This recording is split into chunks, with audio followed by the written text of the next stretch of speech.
Pakistan, and all of these casualties have not happened in a drone strike, have not happened in a jet, because we have brought down 3 fighter jets of Pakistan. All these casualties have happened where Pakistan has systematically gone after India's civilian population at the LOC by using very heavy artillery fire and mortar shells coming across.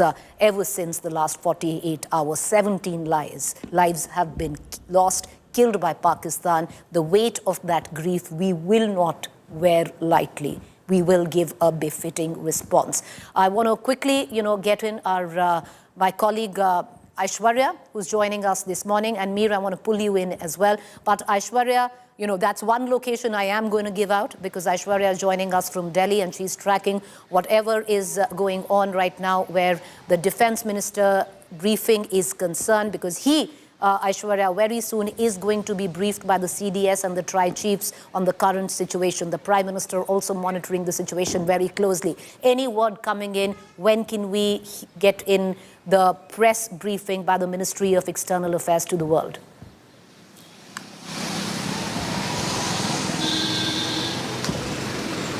Well, 9 a.m., Preeti, that's the time when we will see the MEA coming out and doing the press conference. We will also see them giving out clarifications also, because see, Preeti, one thing that has happened, and we did see it throughout the night, last night, it is the social media that was abuzz with a lot of information, and some of it was really not true. That's something that the government also at the moment is very keenly looking at. The I&B Ministry, the IT Ministry, and in fact the MEA also, Defense Ministry also very closely tracking what's happening on social media, because a lot of information is coming in. Sort of clarity will be given by the government. Government also does not want panic to spread across the country. That's something that the government is very mindful of, and that's the reason why the Prime Minister also continuously over the past 1 week, almost 10 days, Preeti, has been briefed about everything that has been happening, every step that has been taken. The government is in the know of it. Prime Minister Narendra Modi is being Aishwarya, I'm going to come right back to you. 9 a.m. is when that press conference is. Aishwarya, my colleague, reporting. Like I said, that's one location I'm going to give out. But I want to quickly bring in Dr. Kartha. She's going to leave us shortly. But Dr. Kartha, what do you expect now from somebody who's studied Pakistan very closely? There's no backing off, because what looks like is now we're only up on an escalatory ladder. We don't know when it will stop. What do you think India's response should be? Because till now we've been proportionate. We've been aggressive but proportionate. Should India now hit harder? What's your outlook? I'm going to say something which is a little controversial, but I think it's worth thinking of.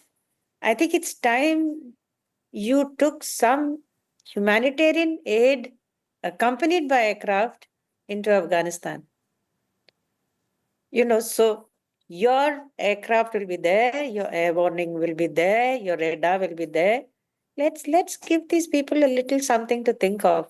I mean, you are entitled to go there, because as soon as you close the Attari-Wagah border, your aid and your trade with Afghanistan is gone, and those poor people are suffering. So you have a humanitarian reason for taking an aircraft there, accompanied by fighter jets for safety.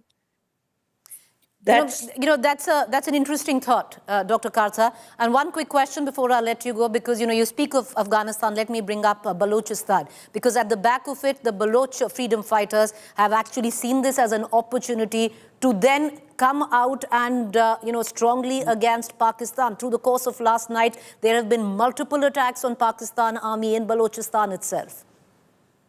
I think, in fact, that Karachi one which you were talking of, the explosion which we saw some videos, I think that was a Baloch operation. And there are multiple messages to me as well as on Twitter and to a bunch of our people that please help us out. This is the moment when we've been waiting for. They are looking for freedom. These poor guys, they've been tortured for so many decades.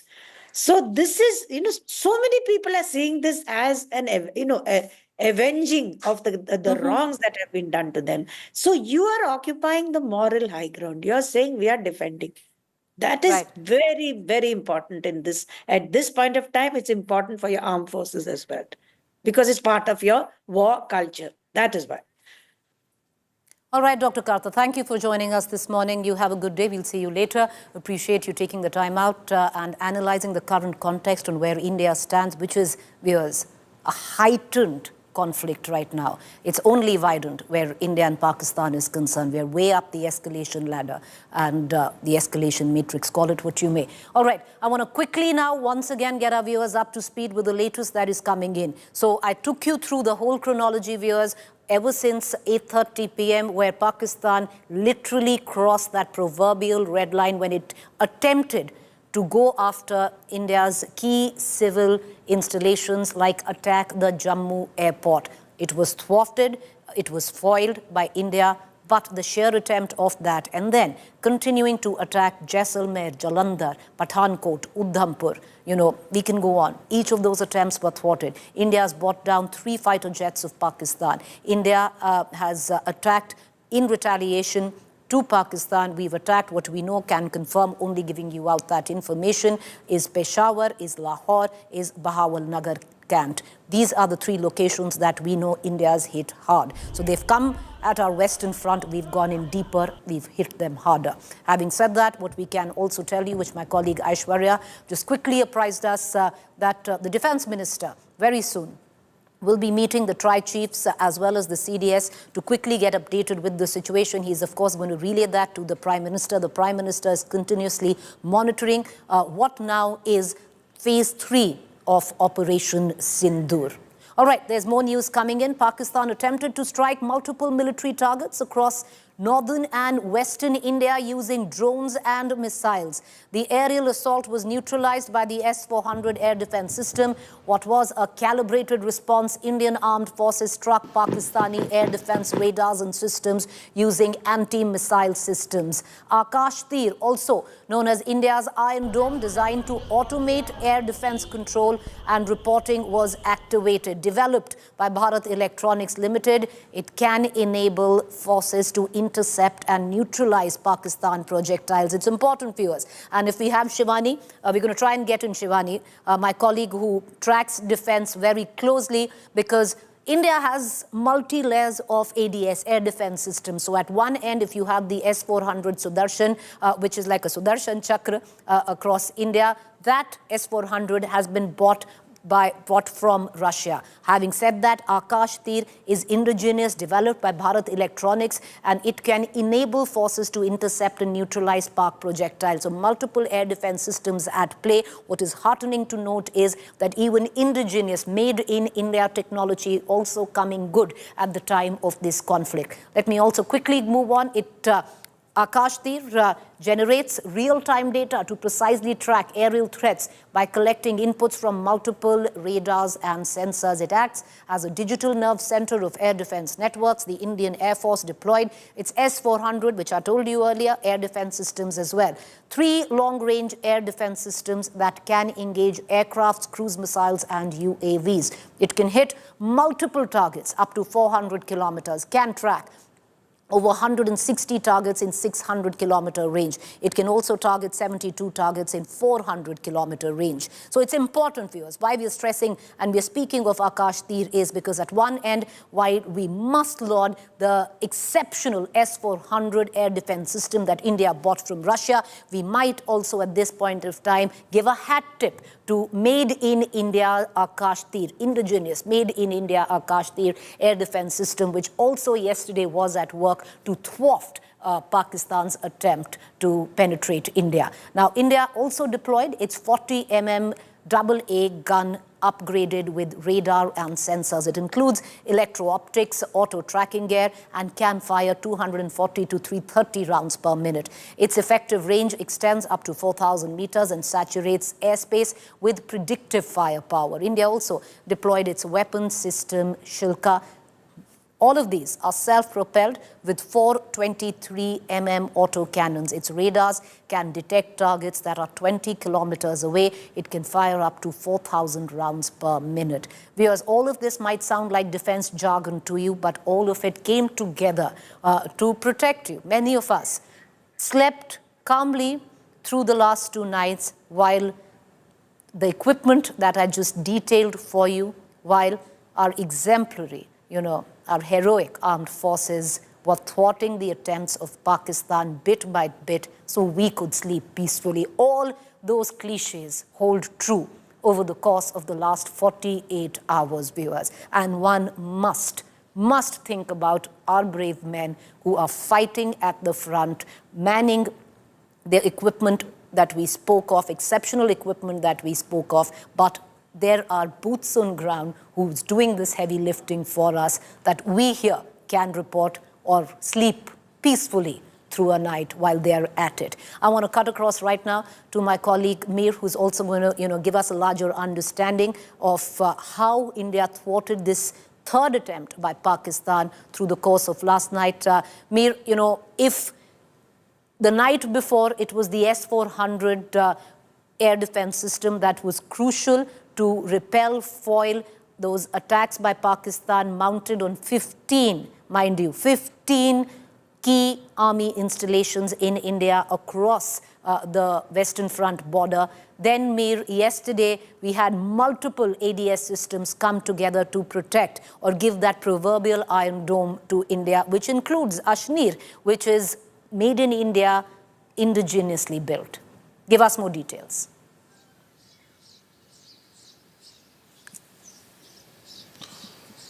Well, Preeti, this is the first time that in a real-time situation, in a war situation, this integrated air defense system has come good. Now, you also have to factor in the China factor as far as Pakistan and its weapon systems are concerned. You talk of the PL-15E, surface-to-air missiles that in fact China fast-tracked to Pakistan to counter the Rafale threat. Then also the JC-10 aircrafts, the fighter jets that the Pakistan used. So it is a technology that is being given to Pakistan by China. Obviously, China does not have any real-time conflict where it can test its weapon systems. So it is testing them through Pakistan. So that factor also we need to weigh in when we look at all angles of what's happening right now as far as this confrontation and the escalation ladder. So Pakistan is using those weapon systems against India, and it has also claimed to have used the same missiles when Operation Sindoor was launched against the Indian fighter jets. So that is important. But as far as Indian response is concerned, it's the first time we have seen the effectiveness of the integrated air defense systems. The latest weapon systems, as you rightly spoke about, the S-400, which is the best as far as air defense is concerned. I do not see any other weapon system coming close to S-400. So India has that deployed. There are at least 3-4 systems at work. More could have been supplied to India, but because of the Russia-Ukraine conflict, that could not happen. So we have the best air defense systems, there's no doubt about it. But on the other hand, you also have to factor in how China is coming in at the aid of Pakistan right now with its cutting-edge technology that is providing to Pakistan. Mir, what's interesting is, Mir, I'm just coming in and I'll tell you why it's interesting that yes, China is coming in with its cutting-edge technology, but the ADS systems of Pakistan, which clearly are not working right now, are made in China. So there's a larger thought there.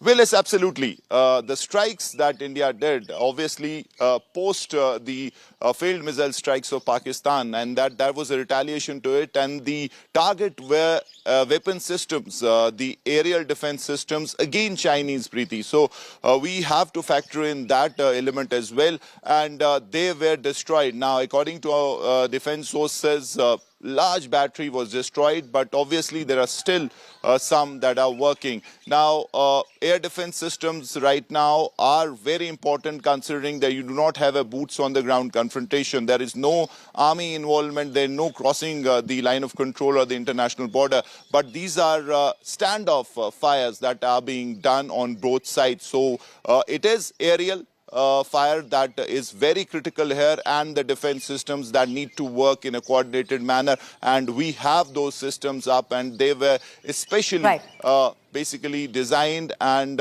they were integrated in a way that they would be effective during this kind of aerial confrontations. And that's exactly that we saw in the last 24 hours. Stay on with me. I'm going to come right back because, we'll reflect a bit on what has happened over the last couple of hours, especially in the Uri sector, because after a lull, there has been heavy artillery shelling by Pakistan, once again targeting civilian population. Unfortunately, one dead. We're going to cut across to Mir on that. But before that, viewers, I want to take you through the latest that is coming in. Just about, I would reckon, half hour, and we will have that all-important press briefing.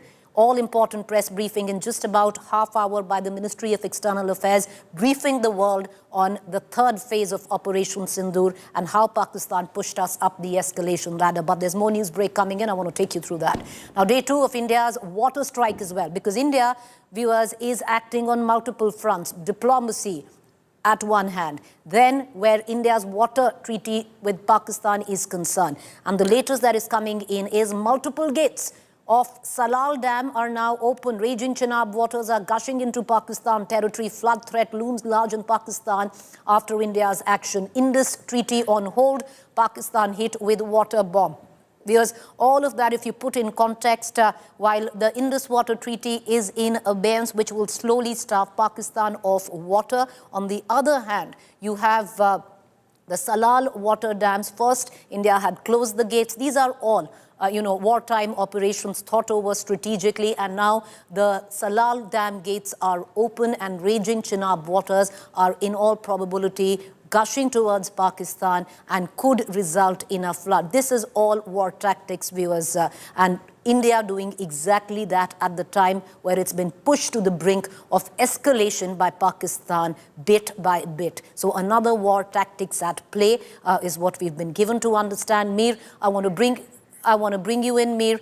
Quickly take us through the latest that is coming in and why, the topography of the area reflect on that, how by opening the Salal water gates, what it will actually do, because Pakistan is a little low-lying from there, the areas of Pakistan, and that could get completely flooded. It's happened before. We've done it as a war tactics before, but that was 53 years ago in 1971.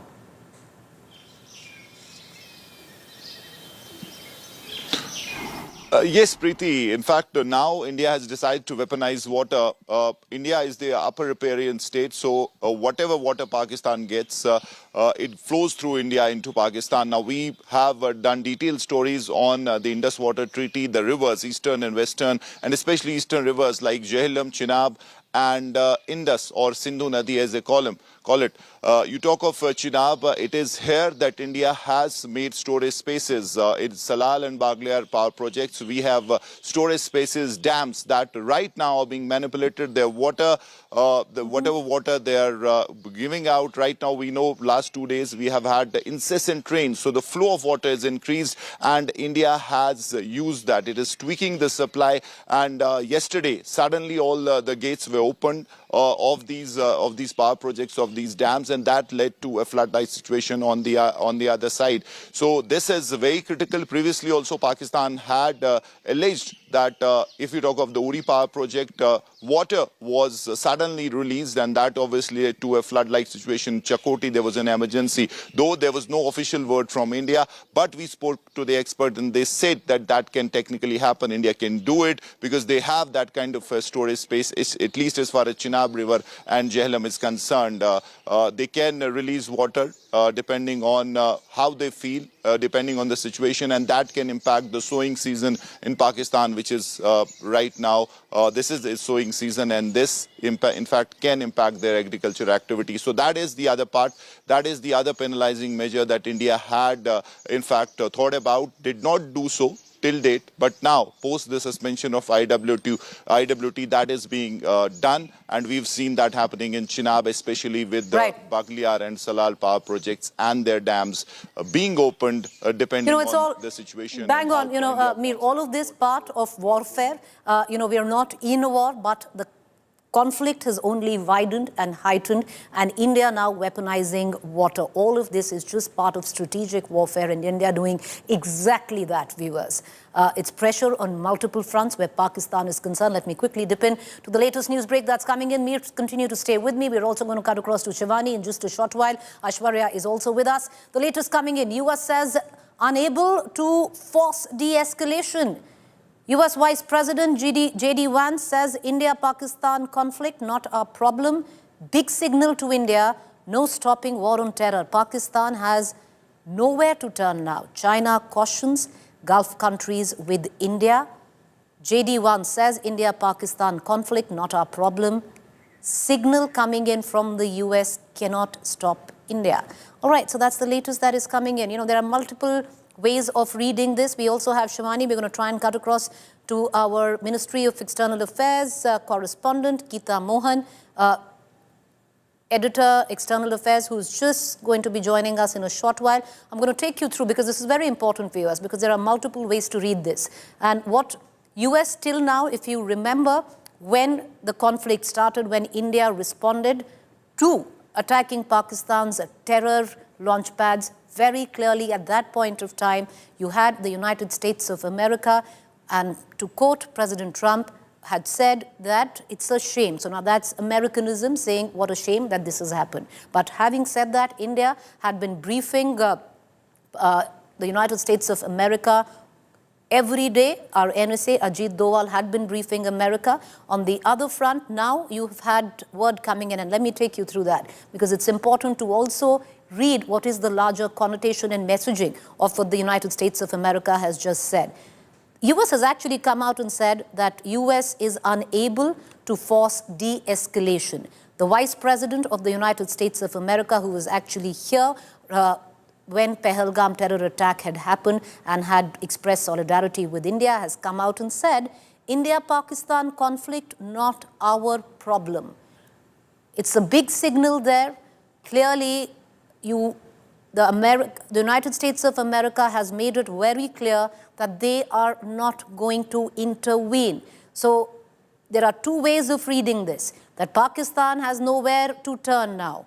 The United States of America is not intervening. But viewers, we must read it the other way as well, you know, because if now the United States of America has clearly put their hands up, washed their hands off, suggesting that it's not our problem, we are not going to do anything with it. That also means somewhere down the line, Shivani, and we're going to try and get in Geeta Mohan, let's try and get her on the phone line, that Shivani, very clear that United States of America is going to be hands off, not our problem. Pakistan might have nowhere to turn to. That also gives a free hand to India. But on the other hand, the other way to read this, Shivani, is that the diplomatic pressure that possibly India was hoping that the United States of America will mount on Pakistan to de-escalate, especially because the terror attack emanated from Pakistan's soil, is not going to happen. Two ways to read it, Shivani. Number one, Pakistan will have no one to turn to. America saying, hands off, it's your problem, deal with it, practically. That is what America's done right now. On the other hand, Shivani, the other messaging in this very strong, where India, if we were hoping that the United States of America is going to bear on Pakistan to de-escalate, put in that diplomatic pressure, that's also not going to happen, Shivani. Two ways to read the messaging coming in from the United States of America. Let's try and get Geeta Mohan very quickly. Preeti, we must corroborate from what has been happening, the statements and the conversations that have been there with Prime Minister Narendra Modi and I'm just coming US in. President. Shivani, just stay with me. I'm sorry. I know I'm cutting you short. Apologies there. The reason I'm doing so is we have Geeta Mohan, who follows, our editor, External Affairs. Geeta, that's huge messaging coming in from the United States of America. United States of America has clearly put its hands up, saying we are not going to do anything, unable to force the de-escalation. India-Pakistan conflict, as per the US Vice President, is not the problem of America. Big messaging there and dual messaging there, Geeta. At one end, we can clearly read it as Pakistan will have no one to turn to, but on the other end, India will also have to read it from the fact that if we were hoping that the United States of America would come in and put a lot of pressure on Pakistan to de-escalate, that's also not going to happen. Well, that's right. Messaging officially from the United States of America, where statements were put out, Preeti, we were discussing that yesterday, and that those statements very clearly said that the two sides need to de-escalate. But look at the message coming in from none other than Vice President Vance, saying that the two countries need to decide what they want to do. that this is not within the realm and domain of America. Never have we heard U.S. leadership talk about India-Pakistan, the manner in which Vance has spoken, very clearly understanding the importance over here of India, Preeti, more than Pakistan. He was in India when the Pahalgam terror attack took place. He met with the Indian leadership. He was in meetings with the Indian leadership and immediately after the attack took place. So he was in India. He experienced the importance of what India has felt and what India will be doing in terms of response. So very clear message coming in from somebody who was actually on... But Geeta, disappointing as well for India, because one would have thought that the United States of America, especially because what you pointed out, and I did say so earlier, that you had the Vice President in India when Pahalgam terror attack took place, expressing solidarity with India. But it would be disappointing because I would think somewhere down the line, diplomatically, India would have hoped that the United States of America would have put enough global pressure on Pakistan to de-escalate. Well, Preeti, this is Vice President J.D. Vance. He's known to speak his mind and speak in a way that might not always be aligned with the official position or what the U.S. administration is doing. Secretary Marco Rubio is a man who's been connected and engaged with India and Pakistan and the leadership of India and Pakistan. The messaging over there very clear. U.S. is concerned, wants de-escalation, but the statements read very differently. For India, it was standing with India in the fight against terrorism. For Pakistan, telling Pakistan to stop these terror factories. And that messaging should be it should show with clarity, Preeti, that the United States of America sees things from how India is looking at it and from India's perspective.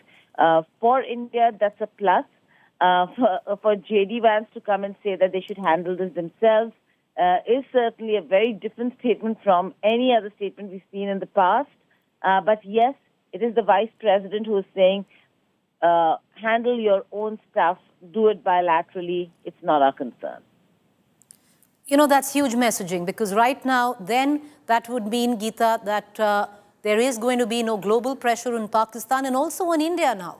Because then India can re-chalk its strategy, because if clearly at the back of a measured, proportionate response that India has been reiterating and following in spirit, Pakistan continues to escalate, India now has a free hand, because it seems if the United States of America is going to back off and say, it's not our job, you know, to get into this, not our business, then India, this is also a positive sign for India, because then India can strategize exactly the way they want to.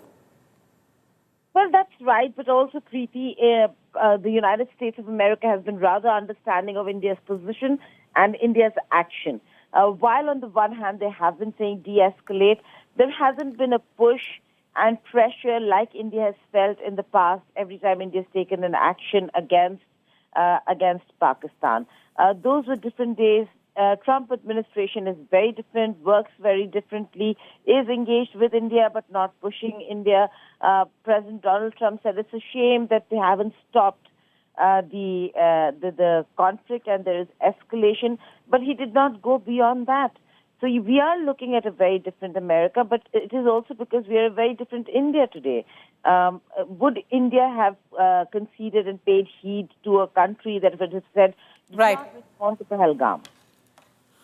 All right. Okay, Geeta, appreciate you joining us. So that's big statement coming in. But right now, because I would reckon, like my colleague Geeta, who studied the Vice President of America very closely, J.D. Vance, says we might need to take it with a pinch of salt, because whatever J.D. Vance, the Vice President of the USA, has said doesn't quite concur on what has been the official line of the United States of America. So, we leave it at that. But if we have to infer from what JD Vance says. He says that we are not going to intervene. It's not our business with what's going on between India and Pakistan. Can be read in two ways. Number one, advantage India, because usually there has been a lot of pressure on India from America, especially in times like this, to not retaliate. But on the other hand, if India was hoping, because JD Vance was right here when the Pahalgam terror attacks took place, that the United States of America would somewhere down the line come and build enough global pressure on Pakistan to de-escalate. That's also not going to happen. We're going to leave it at that. 9 a.m. in all probability, the Ministry of External Affairs will brief the world on phase 3 of Operation Sindoor. Stay with me.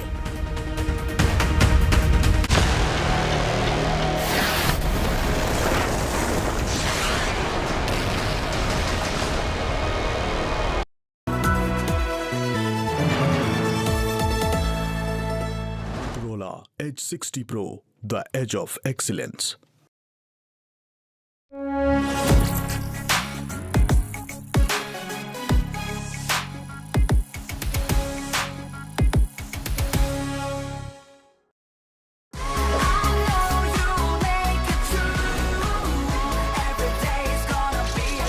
Open on TV.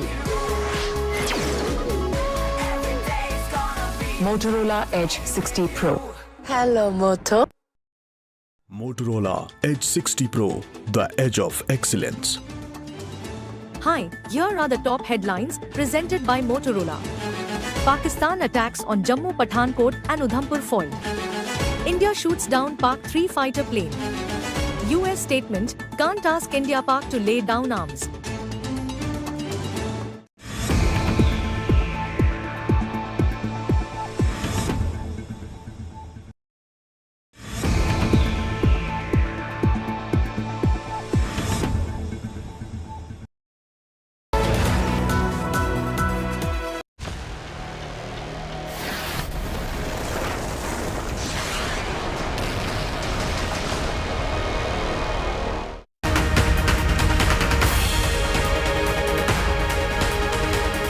Good morning, viewers. You're watching India Today. I am Preeti Chaudhary. We are right now officially in phase 3 of Operation Sindoor. Any moment now, we should hear from the Ministry of External Affairs a debriefing to the world on how Pakistan crossed the red line yesterday at 8:30 p.m. when it came after India's civil installations like the Jammu airport. All of those attacks were thwarted, repelled by India, and then India responded proportionately to the escalation by Pakistan, which was a grave escalation at that, viewers. We're going to get you all the details coming up from our reporters who've been spread across the Western Front, reporting through the course of the last 48 hours. First up, allow me to take you through the headlines. India hits back after Pakistan escalation. Heavy damages to Lahore and many Pakistan cities. According to government sources, India shot down Pakistan's F-16 fighter jets and 2 JF-17 fighter jets. India shoots down Pakistan drones using S-400 missile system, L-70 40mm anti-aircraft gun, surface-to-air missiles. Prime Minister Modi, Defence Minister Rajnath Singh review military operations. Rajnath Singh to meet CDS and tri-service chiefs shortly.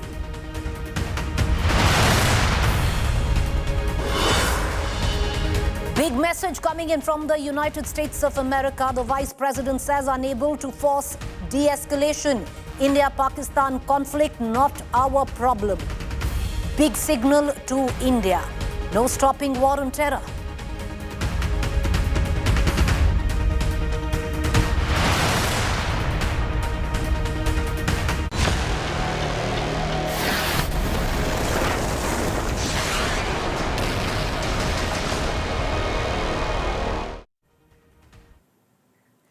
Good morning, viewers. The India-Pakistan conflict has only heightened, widened multiple dramatic developments that have taken place over the course of the last 13 to 14 hours. I want to take you through the top developments right now. Let me also add, any moment from now, we'd be expecting a debriefing by the Ministry of External Affairs on where we stand, the fine print, the micro data of what happened in the last 13 hours.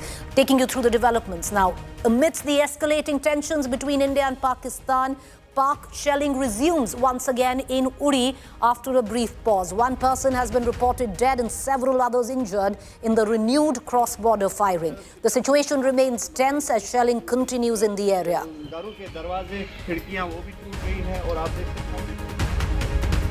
A fresh Pakistani drone strike was repelled in Jaisalmer early this morning. Between 4:30 to 5:30 a.m., Indian air defense units swiftly intercepted and took down the incoming drones. Last night, over 50 Pakistani swarm drones were neutralized by Indian Army Air Defense during a major counter-drone operation across Udhampur, Samba, Jammu, Akhnur, Nagrota, Pathankot, along the LOC and the international border.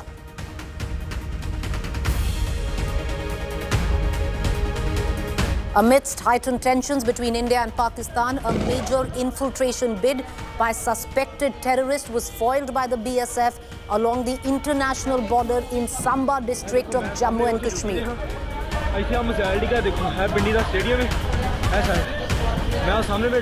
According to government sources, India launched counter-strikes on Pakistan last night, targeting multiple locations in response to recent provocations.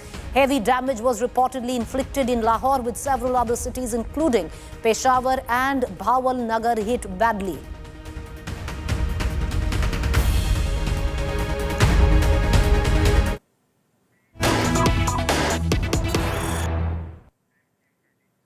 All right, as Pakistan pushes India way up the escalation matrix, the latest coming in from South Block, New Delhi. Tri-services chiefs have reached the Defence Ministry. The Defence Minister will meet the CDS and the three chiefs shortly. The reasoning of that very clear and simple, viewers. The three chiefs and the CDS will apprise the Defence Minister on where India stands currently with the conflict with Pakistan. The last 14 hours have been crucial. Pakistan has tipped the scales by crossing the proverbial red line when it went after key civil installations of India. India responded befittingly, attacking Pakistan, while Pakistan came attempting to attack our western front. We went deep in once again back to Lahore. We have attacked Lahore, Peshawar, Bawalnagar, Kant. These three we can confirm. We are going to steer away from all the other unconfirmed news that is coming in, where Karachi has been attacked. We are not giving you that because we are unable to actually verify that. We'd rather wait for the Ministry of External Affairs that will come out and brief the country and the world very shortly. I want to cut across to Aishwarya, my colleague who's been tracking the situation through the course of the night, on how the government has been reacting to the developments, and developments in the last 14 hours have happened thick and fast, Aishwarya, because the last 14 hours, India and Pakistan, practically Pakistan pushing India up that escalatory ladder. Big question, number one, when can we hear from the Ministry of External Affairs, the all-important press brief? Number two, the Prime Minister has constantly been keeping an eye on all developments, and the Defence Minister now being briefed as we speak by the Tri-Chiefs and CDS.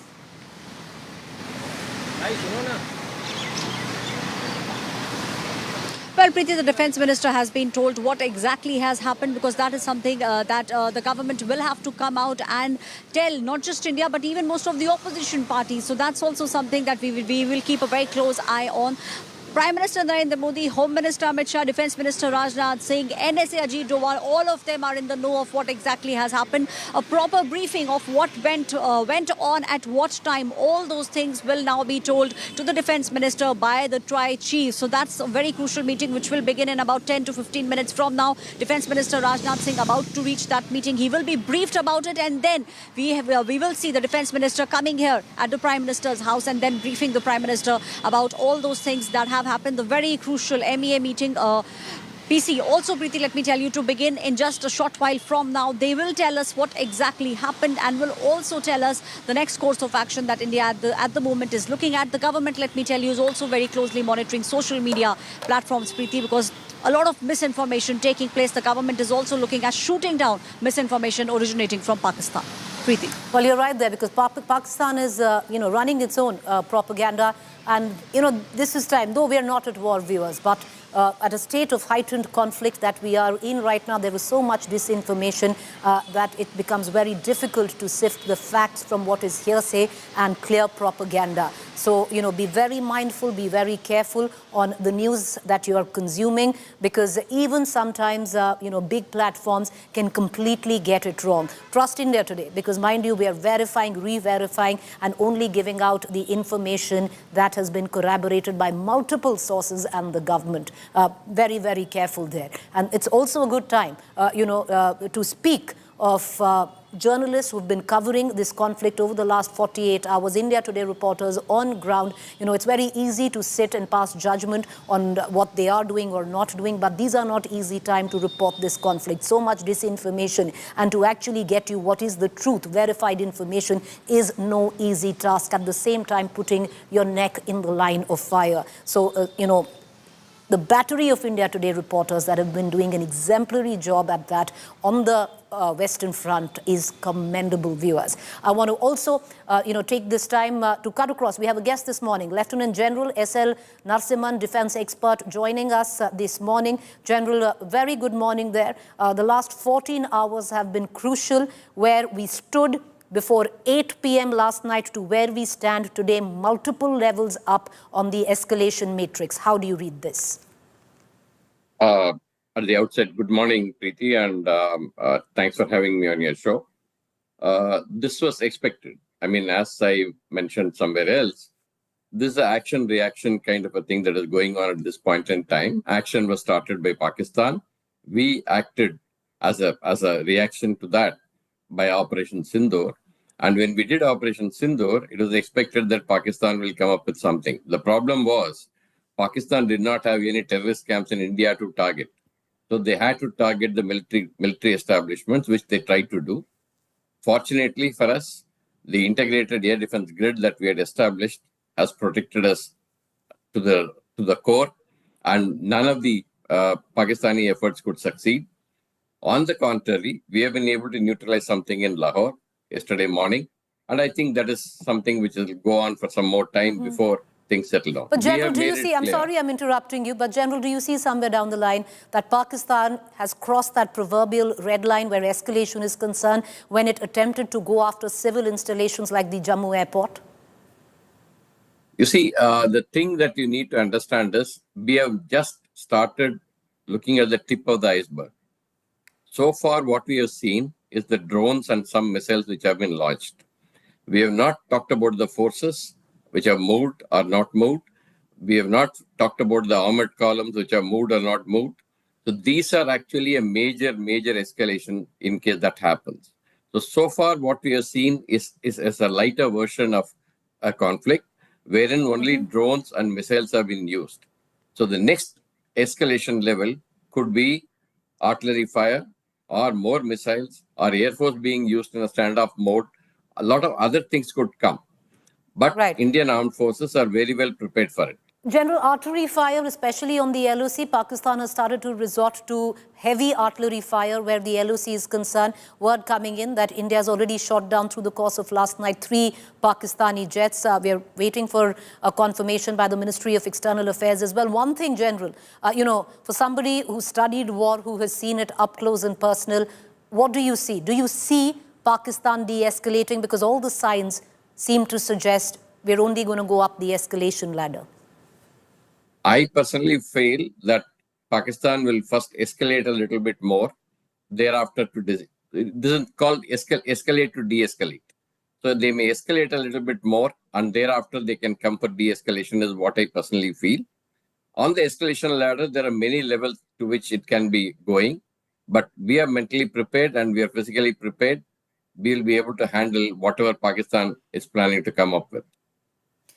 General, what we do know right now is that in terms of a proportionate aggressive response by India after Pakistan attempted to attack civil installations yesterday and multiple locations across the Western Front, all of that thwarted, India has successfully attacked Lahore, Peshawar, Bawal Nagar, can't is what we can confirm. Unconfirmed reports of Karachi, we are not giving that out, just yet. We're hoping for the Ministry of External Affairs to come in and make that clear, because there's so much disinformation. But General, for someone who's seen battle, who've seen wars, I want to ask you how the Indian Navy is practically the last resort, where the escalation has gone to an extent. That is where you bring in the Indian Navy, because the primary target of the Indian Navy would be to take down economic assets of a country. You are absolutely right. I am sure the Indian Navy is doing its job in the Arabian Sea, and I am sure they are keeping everything under watch. And if they have to intervene, I am sure they are very well prepared to intervene. As you said, whatever Navy does, the effect of that will not be known today. It will be known 3 months, 4 months down the line, when the economic issues come to a particular country. So now Navy is very well prepared. I am sure they are on the seas, monitoring everything, ready to go in if it is required. So far, Karachi one, I am sure you also said that it is still not clear as to whether something has happened or not. We'll have to wait for clearances to come, but they will be very much ready. That is the point I wanted to convey to you. One quick question before, General, that I want to ask you, which is, usually we have seen the forces, they want a strong government to take strong calls. And, we've witnessed that in the past as well. Usually we have seen, because word coming in, the United States of America has practically put its hands up and said, it's your business. We've got nothing to do with it. So, you will not have America constantly, what it had done in the past, pressurizing India to de-escalate, but also at this point of time, you will not have America, if we were hoping that there would be enough global pressure at the back of Pahalgam attacks and India's retaliation. America is not even going to ask Pakistan to de-escalate. That practically leaves India and Pakistan to figure it out bilaterally or through the conflict that we are seeing. I would suggest you take a step back, a step back and see. The Secretary of State and NSA of USA had spoken twice to our External Affairs Minister and also to Prime Minister of Pakistan.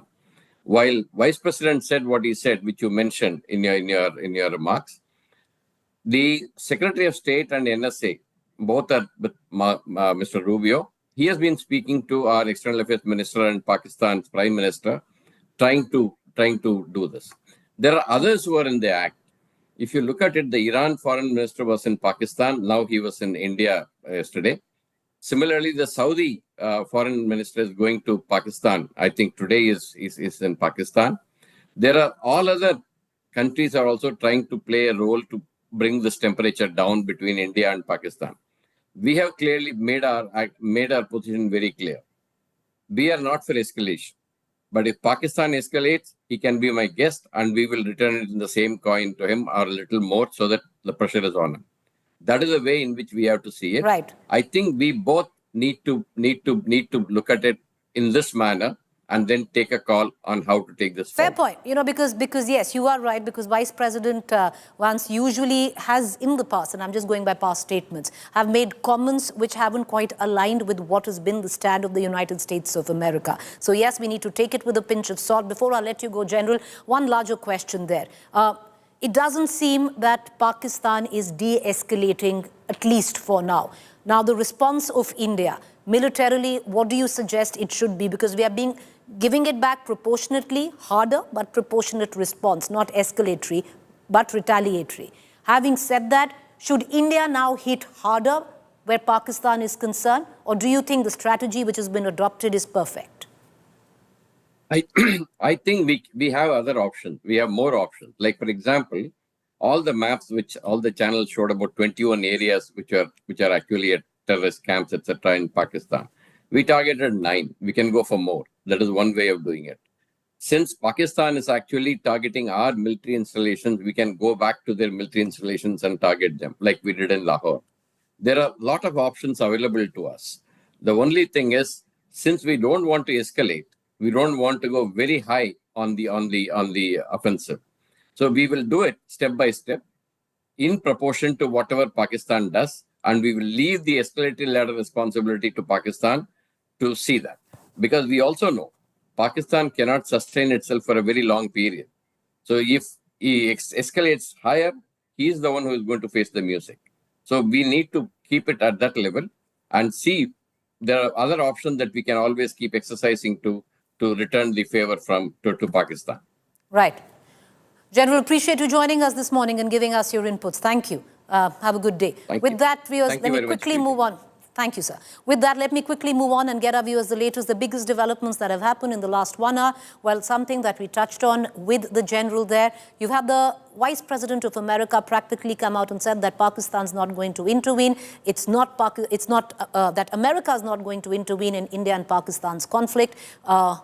It's up to the two nations to figure it out, practically that, which doesn't quite ally or align with what has been the official stand of United States of America. So we're going to wait in on that. On the other hand, the other top development that is coming in right now, the CDS, the tri-chiefs are actually meeting with the Defense Minister, South Bloc Defense Ministry. Briefing is on where there is going to be a complete debrief of what happened yesterday through the last 14 hours, and the Defense Minister will be apprised. We will, anytime now, have a press briefing by the Ministry of External Affairs, which will once again give out the micro print, the fine print, the micro data of what transpired in the last 14 hours. Because viewers, we might not be at war, the state of conflict might be heightened, but the fog of war is such that there is so much disinformation, and the Ministry of External Affairs will come and, put the light on what really is important and the larger message that India needs to give out to the world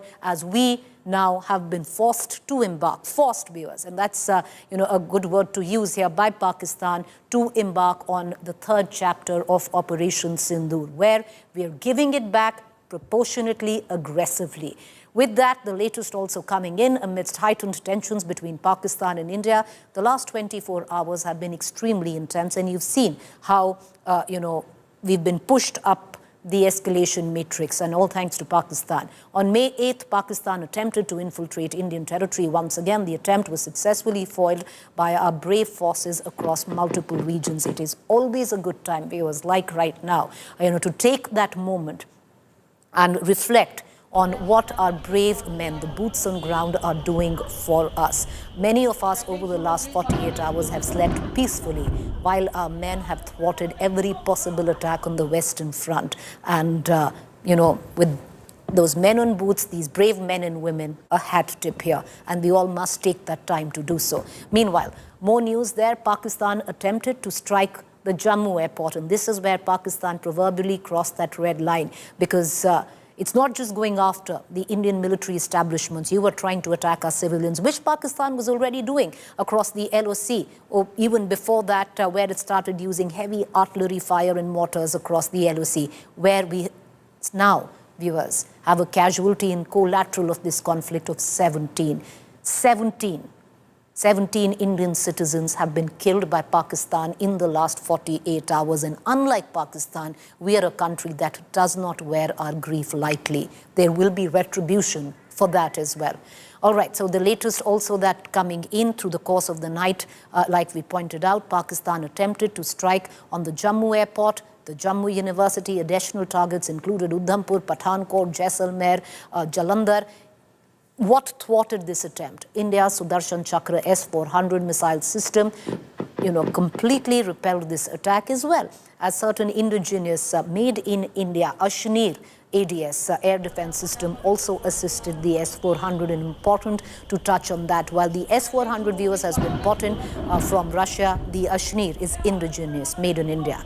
India successfully, and that's important to note, shot down one F-16 jet and two JF-17s. JF-17s are China-acquired planes. Multiple missiles and drones were also neutralized by India. In retaliation, India launched strikes on Lahore. Loud explosions were heard in Peshawar and near Bahawal Nagar cantonment. In Bahawal Nagar cantonment, people rushed out of their homes as sirens blared. Mosque speakers urged residents to turn off household lights. Authorities have yet to release an official statement. While all eyes in India trained on the Ministry of External Affairs, viewers, we're going to hear from it very shortly, where we'll know exactly what the last 14 hours brought and how India retaliated.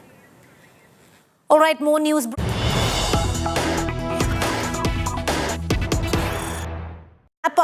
Tensions with India if New Delhi de-escalates the situation. Listen in to the Defence Minister. All right, okay. More news coming in. BJP claims Jaish second in command, Rauf Asghar, killed. Kandahar plane hijack plotter, the man who also killed Daniel Pearl, viewers. Pathankot terror attack mastermind dead. Parliament attack mastermind Rauf Asghar killed. Jaish chief's brother killed in the Indian strikes. Rauf beheaded US journalist Daniel Pearl in 2002. It's a claim right now that has been made by the Bharatiya Janata Party. We're going to try and get in more information on it. I will cut across to Aishwarya, my colleague, who's joining us. Aishwarya, once again, there's been a lot of chatter where certain journalists have been claiming online that the second in command of Jaish-e-Mohammed, Rauf Asghar, was killed in the strikes by India to dismantle the terror launchpads in Pakistan. There is no official confirmation of that just yet by the Ministry of External Affairs, but the BJP seemingly suggesting that one of the most wanted men by India has been neutralized.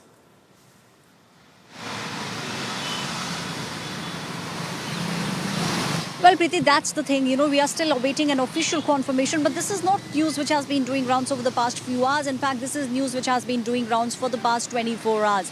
Now, if we speak about Pakistan, we will get no clarity from them. But yes, from what we are understanding in the precision strike, and this is what the government had been discussing, at least over the past 10 days, that this time the masterminds need to be killed. Those people who have been supporting terrorism in India across many decades, they are the ones who now need to be punished. And if you remember the first slide, when we did see that press briefing that was being done, the first slide showed how many civilians were being killed over the past many decades in terror attacks that have taken place in India. So the government was very, very clear. Preeti, we are still awaiting an official confirmation.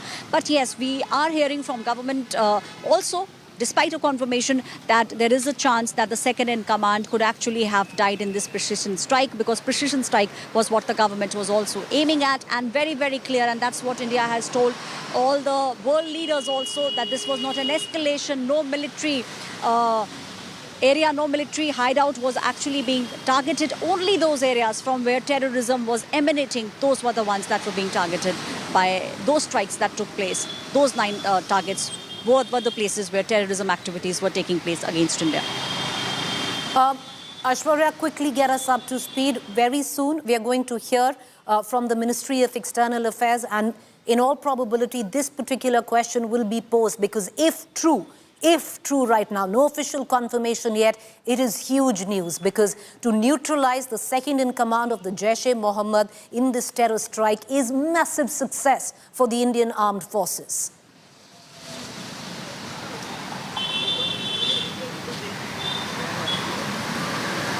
Jaish-e-Mohammed, LEG and Hafiz Saeed, let me tell you, Preeti, these were the names that were on the hit list of the Indian government, because they were very, very clear. They need to make sure that the number of people who die are minimum, but they also had to make sure that these terror hideouts, the places where these people were hiding, the terror camps that are taking place, because the government understands, in fact, everyone knows that these are the places where the training takes place, and then they cross over from POK into India, and then we see what happened. A small glimpse we all got on the 22nd of April. So with regards to that, we are still awaiting an official confirmation. But yes, we are hearing the fact that the second in command of the Jaish-e-Mohammed has been eliminated by India. All right, we're going to come back to you, Aishwarya. Stay with me. I just want to take our viewers through, if true, what this news could actually mean, viewers. What we've been given to understand, that the Jaish second in command, Rauf Asghar, was killed in the attack of India, which India launched on the night, 48 hours ago, where it reacted of taking down terror camps in Pakistan and Pakistan-occupied Kashmir. This is the same man who was behind the Kandahar plane hijack plotter, the same man, Pathankot terror attack mastermind, the same man behind the Parliament attack, Rauf Asghar, in all probability has been killed. We're waiting for an official confirmation there. The Jaish chief's brother has been killed in the Indian attack. He's the same man who beheaded US journalist Daniel Pearl in 2002 as well. We're going to get in a larger understanding if that a confirmation of that, but all indications seem to suggest that he was neutralized when India bombed the Jaish headquarters in Bahawalpur in Pakistan. Meanwhile, viewers, it's day 15 of ceasefire violations by Pakistan along the line of control in Uri early this morning. One death has been reported following a ceasefire violation by Pakistan. Pakistan is relentlessly going after civilian population, especially on the line of control. Not light arms, heavy artillery being used, mortars being used by Pakistan to attack civilian population. And one woman this morning has been killed in Uri. With this, the total death count, viewers, goes to 17 right now. The Pakistan Army has targeted multiple locations along the LOC. The most heavily hit area were Punj, where 13 people were killed. During the ceasefire, Pakistani forces are targeting innocent civilians and their homes. As seen in these visuals on your television screen, people are suffering and their houses are badly damaged and affected.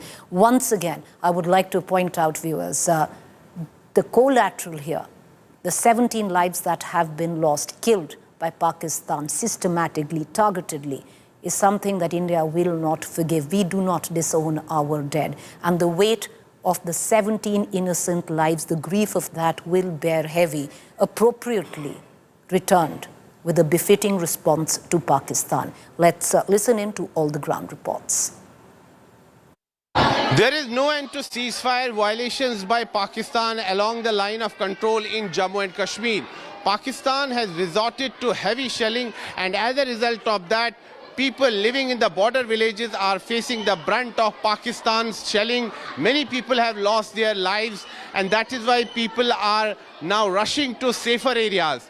The administration has also swung into action, and the administration has set up relief camps at various places, and people are also being evacuated from the places which are shelling prone. We are right now at a relief camp that has been set up by the administration here in Jammu and Kashmir, and here you can see that a large number of people have taken shelter in this relief camp. They are carrying their belongings with them. You can see their bags. Whatever they could manage to bring with them, they have brought. तो घबराहट हो रही है वहाँ? बहुत घबराहट हो रही है। तो रात को क्या माहौल रहता है? बहुत गर्म माहौल रहता है रात में। तो अब आप अपने घर छोड़कर यहाँ राहत शिविर में? हाँ, घर छोड़ के इधर आए हैं। बहुत परेशानी हो रही है हमें। हाँ। तो क्या सामान साथ में लाए? बहुत सामान लाया, सभी लाया, बिस्तर वगैरह, खाने पीने का सामान लाया साथ में। तो यहाँ जो रिलीफ कैंप है, यहाँ आपको कुछ सुविधा मिल रही है? हाँ, बिल्कुल मिल रही है यहाँ पे। हाँ, सरकार के द्वारा मिल रही है, खाना मिल रहा है हमें। तो थोड़ा बहुत जो भी नहीं है सामान वो भी दे रहे हैं। जब आप यहाँ आए उससे पहले क्या माहौल था सीमा पर? फायरिंग हो रही थी। हमारे गांव में नहीं होती और दूसरे गांव में हो रही थी। दूसरे आसपास के गांव? हाँ, आसपास के गांव में। लोगों में डर उत्पन्न हो? हाँ, वो डर, निकल जाओ जहाँ से। तो यहाँ पर सभी सुविधाएं मिल रही हैं आपको राहत? हाँ, मिल रही है बहुत सब। खाना वगैरह? हाँ, खाना वाना सब मिल रहा है। तो सरकार ने जो अभी पाकिस्तान को मुंहतोड़ जवाब दिया है, तो आपको क्या लगता है कि पाकिस्तान के खिलाफ और भी कार्रवाई होनी चाहिए? हाँ, होनी चाहिए, पाकिस्तान के साथ कार्रवाई होनी चाहिए। This is Sunil Bhatt reporting from an undisclosed location in Jammu and Kashmir for India Today.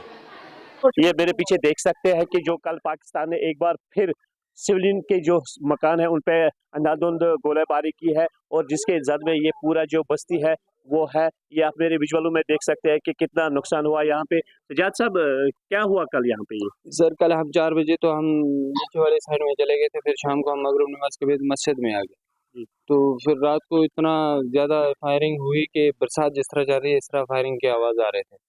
तो सुबह अपने बाहर निकले तो हमने जब छूने चले तो हमने आके देखे तो घर डैमेज हो गया, पूरा खत्म हो गया। पूरा खत्म हो गया। ये किस टाइम हुआ कल?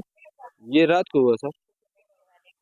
तो आपने खुद देखा होगा कि किस तरह पाकिस्तान ने यहाँ पे अंधाधुंध फायरिंग की सिविलियन के मकानों पे, और ये पूरा जो इलाका है हर एक मकान में किसी की दीवार, किसी की छत और किसी की पूरा जो मकान वो डैमेज है। All right, that's the tragic part of a conflict such as this, viewers, because the collateral are innocent civilian lives and property. And like I said, 17 lives lost, killed by Pakistan. It's something that India will not wear lightly, the grief of it. We will give a befitting response back. We don't disown our dead like Pakistan, and this will bear heavy.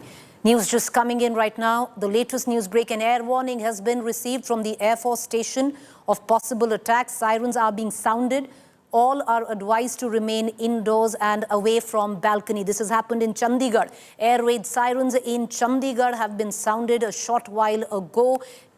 The latest that is coming in is that everyone has been advised to remain indoors and away from balcony. Is it just precautionary? Because it had happened, viewers, yesterday, last night as well, where there were air raid sirens in Chandigarh and a complete blackout. Everybody was asked to remain indoors and even do not go on rooftops. But the latest news that is coming in right now seems to suggest that either there is a warning or it is just precautionary. But in Chandigarh, air warning sirens are blaring from Air Force stations of a possible attack. Sirens are being sounded. All have been advised to remain indoors and completely away from balconies. This piece of information we are getting in from Chandigarh. Chandigarh was on the was on the radar of Pakistan yesterday as well. Through the course of the night, multiple times air raid sirens blared in Chandigarh, and also there was a complete blackout where Chandigarh was concerned.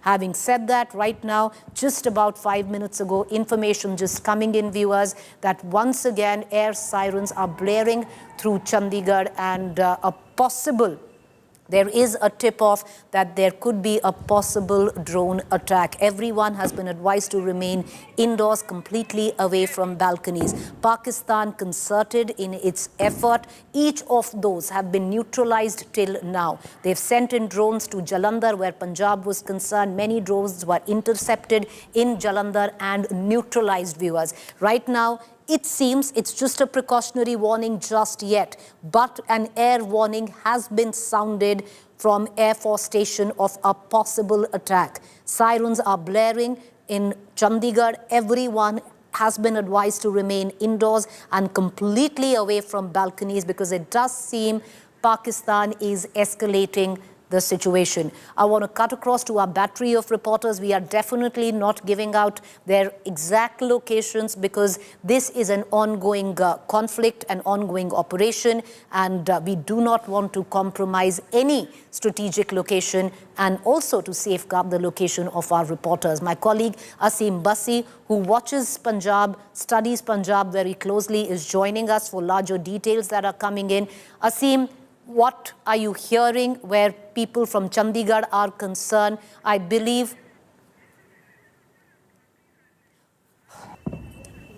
All right, we seem to have lost Asim Basi. We're going to cut across to him in just a short while. I will take you through the latest news break that is coming in right now. An air warning siren has been sounded in Chandigarh. It had happened last night as well.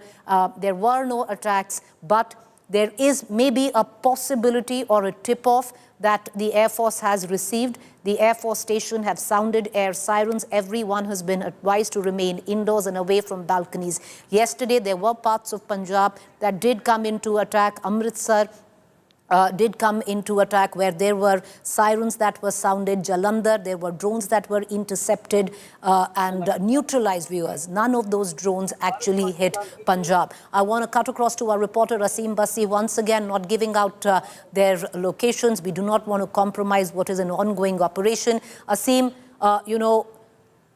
air sirens blaring in Chandigarh. What are your sources telling you from there? What's the update? Well, last night also Chandigarh was in a blackout, and this morning also the warnings came on. But now a serious warning has come up from the air base in Chandigarh, and the district administration has themselves released it, that sirens are hit in Chandigarh, and air attack warning has come up in Chandigarh, and this is the reason that the people are advised to stay indoor. And this is officially coming from the air base, and the district administration ruled an information, it publicized, and sirens were hitting all over the city, and people were advised not to come to the balconies, not to come outdoor. And especially when the Pakistan has done a lot of misadventure in Jammu, in Pathankot, in Punjab. Now, the latest is that air attack warning signals have come in Chandigarh from the air base, and the administration has asked the people to be careful and stay indoors. So this is really big coming from Chandigarh ever since the India-Pakistan escalation has come up. All right, so that's the big news that, viewers, once again, we don't want to sound alarmist. There is no need to panic at all. It is precautionary, but there has been a tip-off with what my colleague Asim Bassi tells us that seems to suggest that there could be a possible drone strike. Now, all of this right now is just precautionary. However, an air warning has been sounded in Chandigarh from the Chandigarh Air Force Station.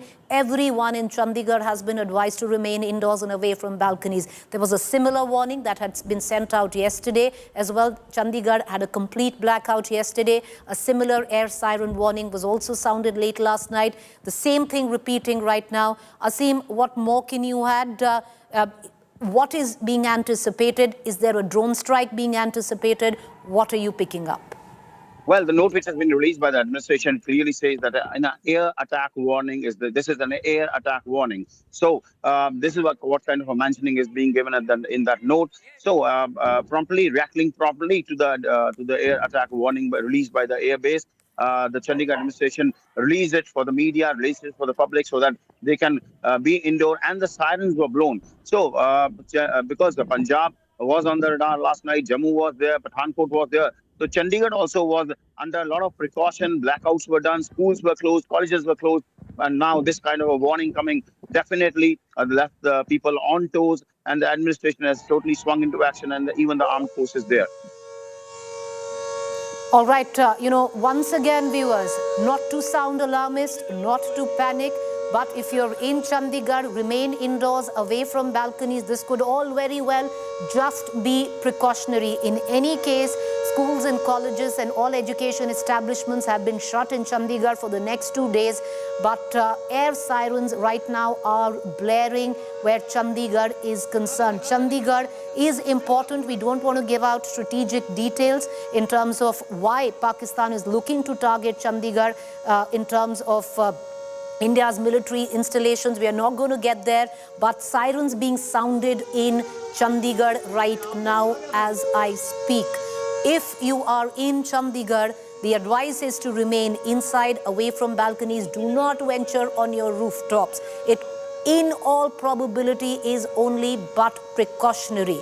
So till now, just sirens being sounded in Chandigarh. Asim Bassi telling us that there is, by the local administration, there is a press note that has been sent out. It's a warning that has been sent out to the citizens of the local administration that there could possibly is a big word right now, could be an air attack where Chandigarh is concerned. It could be through drones, but this is what we've been given to understand.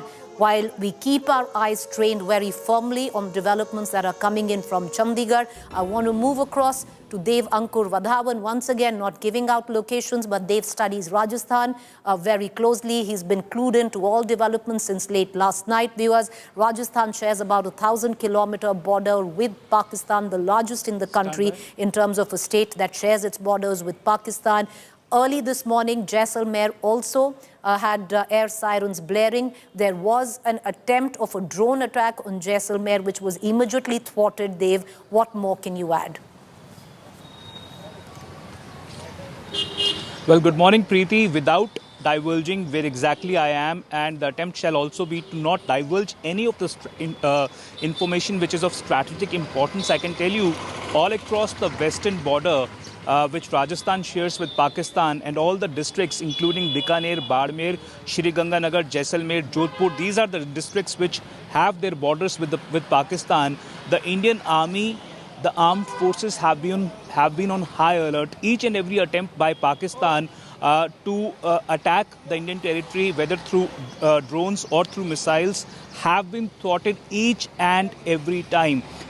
Clearly, Pakistan's army does not have the wherewithal or the might to face the Indian army in a combat situation, and it knows India is a massive country, it runs deep, and the kind of preparation that is there on ground, I can tell you, not only on the border areas, even inside, without disclosing any details of strategic importance, I can tell you the preparation is maximum. There is there is proper planning that has been done to ensure that any eventuality, any challenge is thwarted. And there is a growing sentiment amongst people as well. They feel that Pakistan has been targeting civilian places. Pakistan has been targeting military establishments, whereas India had specifically targeted terrorist hideouts within Pakistan, and that too as a retaliatory response to what had happened in Pahalgam. So they feel that all of this escalation that has been happening is the sole responsibility of Pakistan, because it could have stopped. Right. It could have not indulged in this kind of Dave, stay with me once again. I'm going to get our viewers updated with the latest that is coming in. Precautionary right now, not sounding alarmist, do not panic.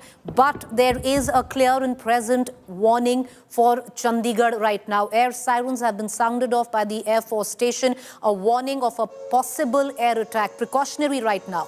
Possible air attack on Chandigarh. We have our eyes trained on Chandigarh. We're going to continue to get the latest that is coming in from there. But on the other side, I want to bring in Ashraf Wani, once again, not giving out our locations, do not want to compromise an ongoing operation strategically. But Ashraf, what's the latest that you are picking up? You look at Kashmir very closely. Uri came under massive artillery fire along the LOC this morning. One life has been lost in that. Right now, across the LOC, where Kashmir is concerned, is the artillery shelling still continuing by Pakistan? Yes, absolutely, Preeti. Basically, we have seen this artillery shelling which has been started by the Pakistan for last 48 hours, particularly in the areas which are near the line of control. During the previous night, there was a massive exchange of mortars and the artillery shelling from Pakistan, which was responded with the befitting reply from the Indian side also. But unfortunately, we have lost two civilians, one in the Uri, another one in the Punch, one woman and one boy in Punch. So the death toll has now mounted to 18 in these ceasefire violations by the mortars and the artillery shelling in the different sectors of Jammu and Kashmir. There is also a lot of damage to the civil property, but much more human loss has been averted due to the preparedness as well as the evacuations made 24 hours earlier, not only in the Punch, Samba and other sectors of Jammu, but also in the Uri, Baramulla and Tangdar sectors of the Kashmir Valley. There is high alert all across the Jammu and Kashmir.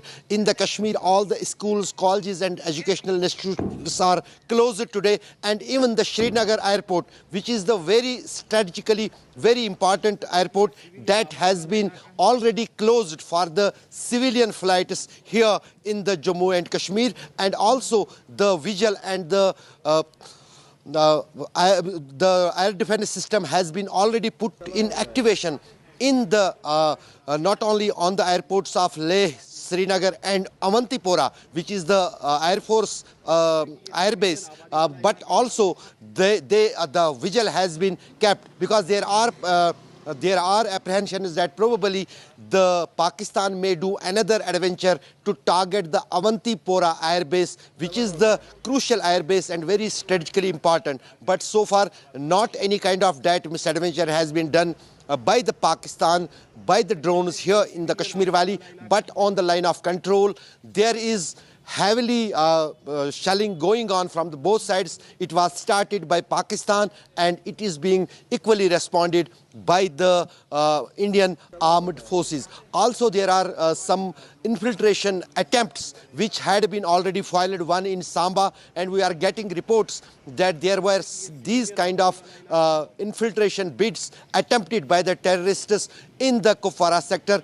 Those had been also dealt with the same punishment as well as same quantum of firing, and that has been also filed. Here is an effort by the Pakistan to take the advantage of this ongoing clash on the LOC.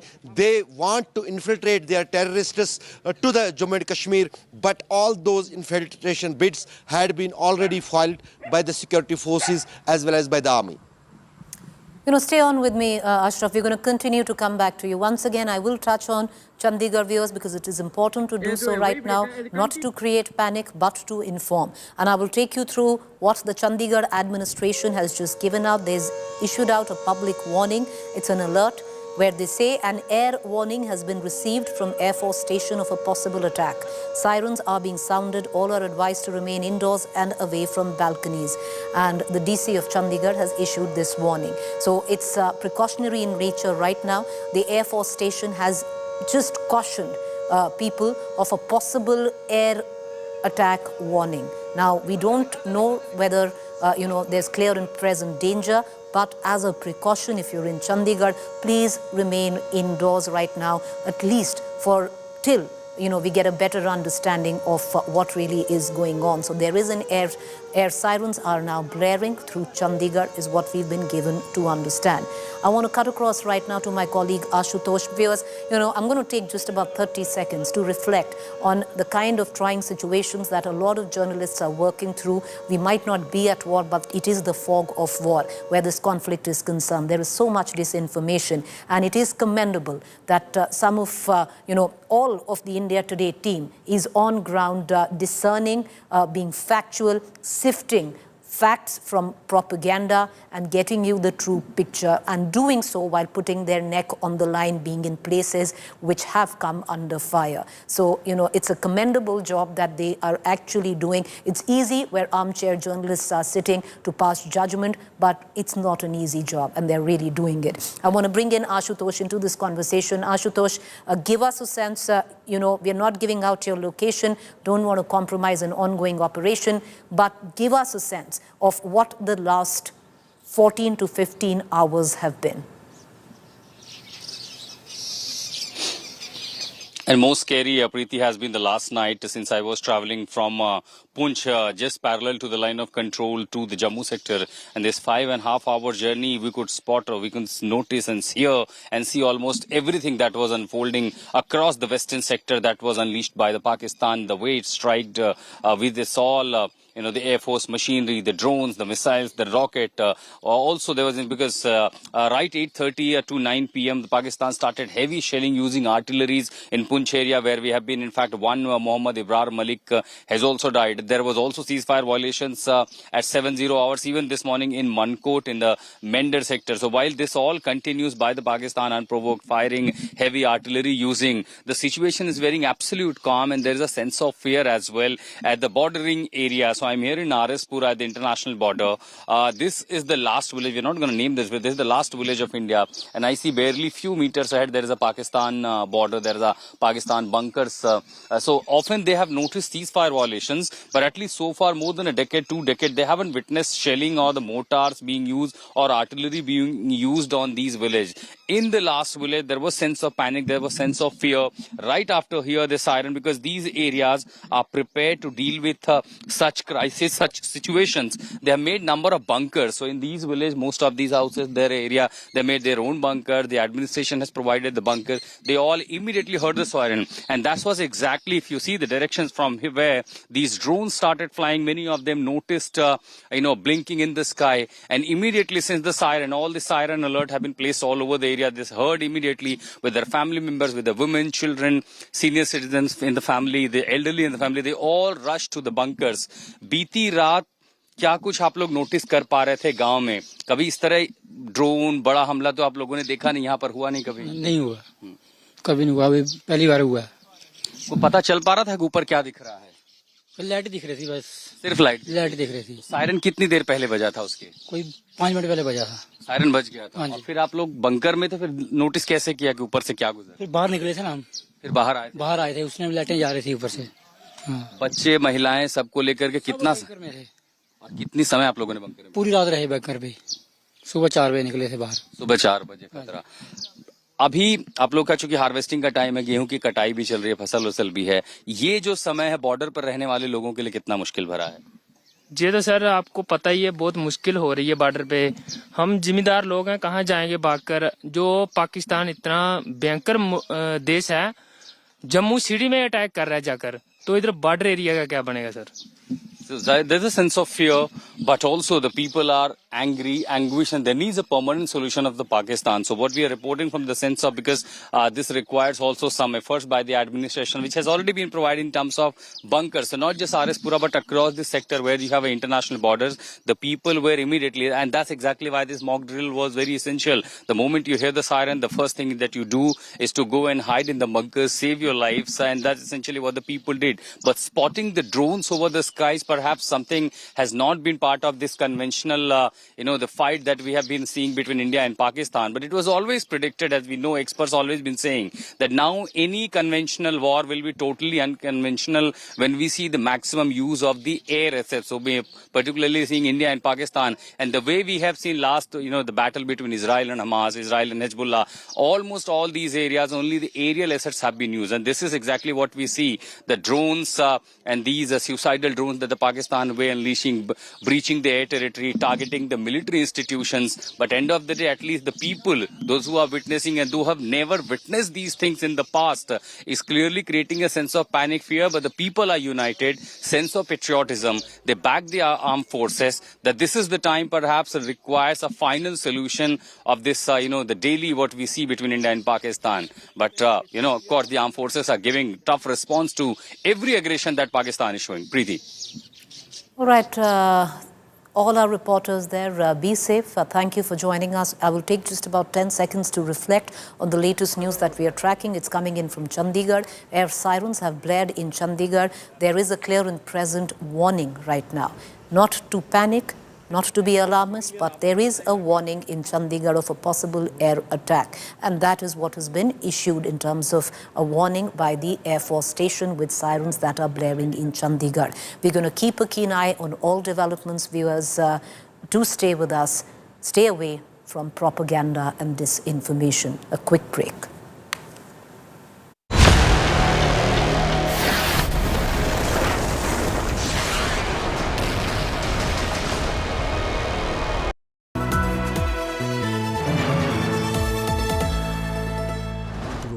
Edge 60 Pro, the edge of excellence.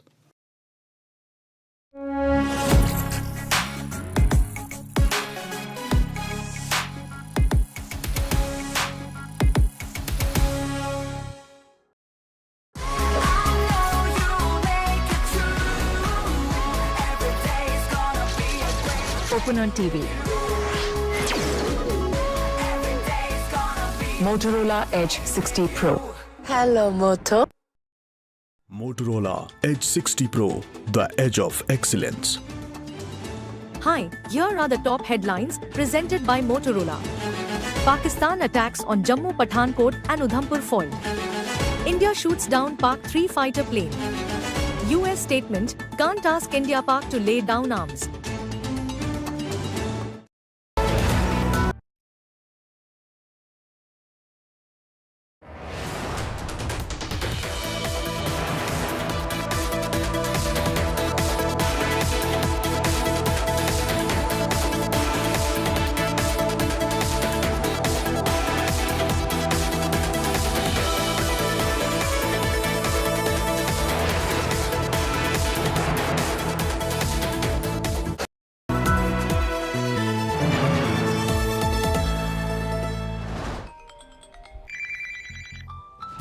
Hello? You must be tired like me of hearing countless broadcasts like these. Cyber frauds are the new age white-collared crime. They don't break into your home, but they break into your bank account directly. Project Shield is an India Today initiative to expose their dirty tricks and help you outsmart the scammers. Come join us and be 2 steps ahead of fraudsters, because better safe than sorry.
welcome to an India Today special broadcast. I'm Gaurav Sawant. With me, Preeti Chaudhary, and together, Preeti and I get you all the latest developments. It's a day of very fast-moving developments, Preeti, and Pakistan is relentlessly trying to attack India. Fortunately, every attempt has failed so far. Well, every attempt has failed so far. The latest that we know right now, Gaurav, is that sirens have blared in Chandigarh. There is a clear and present warning. We don't want to spread panic, not be alarmist, but there is a warning. If you're in Chandigarh, stay indoors because there is a possible warning of an air attack.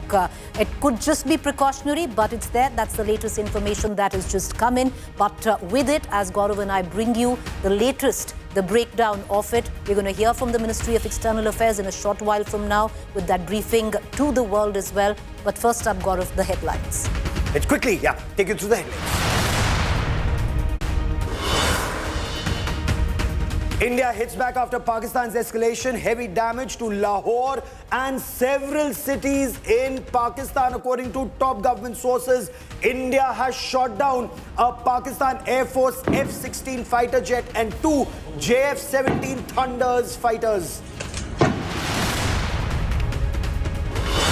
India foils 50 Pak swarm drones and missiles headed towards border states in Jammu and Kashmir, Rajasthan and Punjab. Drones and missiles neutralized by Indian forces.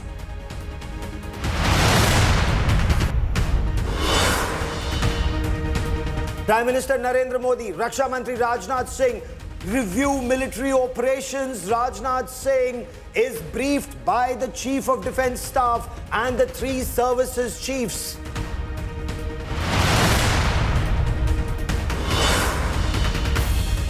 "15 dead in Pakistan ceasefire violations at villages across LOC. Heavy shelling, early morning damages homes and shops."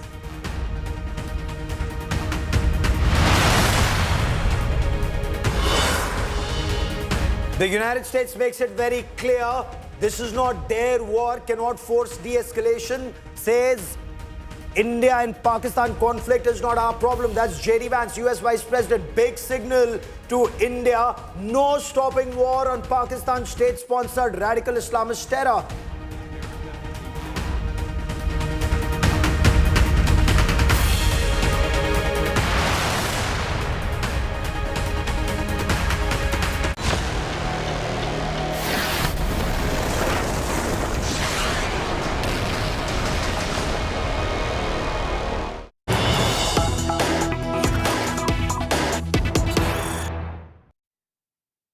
Is Pakistan already out with its begging bowl, Preeti? That's the big question right now. The situation in Pakistan is very dire when it comes to the Pakistan economy. Well, the latest news that's coming in is Pakistan government has appealed for global loans. Viewers, you know, what's ironic in all of this is, and Gaurav, maybe you can reflect on this, because Pakistan is going all out to target Indian civilian installations, military installations, escalating the conflict. But on the same time today, Pakistan's going to stand in front of the IMF asking for a loan. Pakistan's economy is in dire straits. It wants the next tranche of the $7 billion that it's gone to IMF for. Perhaps the 23rd or the 24th bailout. In a moment, we'll be joined by editor Business Today, Siddharth Zarabi, will give us more details because Pakistan government has urged global partners, and this shows Pakistan is very nervous. Pakistan has also reached out to the United States, is what sources are telling us, when that conversation took place between US NSA and Secretary of State Marco Rubio with Pakistan's Prime Minister Shahbaz Sharif. Pakistan is seeking de-escalation. Pakistan is desperate, and this is the cost that India has only started to impose on Pakistan. And under fire, Pakistan government is now furiously backpedaling, Preeti. Well, the Pakistan government is furiously backpedaling, but Gaurav, will that help? Because on the other hand, it's not the Pakistan government that's clearly calling the shots with what's really going on. It's General Munir who's calling the shots. It's the Pakistan army, because the Pakistan government, right from the word go, you know, who can forget the defense minister, the day India reacted to the Pahalgam terror attacks by taking on, attacking and bombing the terror launch pads. The Pakistan defense minister that evening had said that we are not going to escalate. What happened then? Exactly 8 hours from now, Pakistan escalated because the government is not clearly in control. You're absolutely right, Preeti. And let's quickly cut across to our colleague Siddharth Zarabi, who joins us for more on this. You know, Siddharth, Pakistan's supposed to go to the International Monetary Fund with Two questions. With what face and what's Pakistan's plea at a time when all funds that Pakistan gets get diverted to Pakistan Army or the military jihad complex? Well, clearly, Gaurav, this is another sign of Pakistan's bankrupt economy. And just to share the numbers with our viewers, they already got $7 billion earlier last year. That was a previous tranche. There was another $1.2 billion given for so-called climate resilience. We really don't know, as you said, what they did with it. The fresh demand, which is going to come up before the IMF tonight, India time, in Washington, is for $2 billion. The tweet in question has been put out from the official X handle of the Economic Affairs Department of that country. Poorly worded tweet with a spelling mistake also. There are now reports, news agency reports, which say that the Pakistan government, the Economic Affairs Department, is denying that they put out this tweet. That tweet has not yet been taken down, but the larger picture is the bankrupt nature of Pakistan's economy. Its stock exchange has melted after Pakistan received this massive attack from India on its terrorist infrastructure. And who knows, not one, but many begging bowls are being prepared in Islamabad. You know, Siddharth, IMF is no charity trust. IMF is a bank. On the other hand, you've had, where Pakistan's concerned, their stocks completely crashing. Their stock exchange shut yesterday. At the back of it, is it plausible that the IMF could actually give this, loan to Pakistan? It's not charity, it's not a grant, it's a loan after all. Just to put that in context, both the World Bank and the International Monetary Fund are multilateral financial institutions. They are charter-based. Pretty much all countries across the globe are members, and there is a specific system of aiding, helping economies across the world at different times of crisis. What Pakistan has been doing is to constantly take money from this formal route, and we of course know its extreme dependency on China, earlier the United States, even the Saudis. As far as the state of the economy and the question that you asked me in terms of the IMF response, we already know that India will formally make its case at that IMF fund meeting later tonight, India time, where we will point out about Pakistan's support of terror. And that country, remember, has already been actioned under the Financial Action Task Force. Absolutely. It barely managed to escape, but is perhaps now close to getting tagged once again, Gaurav. You know, you've hit the nail on its head, and as Preeti and I have been reporting continuously since the Namaz-e-Janaza of those terrorists after India's missile strike at Muridke, Pakistan Army and terrorists were praying together. It just shows the bonhomie between terrorists in uniform and those in Shalwar Kameez. Siddharth Zarabi, many thanks for joining us on this broadcast. But there's been massive escalation, and not just along the line of control, but along the international border, because Pakistan once again launched multiple strikes. India is now hitting back. But we want to tell you what Pakistan is doing. It's almost following the Hamas playbook, the manner in which Hamas attacked Israel. A rocket barrage. The Iron Dome is extremely expensive. Israel used to spend a lot of money and millions of dollars on rockets that were as cheap as a couple of $100, and that's the only way those rockets coming in from Gaza Strip could be countered. But Israel had to do it. India is using India's Iron Dome, or the S-400 system, far superior to the Iron Dome, and trust me on that. But a lot of money is being spent for those cheap Pakistani rockets, Preeti. Well, you're right, there are a lot of money being spent, and yes, it's the Hamas playbook that Pakistan's firing, and it's, no irony that key leaders of Hamas were in Pakistan just about a month ago. But we're going to leave it at that.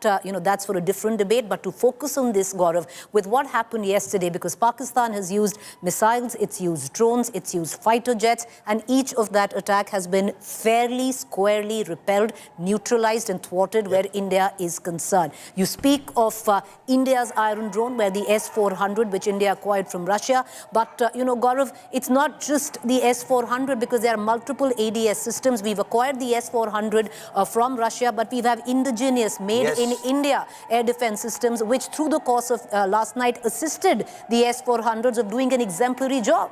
Oh, you're absolutely right. Whether you talk about the Akash surface-to-air missile defense shield, and India has a wide array of radars, and they're all integrated. That's the big advantage India has over Pakistan and other adversaries, because all missiles that were coming in, these air raid sirens that you hear, were blaring through the night, and not just in Jammu, but across parts of the border belt in Jammu and Kashmir, Punjab, pockets of the border belt of Rajasthan, and even Gujarat, Preeti. All missiles were intercepted by India's air defense systems. Well, you're right there. And, I'll just focus for just a brief while, because early this morning there was again attempted drone attack in Jaisalmer. Because if you saw yesterday, Gaurav, while, Rajasthan has the largest border with Pakistan, spanning over 1,000 kilometers. Yesterday, we saw an attempt being made by Pakistan on Jaisalmer, where Pakistan sent across a swarm of drones. Each and every drone was intercepted, neutralized. Pakistan tried to do the same thing today, again this morning between 4:30 and 5:30 p.m.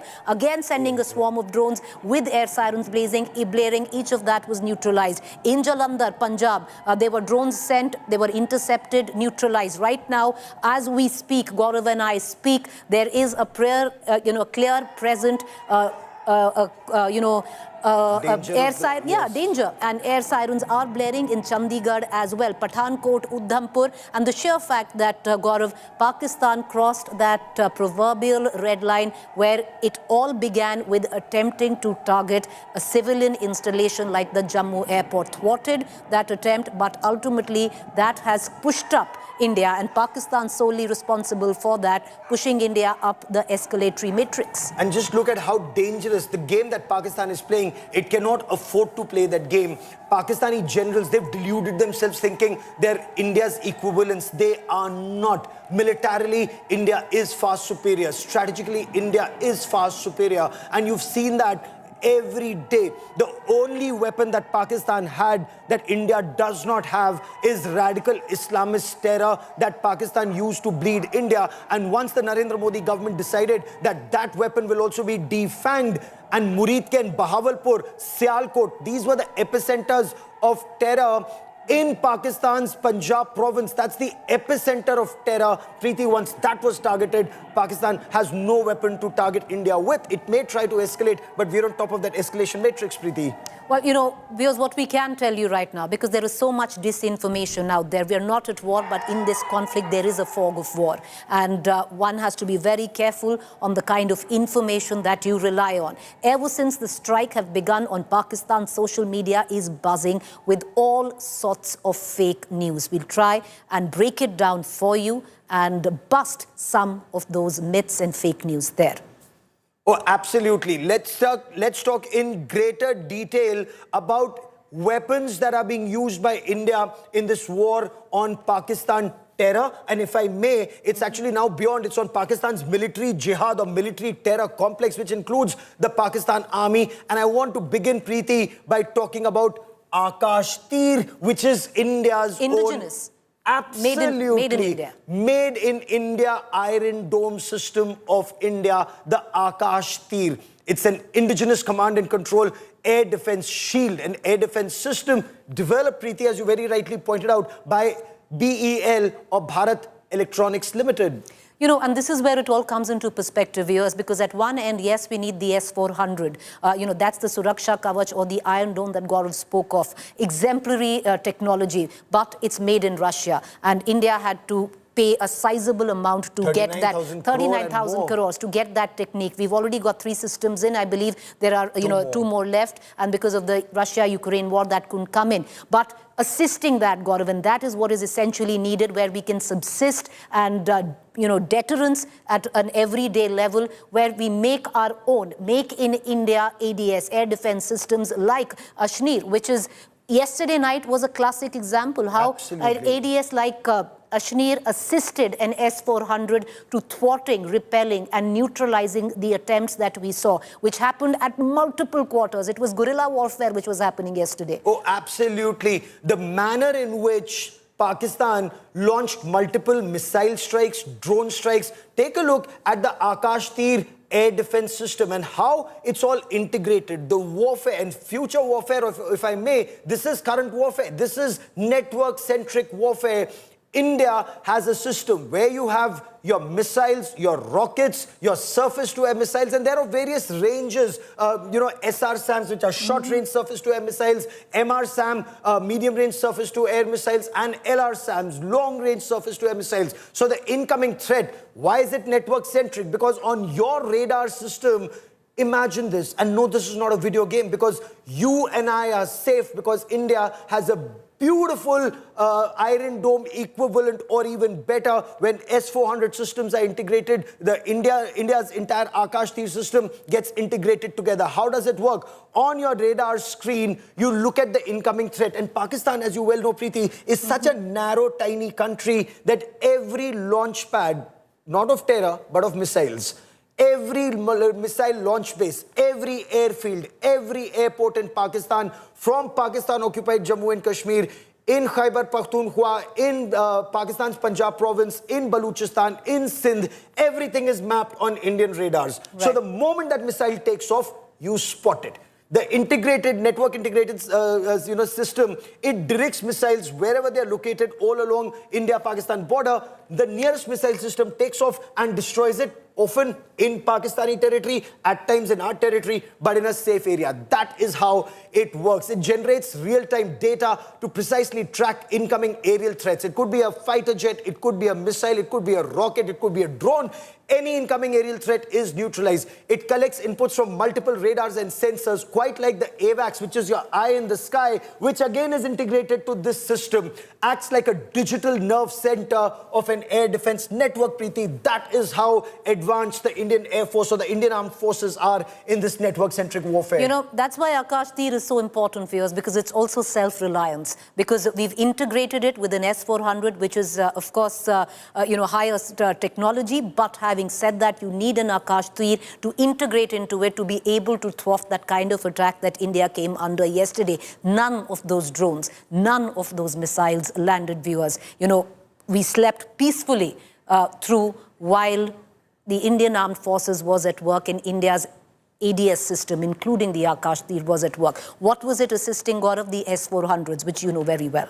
So I want to tell you about the S-400, and I also want to get into the political history of the S-400 and the diplomatic history of S-400, because if the S-400 system is holding India in good stead in the past 48 hours, it's because the Narendra Modi government, Preeti, it stuck to its guns. There was tremendous pressure from the United States of America, including threats of imposing sanctions on India if India went ahead with the S-400 system. They threatened to put Katsa on us. But, that's another story.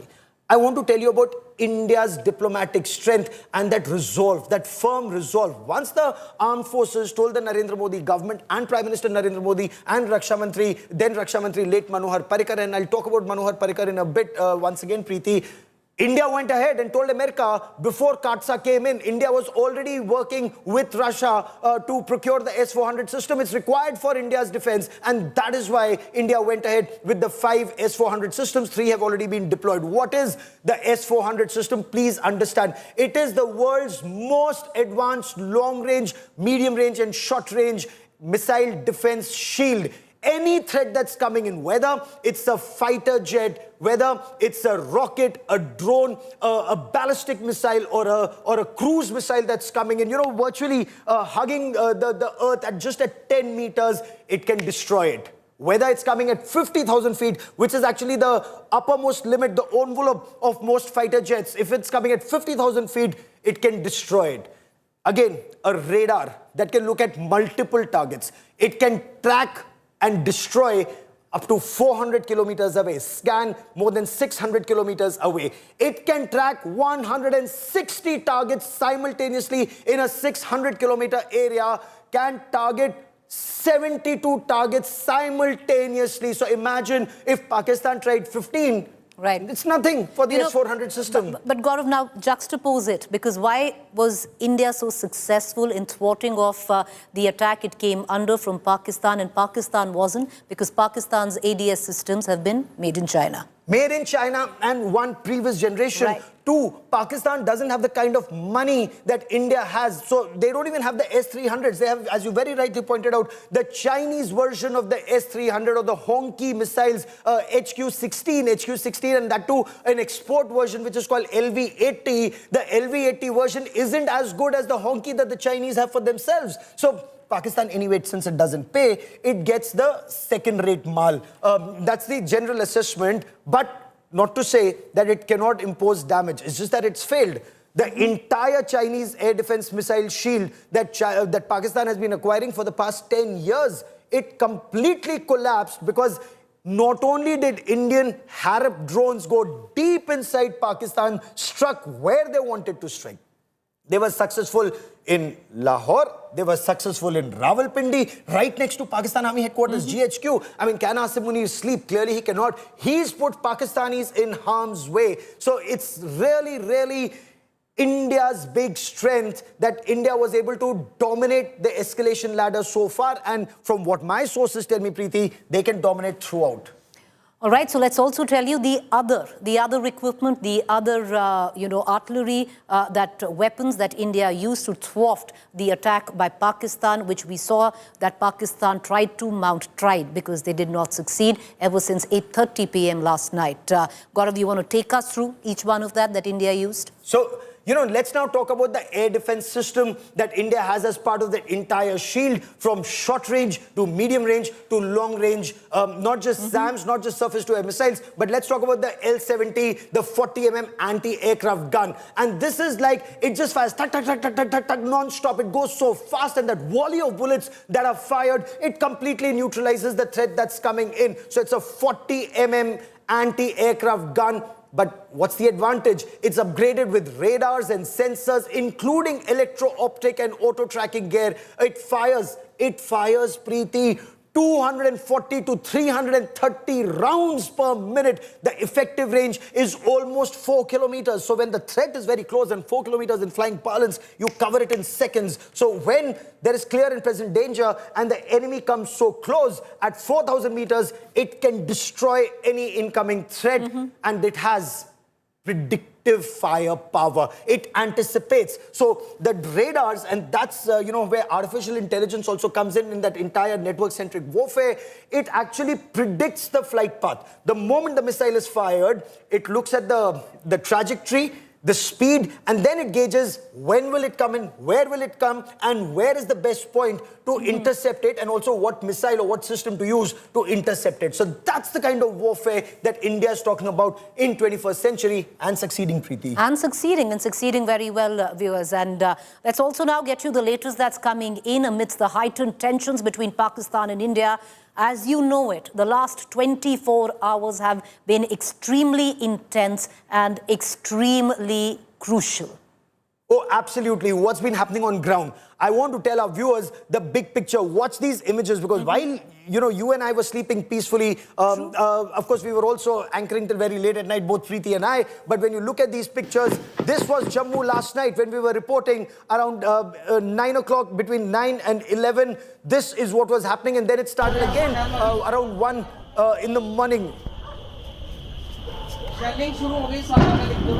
So this is what was happening along the international border Pakistan was firing a barrage of rockets and drones. It also fired missiles, but the Iron Dome system was able to completely take the threat down. That is how India was able to operate, and not just in Jammu, Preeti. Whether it was Jammu, whether it was the Punjab border, whether it was Rajasthan border, Jaisalmer, as you mentioned, Akhnur, as you mentioned, Preeti, all along the Western Front, Pakistan had opened up last night.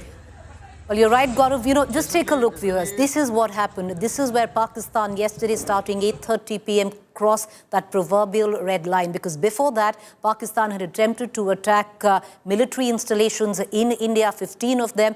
India thwarted, neutralized that attempt. But 8:30 p.m. last night, Pakistan tried to attack. It began with Jammu, trying to attack Jammu's civilian airport, viewers, the airstrip there. The residential areas around it. Attempt was thwarted.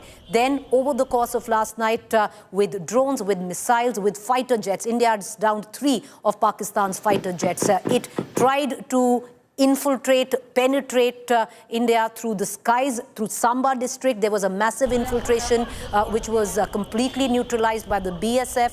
Then you had drones coming in Jaisalmer, Jalandhar. You had drones coming in Pathankot, Udhampur. All of that completely neutralized. And this is a good time, Gaurav, to take that moment and remember and thank our armed forces, because if it wasn't for them, India slept through peacefully with all of this. Of course, there were sirens blaring. There was a sense, of panic. But having said that, not one of those drones landed. Not one of those missiles landed. We've had casualties. We've had collateral to the extent of 16 lives. But that hasn't come yesterday at the back of a drone hit or a missile hit. It's come from the LOC, where there has been constant heavy artillery fire by Pakistan, targeting precisely civilian population. And we don't, wear the weight of that grief lightly. We will give back in good measure. I want to cut across, Gaurav, right now to all our colleagues who've been on ground reporting relentlessly at a time where there is so much disinformation, sifting through that disinformation, bringing out facts and real-time reports. Listen in. A rattled Pakistan made a failed attempt to target Jammu's airport and other vital installations in Jammu city and in Jammu and Kashmir. Right now we are standing outside Jammu's airport. There is complete blackout here. Earlier in the evening, Pakistan sent armed drones. Pakistan lobbed missiles towards vital installations in Jammu, whether it was Jammu airport and other army installations in Jammu, Udhampur and other places. But our alert security forces foiled the nefarious designs of Pakistan. We had already activated our air defense system S-400, and with the help of that, we were able to repel Pakistan's attacks, not only in Jammu and Kashmir, but also in neighboring Punjab, because Pakistan also tried to target the air base in Pathankot district of Punjab. We have successfully shot down 3 fighter jets of Pakistan. This includes 2 JF-17 fighter jets and 1 F-16 fighter jet. So Pakistan is rattled. It tried to escalate tensions. It tried to target Jammu city and other places. But our alert troops on ground have foiled the nefarious designs of Pakistan. We had already activated our air defense system, and with the help of that, we were able to shoot down Pakistani drones and Pakistani missiles. With video journalist Neeraj Kumar, this is Sunil Bhatt reporting from outside Jammu's airport for India Today. There's inbuilt de-escalation in every word that Foreign Secretary Vikram Misri said on day 1 and on day 2. He made it very clear that India does not want to escalate. India only wants Pakistan to stop radical Islamist terror or words to that effect that's been bleeding our country for decades. when those strikes were carried out at 9 different locations, including in the heart of Pakistan's terror central, which is Muridke, Bahawalpur, Sialkot in Pakistan's Punjab, which many, even within Pakistan, call proper Punjab. Well, that's the time India said, we've done what we wanted to do. If you do not escalate, we will not escalate. But then Pakistan escalated. So India gave it back just to send a message. We can hit you in Rawalpindi. We can hit you in Lahore. We can hit you where we want to hit you. We could hit in Khyber Pakhtunkhwa, which is like the tail end of Pakistan, even in 2019. So we can hit every part of Pakistan without even crossing the LC or the international border.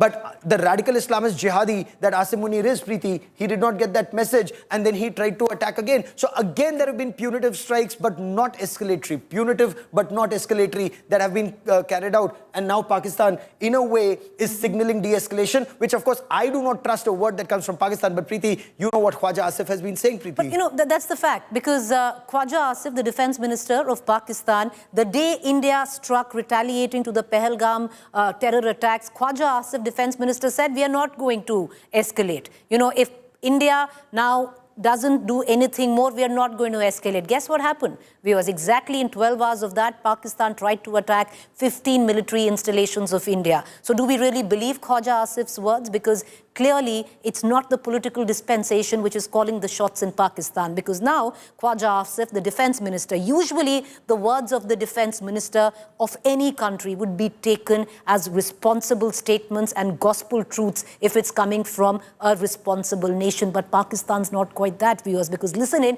to what the defense minister says right now. And I am sure, Gaurav, the next couple of hours will tell a very different story, because as we speak, air sirens are blaring through Chandigarh. But what does the defense minister say of Pakistan? Listen in.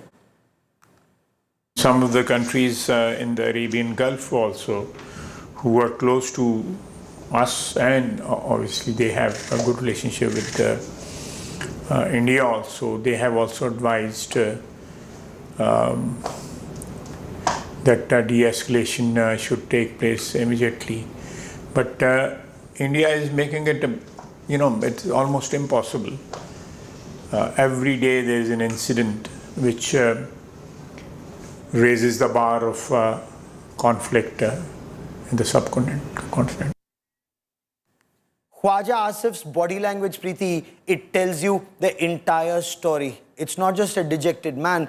Pakistan is a dejected nation. It's a radical Islamist regime in Pakistan led by Asim Munir, and he's hiding. But the fact remains, if you look at history, Pervez Musharraf, after having lost the Kargil war, actually did a coup and took over power. Now it remains to be seen whether General Asim Munir officially takes over power or is removed. But India's External Affairs Minister, Dr. S. Jaishankar, he's very clear. And that's one thing about this dispensation, whether it's Prime Minister Narendra Modi, External Affairs Minister Dr. S. Jaishankar, Defense Minister Rajnath Singh, National Security Advisor Ajit Doval, Union Home Minister Amit Shah, the entire Raisina Hill is exactly on the same page on how to deal with the state sponsor of radical Islamist terror that Pakistan is. Listen in to what our foreign minister told Iran's foreign minister about the situation on ground and what we expect friends and neighbors. India does not want preachers, India wants partners. But listen in what to the External Affairs Minister.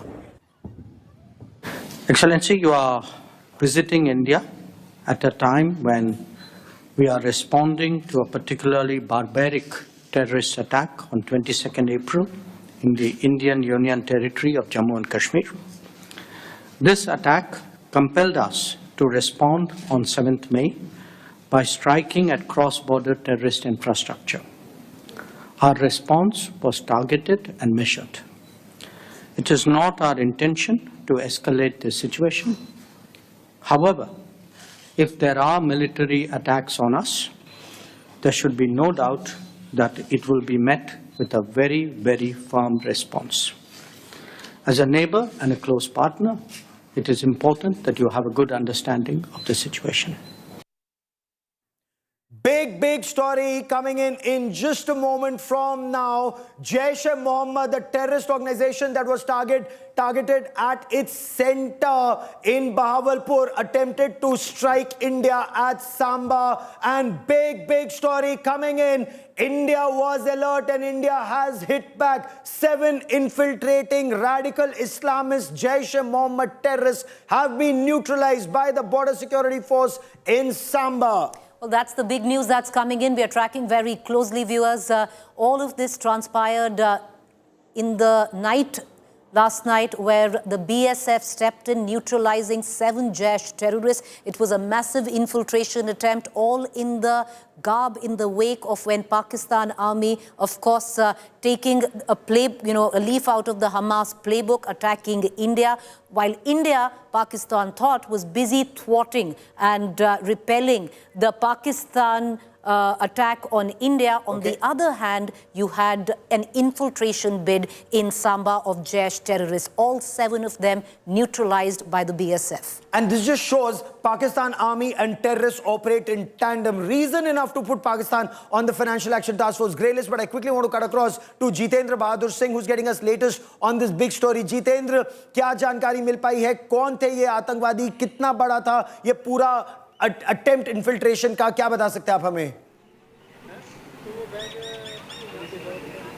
और देखिए गौरव, हमने देखा है कि पिछले 24 घंटे में जिस तरीके से पाकिस्तान की तरफ से जम्मू रीजन में एक बड़ा अटैक किया गया स्वार्म ड्रोन के जरिए और मिसाइल के जरिए, तो वहीं दूसरी तरफ आतंकवादियों की भी घुसपैठ कराई गई। इस तरीके से आतंकवादियों को जो सामा सेक्टर है वहां पर इन्फिल्ट्रेशन आतंकवादियों के द्वारा किया जा रहा था, जिसको कि बीएसएफ के कमांडोज ने पूरी तरीके से उनको देखा। सूत्र ये बताते हैं कि बीएसएफ ने HSTI के जरिए उन पर पूरी नज़र रखे हुए थी। साथ ही लॉरस रडार जो बीएसएफ के पास मौजूद है, उनसे भी हर एक गतिविधि पर नज़र रखी जा रही थी। ऐसे में जब ये आतंकी इन्फिल्ट्रेट कर रहे थे तो इनकी घुसपैठ को पूरी तरीके से नाकाम किया है और उनको शूट किया है, ऐसी खबरें आ रही हैं कि और इसमें से 7 जो जैश-ए-मोहम्मद के आतंकी हैं, इसकी जानकारी सूत्रों के हवाले से मिल रही है कि इनको न्यूट्रलाइज किया गया है। हालांकि अभी बॉर्डर की सिचुएशन है काफ़ी वोलाटाइल है, इसलिए बीएसएफ जो है आगे की तरफ नहीं गई है, इनको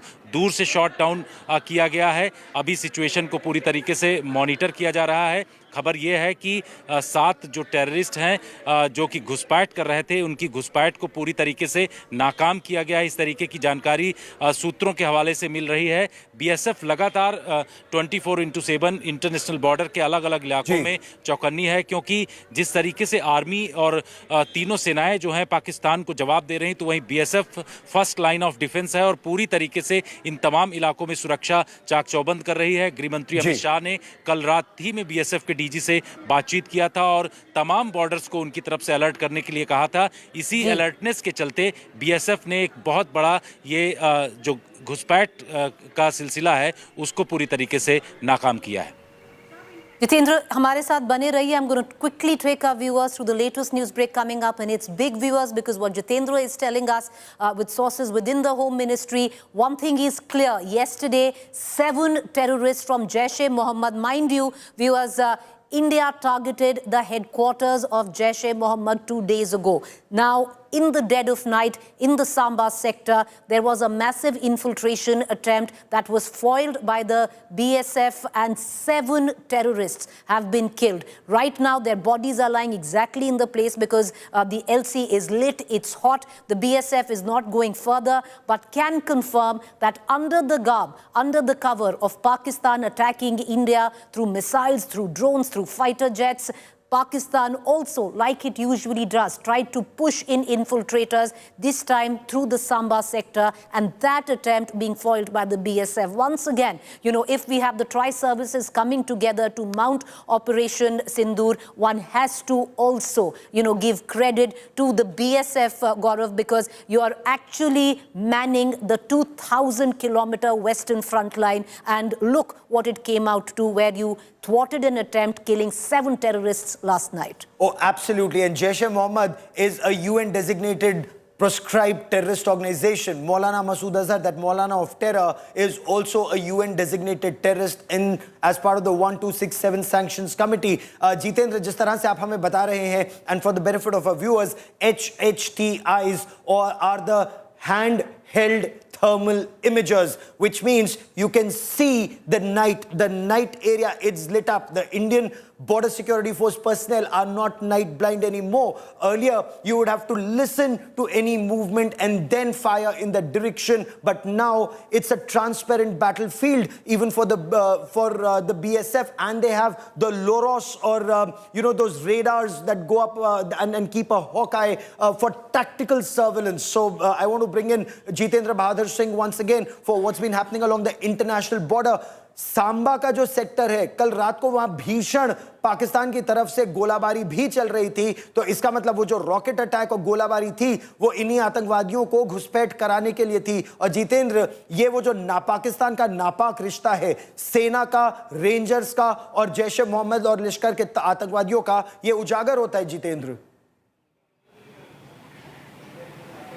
बिल्कुल गौरव, जिस तरीके से पाकिस्तान हमेशा से आतंकवादियों का समर्थन करता है, पाकिस्तान की आर्मी हो, आईएसआई लगातार इन आतंकवादियों का सपोर्ट करती, फंडिंग भी करती है। हमारे पास कई ऐसे सबूत भी हैं। इनके पास जो ट्रस्ट हैं आतंकवादियों के, चाहे वो फलाह इंसानियत हो या फिर अल रहमत ट्रस्ट, इन तमाम ट्रस्ट को पूरी तरीके से पाकिस्तानी खुफिया एजेंसी आईएसआई के द्वारा फंडिंग कराई जाती। तो ये तमाम जानकारियाँ मौजूद हैं। कल जिस तरीके से रात में पाकिस्तान की तरफ से फायरिंग किया गया और इस फायरिंग की आड़ में जो है घुसपैठ कराने की पूरी कोशिश थी, और ये आशंका बीएसएफ को, आर्मी को और सभी सेनाओं को थी कि पाकिस्तान एक तरफ तो जो मिलिट्री इंस्टॉलेशंस हैं उसके ऊपर अटैक कर रहा है, तो वहीं दूसरी तरफ जो घुसपैठ हैं, जो उसके पिछलग्गू आतंकी हैं, उनको भी घुसपैठ कराएगा और उसके जरिए बड़े हमले करा सकता है। इसी वजह से अलर्ट बीएसएफ ने पूरी तरीके से इस इन्फिल्ट्रेशन बिट को फॉयल किया है और जानकारी ये मिल रही है कि बीएसएफ ने 7 ऐसे जो टेररिस्ट हैं उनको निशाना बनाया है। हालांकि अभी सिचुएशन बॉर्डर की वोलेटाइल है, इस वजह से वहां तक बीएसएफ नहीं पहुंची है, लेकिन ये कहा जा रहा है कि जैसे ही वो फेंसिंग के आसपास घुसपैठ करने की कोशिश कर रहे थे, उनको हिट किया गया है और वो न्यूट्रलाइज हुए हैं, सूत्र बताते हैं। इस तरीके की जानकारी मिली। तो बीएसएफ लगातार बॉर्डर पर चौकन्नी है, एचएसटीआई से नजर रखती है। रात में भी लॉरेस रडार उसके पास मौजूद है, उससे पूरी तरीके से तमाम इलाकों में नजर रखा जाता है। और बीएसएफ अब इस स्थिति में अलग अलग स्थानों में, चाहे जम्मू रीजन का हो, इसके साथ साथ पंजाब, राजस्थान और गुजरात का, इन तमाम इंटरनेशनल बॉर्डर पर पूरी तरीके से चौकन्नी है। और बीएसएफ जो है पाकिस्तान की हर एक हरकत को जवाब दे रहे, क्योंकि सियालकोट सामने है, गुजरावाला, इन तमाम जगहों पर ये कहते हैं कि पाक रेंजर्स जो हैं पूरी तरीके से वहां से सपोर्ट करते हैं इन आतंकवादियों को। जितेंद्र रहिए मेरे साथ, आपने बड़ी बात बताई है जी, that this is being done at the behest and with the protection provided by Pakistan Army and Rangers. Jitendra is tracking that story. Now we have 2 defense analysts who are joining us on the swiftly changing situation along the international border and the line of control. And there's been massive escalation by Pakistan. Joining me on this India Today special broadcast is Air Marshal Matheshwaran and Air Marshal Sanjeev Kapoor, 2 of the finest aviators and aviation experts on this broadcast. Air Marshal Matheshwaran, when you look at the air war that's been happening and Pakistan's desperate attempts to target our airfields, our frontline airfields, what do you make of India's response and Pakistan's offensive? Thank you, Gaurav. I think the handling of the entire process has been extremely well done by the Indian military and the army, the air force, and the government, because this was expected. One is the response or the kind of aggression that Pakistan is showing now is proof that our strikes on May 7th early morning has been absolutely bang on target. And the impact has been tremendous. And that's what your coverage on the infiltration attempts by Jaish-e-Mohammed terrorists, they're all response to the serious damage that they've encountered in the first strike. That's one. Yes. Second, obviously, Pakistan now, given the internal problems that they have, their people have to be diverted on a nationalist jingoistic, slogans Platform, to yeah, get yeah. together. And so the diversionary attacks to deflect any kind of adverse reaction that have been going on for the last couple of years over the army and the government is the escalation attempts.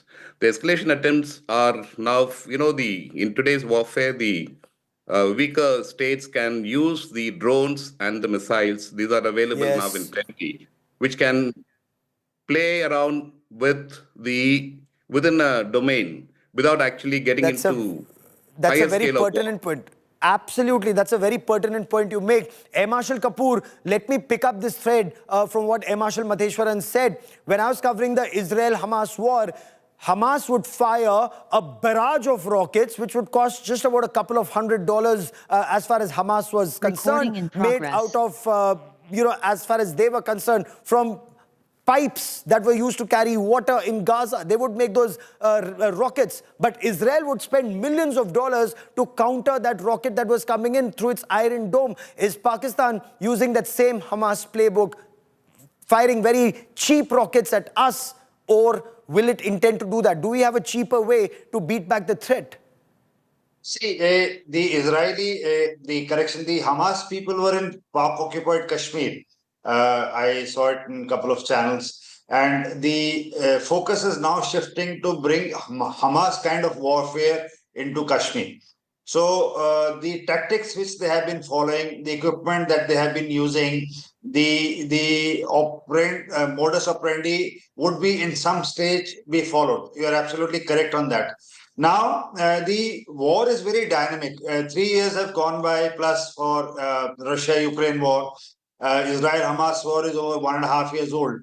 And we are till date wanting to restrict the attack to a manner that it does not enter a prolonged thing. The foreign powers to coming into this, but to take out the air defense systems which we took out yesterday using the kamikaze drones, the loitering munitions that we have used, the use of satellite imagery to indicate to the world the damages done of the 9 strikes. These are all evolutions which were not there with us in 2019.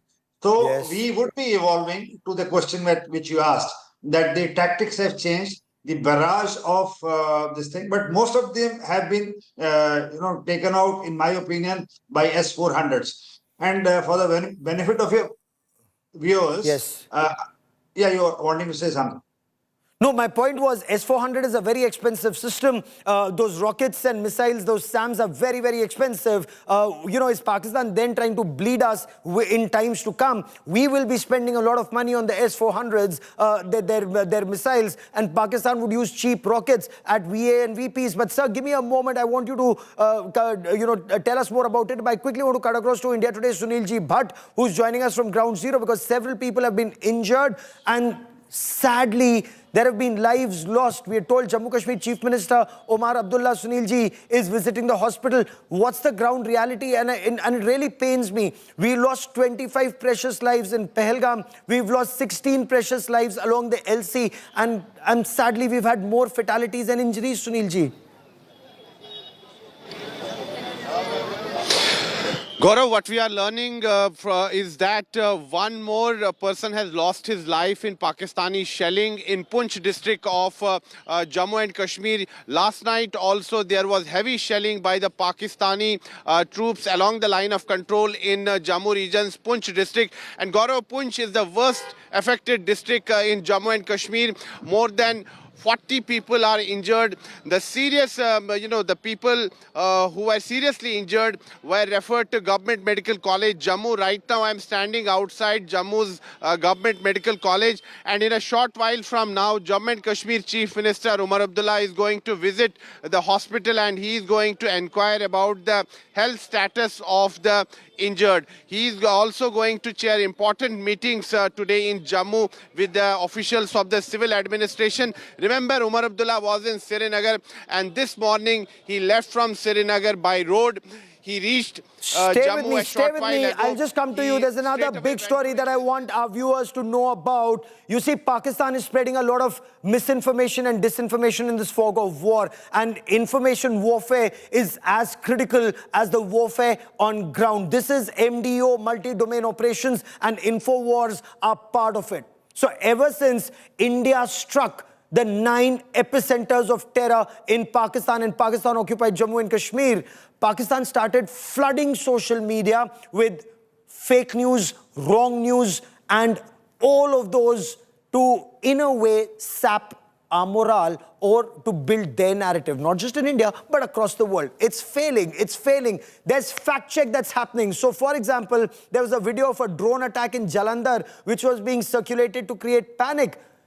It was investigated and found this is an unrelated video of a farm fire. The video had the timeline of 7:39 p.m. The drone attacks began much later. The same was later verified by the district collector of Jalandhar that it was fake news. Then an Indian post was claimed to have been destroyed by the Pakistan army in one of the fake videos spread online. The video was shared and amplified by a number of fake and unverified accounts. That is how they propagate their agenda. Now again, this was fact-checked and found out to be completely false. It claimed that it was staged upon, upon verification. Look, the Pakistanis, nakal ke liye bhi akal chahiye hoti hai, and Pakistanis have no akal. Why? Because they claim that there was some 20 Raj battalion. There is no 20 Raj battalion in the Indian army. The video again was aimed to mislead people in India as part of that coordinated propaganda campaign. Let me get you another video. An old video was shared on social media with the claim that Pakistan has launched a missile attack on India in retaliation. Again, this was fact-checked. The video busted Pakistan's disinformation. The video shared was actually of an explosive attack that took place in Beirut, in Lebanon, in 2020. Information regarding a so-called Fidain attack, a suicide attack on an army brigade in Rajouri in Jammu and Kashmir was widely shared and circulated. Again, this was fact-checked and fact-checked by Government of India. The PIB, the Press Information Bureau, has officially confirmed that there was no Fidain attack, no suicide attack on any military base or cantonment. So this false claim was solely intended to mislead and cause confusion. The video was accordingly flagged. Not just that. A confidential letter, so-called confidential letter, was circulated, which claimed it was by Chief of Army Staff, General V.K. Narayan. Imagine we haven't had an army chief with that name. Again, nakal ke liye akal chahiye hoti hai, and Pakistanis lack that akal. It is so clear. So they claim that General V.K. Narayan sent a confidential letter regarding the lack of military preparedness or the lack of its on to an army officer in Northern Command. Now, again, this was fact-checked by the government and it was fake. There is no V.K. Narayan as COS, and this, again, was Pakistani propaganda. Then there's another social media post that notoriously claimed that Indian military used Ambala Air Base to attack Amritsar and its own citizens. By the way, this was done officially by Pakistan. They claimed this. Fact check found this was again baseless as part of the concocted misinformation campaign. In response, the government gave a detailed press release by the Ministry of Defense to put forward the real picture for audiences in India and across the world. Let me also bust more Pakistani propaganda. A social media post was shared claiming that entry bans had been imposed in airports across India. Fact check busted and debunked this fake narrative of Pakistanis once again. There's no such decision that's been taken by the government. Let me get you more propaganda from Pakistan that was busted by the government. So there was an old image that there were multiple explosions at Jammu Air Base. This is what was claimed. We did a fact check, as did the government, and the image that was circulated by Pakistan's agenda peddlers was an image from the Kabul airport blast in August 2021. Let me get you more. Since the strike began, Pakistani social media is buzzing with fake news. And let me take you through more. A video of a blast in Sialkot They said that was an attack by Indian forces. That's an old video of a cylinder blast in Mumbai. Then, fact check 2. There was a claim of Colonel Sofia Qureshi leading Operation Sindoor. The fact, it's a 2021 video from a US Renault Air Race that shows the American pilot, Major Beowulf, Christine Beowulf, that's actually leading that operation. Then there was a claim that was made, army casualties at the Sangar post, which is opposite a Pakistani post at the LC. Again, that's a video of 2007, where Indian Jawans were carrying the body of a rebel that had been neutralized in the eastern sector and not of the LC. Let me get you more. There was a video of Pakistan Air Force attack. That was claimed that this was a Pakistan Air Force attack on Amritsar on the 7th of May 2025. A fact check was done. It was actually a 2024 video that shows Israel's Iron Dome intercepting rockets that were coming in from Lebanon.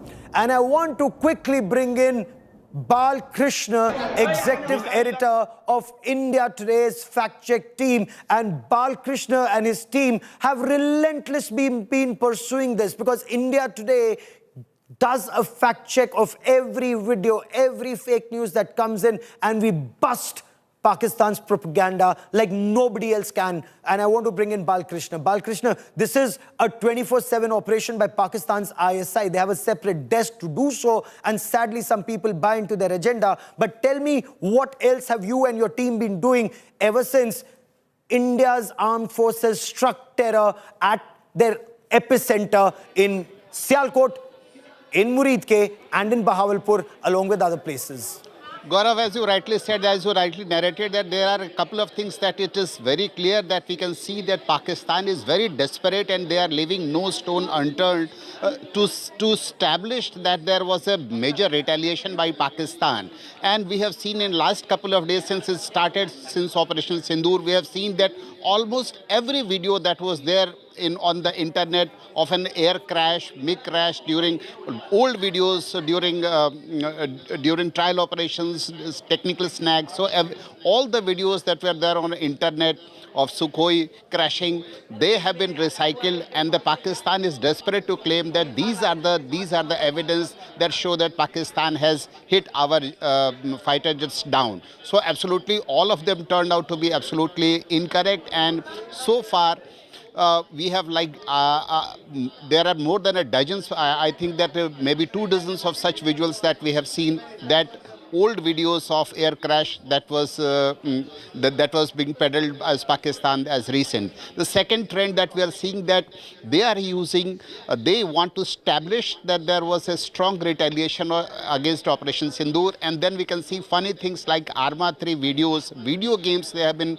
showing that this is how Pakistan retaliated. We have also seen that they have scrapped all the videos that were there from Israel and Hamas war, and they have seen that this is how Pakistan retaliated when there was Operation Sindoor was on. Now when I think that they exhausted the stock of those videos, then they have started using AI generated videos. As you can see that in the stories that we just discussed, they are creating videos out of the old images and AI images, and they are trying to peddle that these are the evidence that India's planes have been shot down. And lastly, we see that they are using all the visuals, any incidents of fire, explosion, LPG blast, tanker blast that is there on the internet. They are trying to show, they are trying to peddle that this is how, these are the evidence of Pakistan's attack. Gaurav? Oh, absolutely. And this info warfare will continue. So this has to be a 24/7 battle for you and your team. And you are at the front line of this war on Pakistan's disinformation and misinformation. And India Today is busting all the fake news that Pakistan's ISI is putting out, Bala. Give us details how you bust the fake news, because ISI is a past master. I mean, ISI should be called liar in chief, DG ISPR. Definitely, Gaurav. So that is a propaganda war that is very easily visible. So one thing that we have seen that we shouldn't fall for anything that has been passed off on social media, because we have also come across multiple handles, social media handles, people posing as retired army officers, retired Indian army officers, and these actually turned out to be Pakistan accounts. And it was surprising for us when yesterday, because we see that Pakistan government is trying to put up a very brave front. They are saying that they are strongly retaliating against India. But we scrap internet and see what the general people, what the citizens of Pakistan are talking about, and you will be surprised to see that we can see that people are talking there. They are in panic. It exposes totally the brave front being put forward by the Pakistan government. People are saying that we are stockpiling medicines, we are stockpiling food. They are saying that rangers have come and asked us to evacuate the area. So we can see there is a sense of panic in Pakistan citizens. But against that, the government is Pakistan government is trying to peddle everything that is. They are not only misleading us, they are also misleading their own citizens. So yesterday we came across a very hilarious video in a person standing right in front of the stadium was saying that there is a drone attack here by India. And when I was asking the Lahore police, they are saying that this is a lighting from the sky. It was raining yesterday in Rawalpindi, and the police tried to tell that gentleman that this is a lighting from the sky, not a drone attack by India. So they are not only and it will rain hellfire on Pakistan's military jihad complex. That's true, and that is happening because India is not escalating, but India is responding, and the response is to degrade Pakistan's ability to wage war against India, including wage that radical Islamist terror war. Much more on this big story and developments right here on India Today. I'll be back with much more. Stay with us.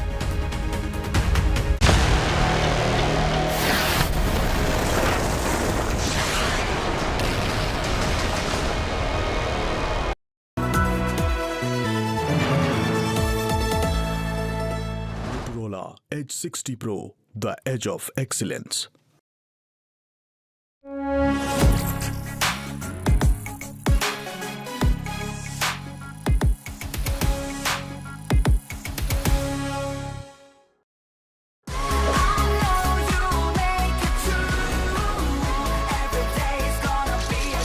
Open on TV.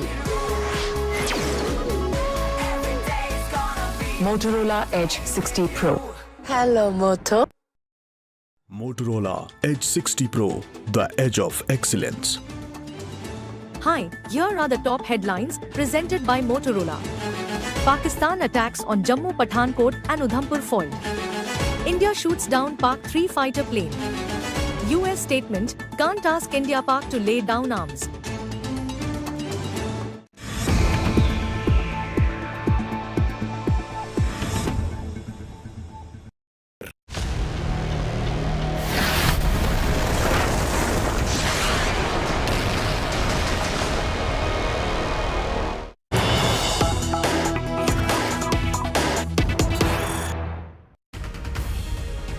Big story coming in. India's Akash surface-to-air missile defense shield has actually proven to be the nemesis of Pakistani assault. The information that's just coming in, the Akash surface-to-air missile have proven to be very effective against the incoming Pakistani aircraft threat. In the past 2 days, the entire Punjab and Jammu sector have been using this Akash missile shield, and they are the ones who've taken down the Pakistani JF-17s in the Pathankot sector. More units of Akash are now being deployed. This is rapid deployment of the Akash surface-to-air missiles. Now, I must tell you, India's integrated missile defense program, which was started in the 1980s, the Agni, Prithvi, Akash, Nag, Trishul, not every missile was initially successful. Prithvi, short-range surface-to-surface missile, about 150 kilometers, that was seen as one of the success stories initially. So Prithvi, Agni, which is one of India's most successful missile defense, missile shields and missile attack missiles of various ranges, it's done extremely well. It's the faith that the Air Force and the government placed in the Akash missile, because often over the past decades there was an attempt to show that Akash wasn't very successful. But then both the Air Force and the government stayed with the Akash missile. Akash, as the name suggests, is something to protect your skies. And Akash medium-range surface-to-air missile, it shot down the JF-17s in Pathankot. It's done extremely well. So Prithvi, Agni, Akash, Nag, Trishul.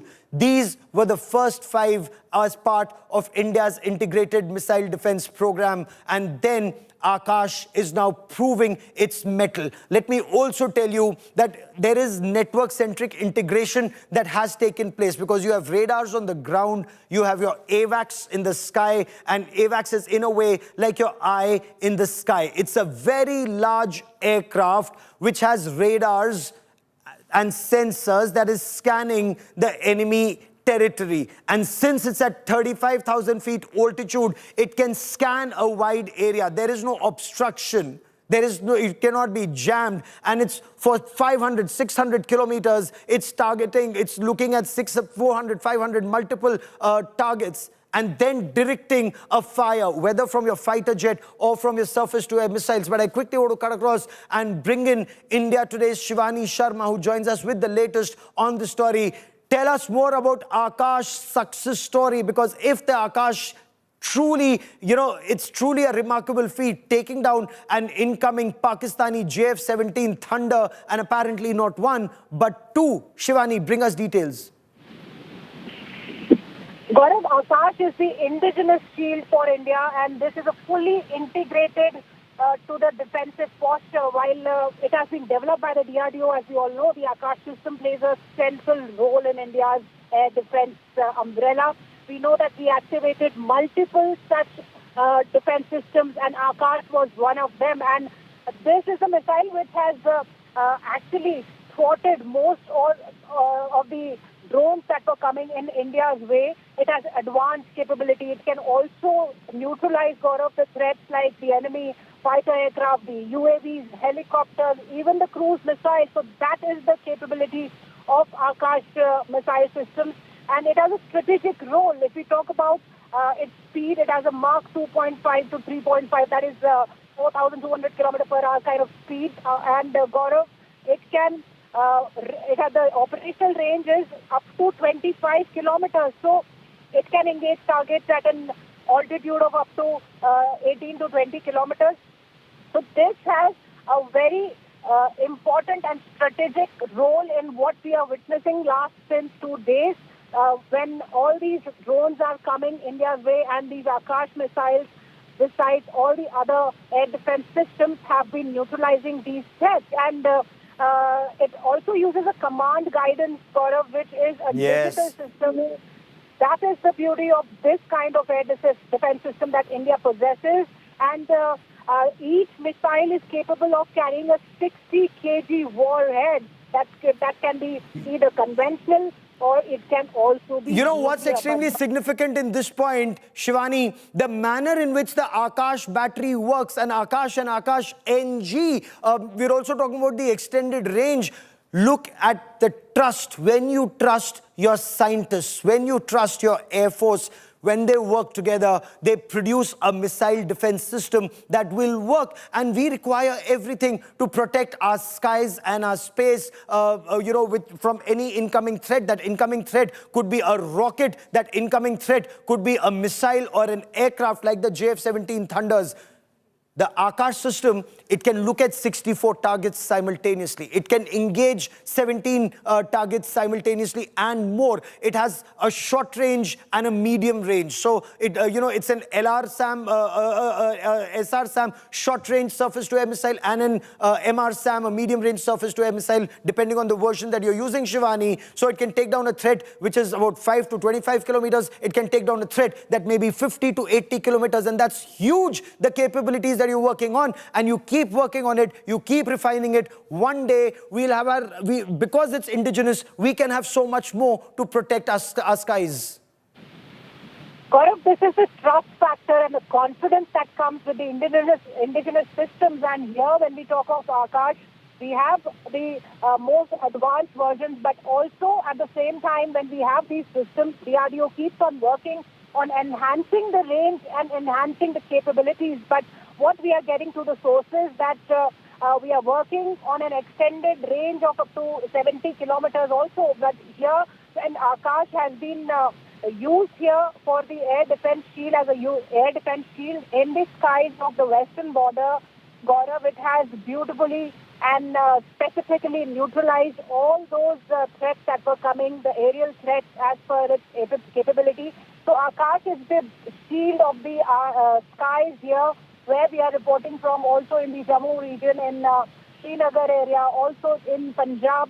So all these places, Akash missile systems, the air defense systems, the absolute protection for India has come with the confidence of Atmanirbharta and self-reliance. Gaurav. Okay, big story that's going to come in just a moment. We want our viewers to know that we are verifying every bit of information before we are in a position to give it out. There's a lot of information that's coming in through our sources, but right now I will for a moment stay on the Akash unit that's being deployed. And when the Akash system is deployed, Shivani, for the benefit of our viewers, give us details of how the entire air defense shield is being integrated. So whether you have your S-400 systems, whether you have your Akash systems, or whether you have the point defense system that you're using. But give me a moment as I get to that story. There's more breaking news coming in. There's been a drone attack on a Pakistani cantonment in Pakistan's Punjab province. This is a drone attack on the Okara cantonment in Pakistan's Punjab province. Now, this is situated very, very close to Okara city. This is on the GT road, on the Grand Trunk road, and Okara has been targeted. A big story that is coming in. And those are images that we are also showing you of multiple drone attacks, punitive drone attacks, not escalation, but retaliation. Because if Pakistan is attempting to target our military bases, our airports, our civilian infrastructure, there will be punitive strikes that will be carried out. And there, if you notice on those images, there's an ambulance on standby, there's a fire brigade on standby, but they're not being permitted to enter those locations. And I want to once again bring in Shivani Sharma for more on this. Shivani, bring us details of the drone strikes that are taking place. So military installations are now being targeted beyond terror training camps, launch pads and headquarters. And of course, the punitive strikes that had been carried out at Lahore's missile defense shield. Gaurav, this is a drone attack that has been carried out in Pakistan near the Okara Cant area, and this has happened in the morning. That's what we are picking from the sources, that this drone attack has been carried out in Pakistan near Okara Cant, and multiple such attacks are also being reported of, but we are waiting for more confirmation, Gaurav. And this is the punitive strike from India, because, you know, the statement also that we received from the Indian Army, they said that the Indian Army is in a repulsive mode. It is acting, retaliating, and giving a very strong response to Pakistan in the aftermath of what it has done and the misadventure it started last evening in Jammu. So this operation continues now. And Gaurav, this is a drone attack that has been now confirmed in Okara Cant of Pakistan.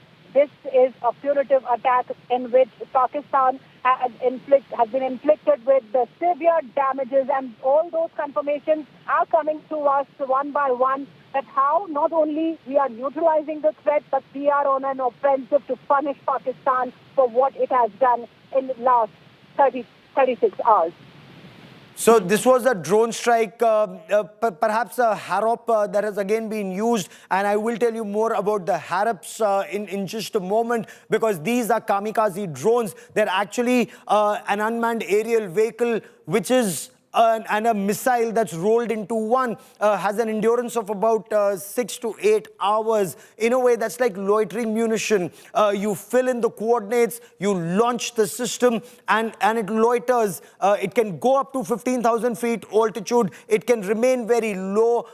It's at a very small cross section, so it can evade most radars. And Pakistan actually attempted to take down several of these when they were launched yesterday. But once they are launched, they will seek their target, home in, and then detonate. They will go slam into the target and detonate it completely. Ankit Kumar, my colleague, joins me for more on this. And Ankit has been scanning open source intelligence to get you the latest 360-degree perspective on India's punitive strikes, responsive but non-escalatory. Bring us details of the strike at the Okara cantonment.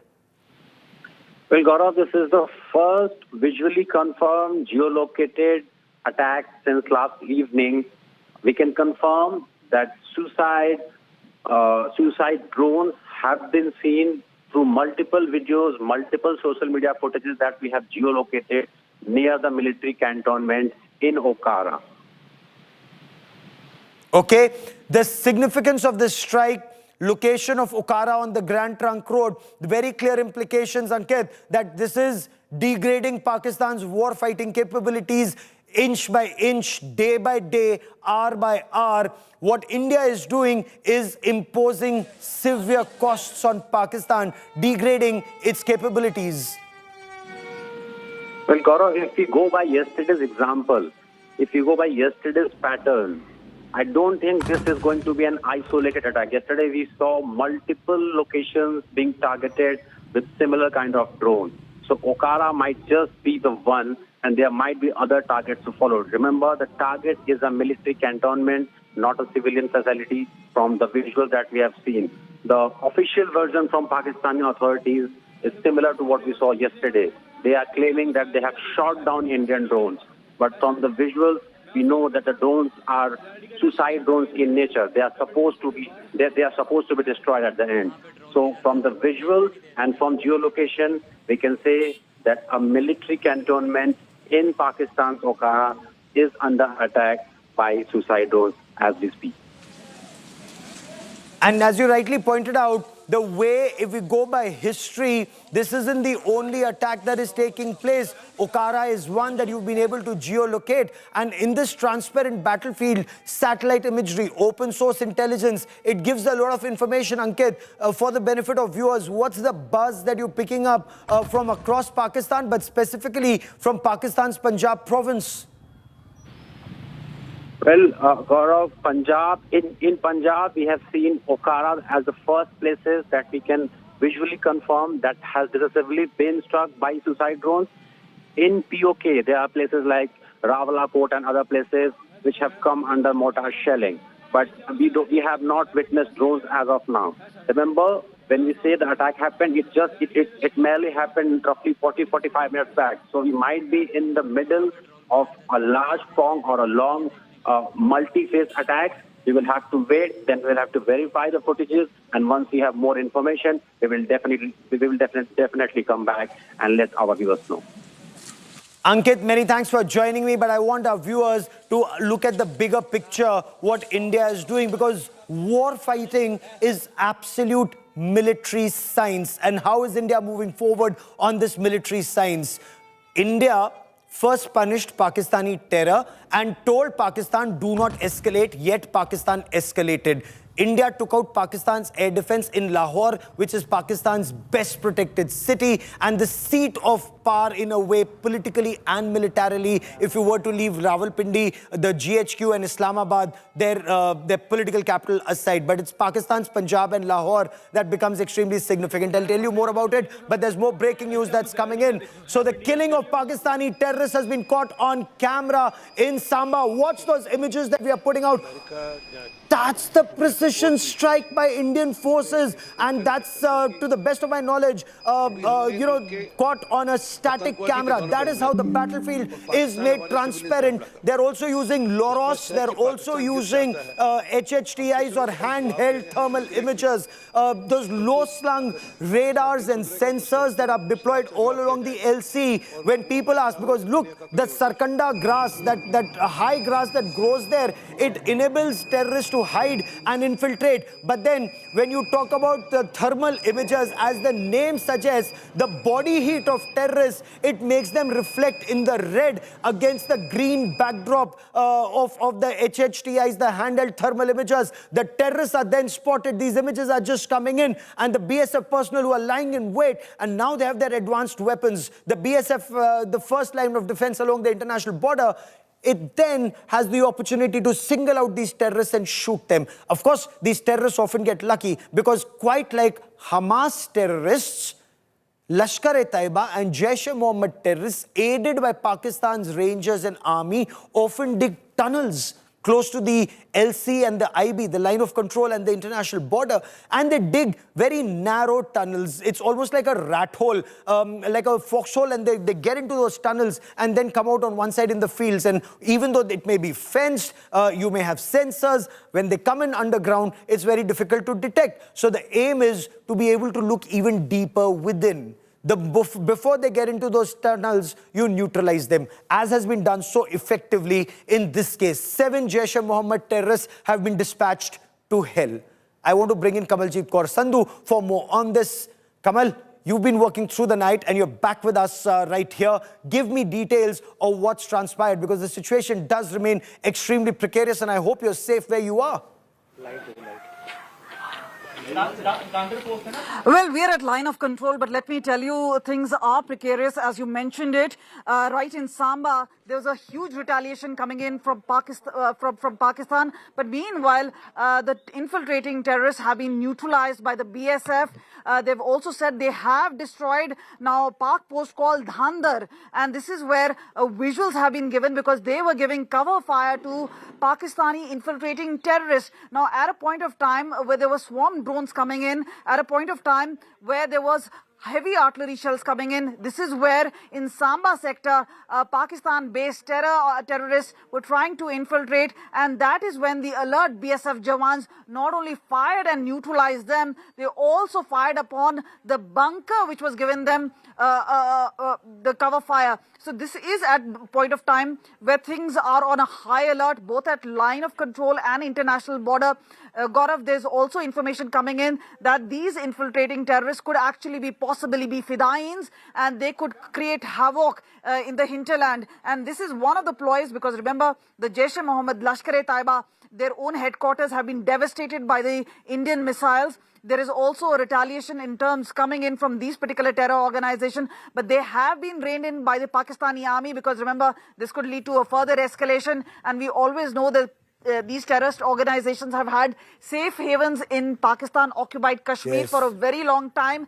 And this is one indication about the video being released very clearly gives evidence not just of cover fire given by Pakistani Rangers, but also about the retaliation and well securing this entire area of international border by the BSF BSF Jawans. So clearly, to the Rangers, stay with me for a moment. Stay with me, Kamal. I want to bring in Air Marshal Sanjeev Kapoor, former Director General Flight Safety and Inspections, on this broadcast. Also with me is General Rameshwar Yadav, former DG Infantry, who joins us in just about a moment from now. Air Marshal Kapoor, there are two aspects I want you to weigh in on. The images that we're seeing right now of 7 Jaish-e-Mohammed terrorists being neutralized as they attempted to infiltrate, and not along the LC, but across the IB, the use of the handheld thermal imagers and LOROS. Tell me more about what efforts that are being made to make the battlefield more transparent for our warriors. You just covered a little while ago, never ever in the history of mankind you would find the serving soldiers giving funeral to a terrorist. Yes. So the complete Pak army and Rangers was seen, and the same army leaves their troops behind in Kargil and in after Jafar Express blast. So to their own brethren, they are not. So somewhere this gives an indication that the terrorists are intertwined with the army and the armed forces. So though there is no accountability for them, so the army would be facilitating now to create unrest along the Samba sector and this Poonch Rajouri area. They would try infiltration because the weather and other things are suitable. Large amount of Chinese equipment, thermal imagers and others have been procured. The satellite communication handheld devices are with them. They have latest night vision goggles and imageries. They have sensors to detect and they have another warning devices attached onto the body with which they can I sense. want to, for a moment, Air Marshal, give me a moment as I want to play out these images full frame. I want our viewers to get better appreciation of the battlefield when they look at these images. And we'll play these images out full frame, full screen for you to appreciate the situation and the difficulties in which our armed forces fight. Now, this is a dense, thick foliage area opposite Samba. On the Indian side, India's effort is to cut this sarkanda grass or this grass that grows pretty high. But on the Pakistani side, watch these images. They encourage this. They encourage a thick foliage so that can be used as cover for infiltration. Then they build bunkers. Not only do they build bunkers, they then build tunnels for them to cross over on the Indian side. But watch these images. It's of course been caught on that thermal imagers and cameras that can see very effectively at night. And watch this. So some of the signatures that are there on the system, it gives you those details that this is camp number 56 where this situation has been taken. It is spotted, and that spotter to shooter is how the system operates, and I've been privileged to see this in action both along the line of control and now the technology. So first, this technology was given only in areas where there was massive infiltration. Now, with technology and indigenous manufacturing, that is why Atmanirbhar Bharat is so important. You can scale up. You can deploy it at multiple locations and you can protect your country better. So Border Security Force watches this and then they shoot the threat before it comes close to you. Kill the threat as far away from you. That's the best way to handle Pakistani terror. There's breaking news coming in. We are being told Prime Minister Narendra Modi is monitoring every development this side and on the other side as there is escalation by Pakistan. This is virtually undeclared war imposed by Pakistan. And through the night, the Prime Minister was being updated on every situation, every development that was taking place. Defense Minister Rajnath Singh, National Security Advisor Ajit Doval, the Chief of Defense Staff, General Anil Chauhan were briefing the Prime Minister, the three services chiefs, the army commanders, the corps commanders, and it's an integrated network of each information that keeps coming in and it's passed on. So that's the best way you form the bigger picture, but information also comes in through other sources and not just the chain of command. And that is where there's better appreciation of the battlefield. Information is the king. I want to quickly cut across to India Today's Aishwarya Paliwal, who joins us for more on the story. Aishwarya, give us details, the bigger picture as it emerges. So far, India is on top of the escalation ladder at every stage. How is the assessment, and what's the assessment that you are picking up from what the Prime Minister has been, he's been briefed, and his instructions to taking this battle forward?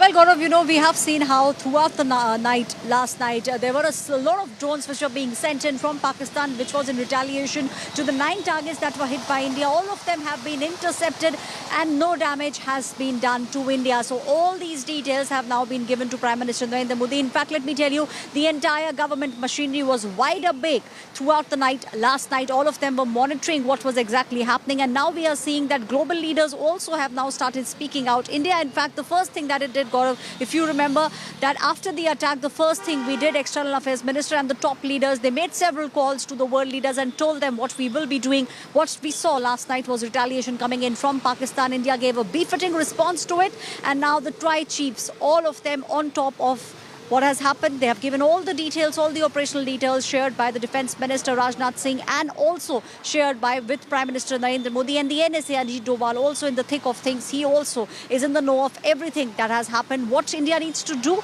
over the course of the next coming days, that's also something that now the government machinery is very closely looking at. A plan is being charted out, Gaurav, as you and I speak. Okay, stay with me. I want to bring in General Rameshwar Yadav, former Director General of Infantry, who joins me on this broadcast. In battle, that higher direction of war is extremely important and at every stage. General Yadav, in your appreciation, what is that higher direction that the fighting forces expect from the political leadership, especially in a battle as complex as this? You see, the political leadership, what they have been guiding us, basically it is the operational art that has been guided by them. That is number one. Let's take it militarily now.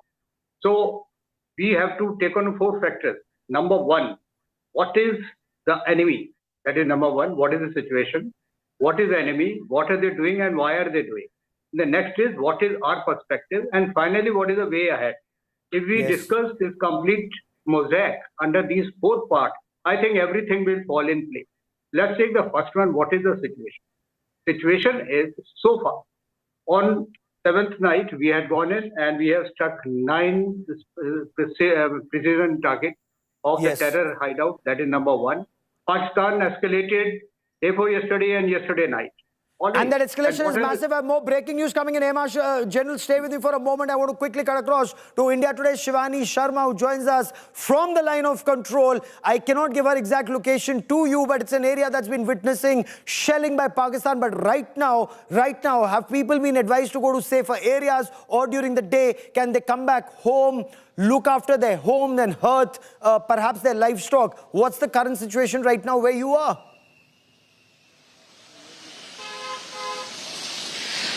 Gaurav, the situation remains sensitive out here because this area has seen aggressive shelling from Pakistan through the night and till the morning, and this remains quite uncertain because the pattern that Pakistan has been following during last few nights has been quite unpredictable. The people I was interacting in the villages where the houses have seen severe damages, there are casualties. The official figures are yet to be confirmed. There are injuries on ground. People are evacuated. They are running towards different locations here. And Gaurav, I must tell you that this kind of devastation has not been witnessed even at the Kargil war. That's what the villagers told us, that this kind of shelling, the intensity, the frequency, and the way it was being done from all directions by Pakistani posts has not been ever seen. And that's why these villagers, these people, the civilians in Jammu and Kashmir and the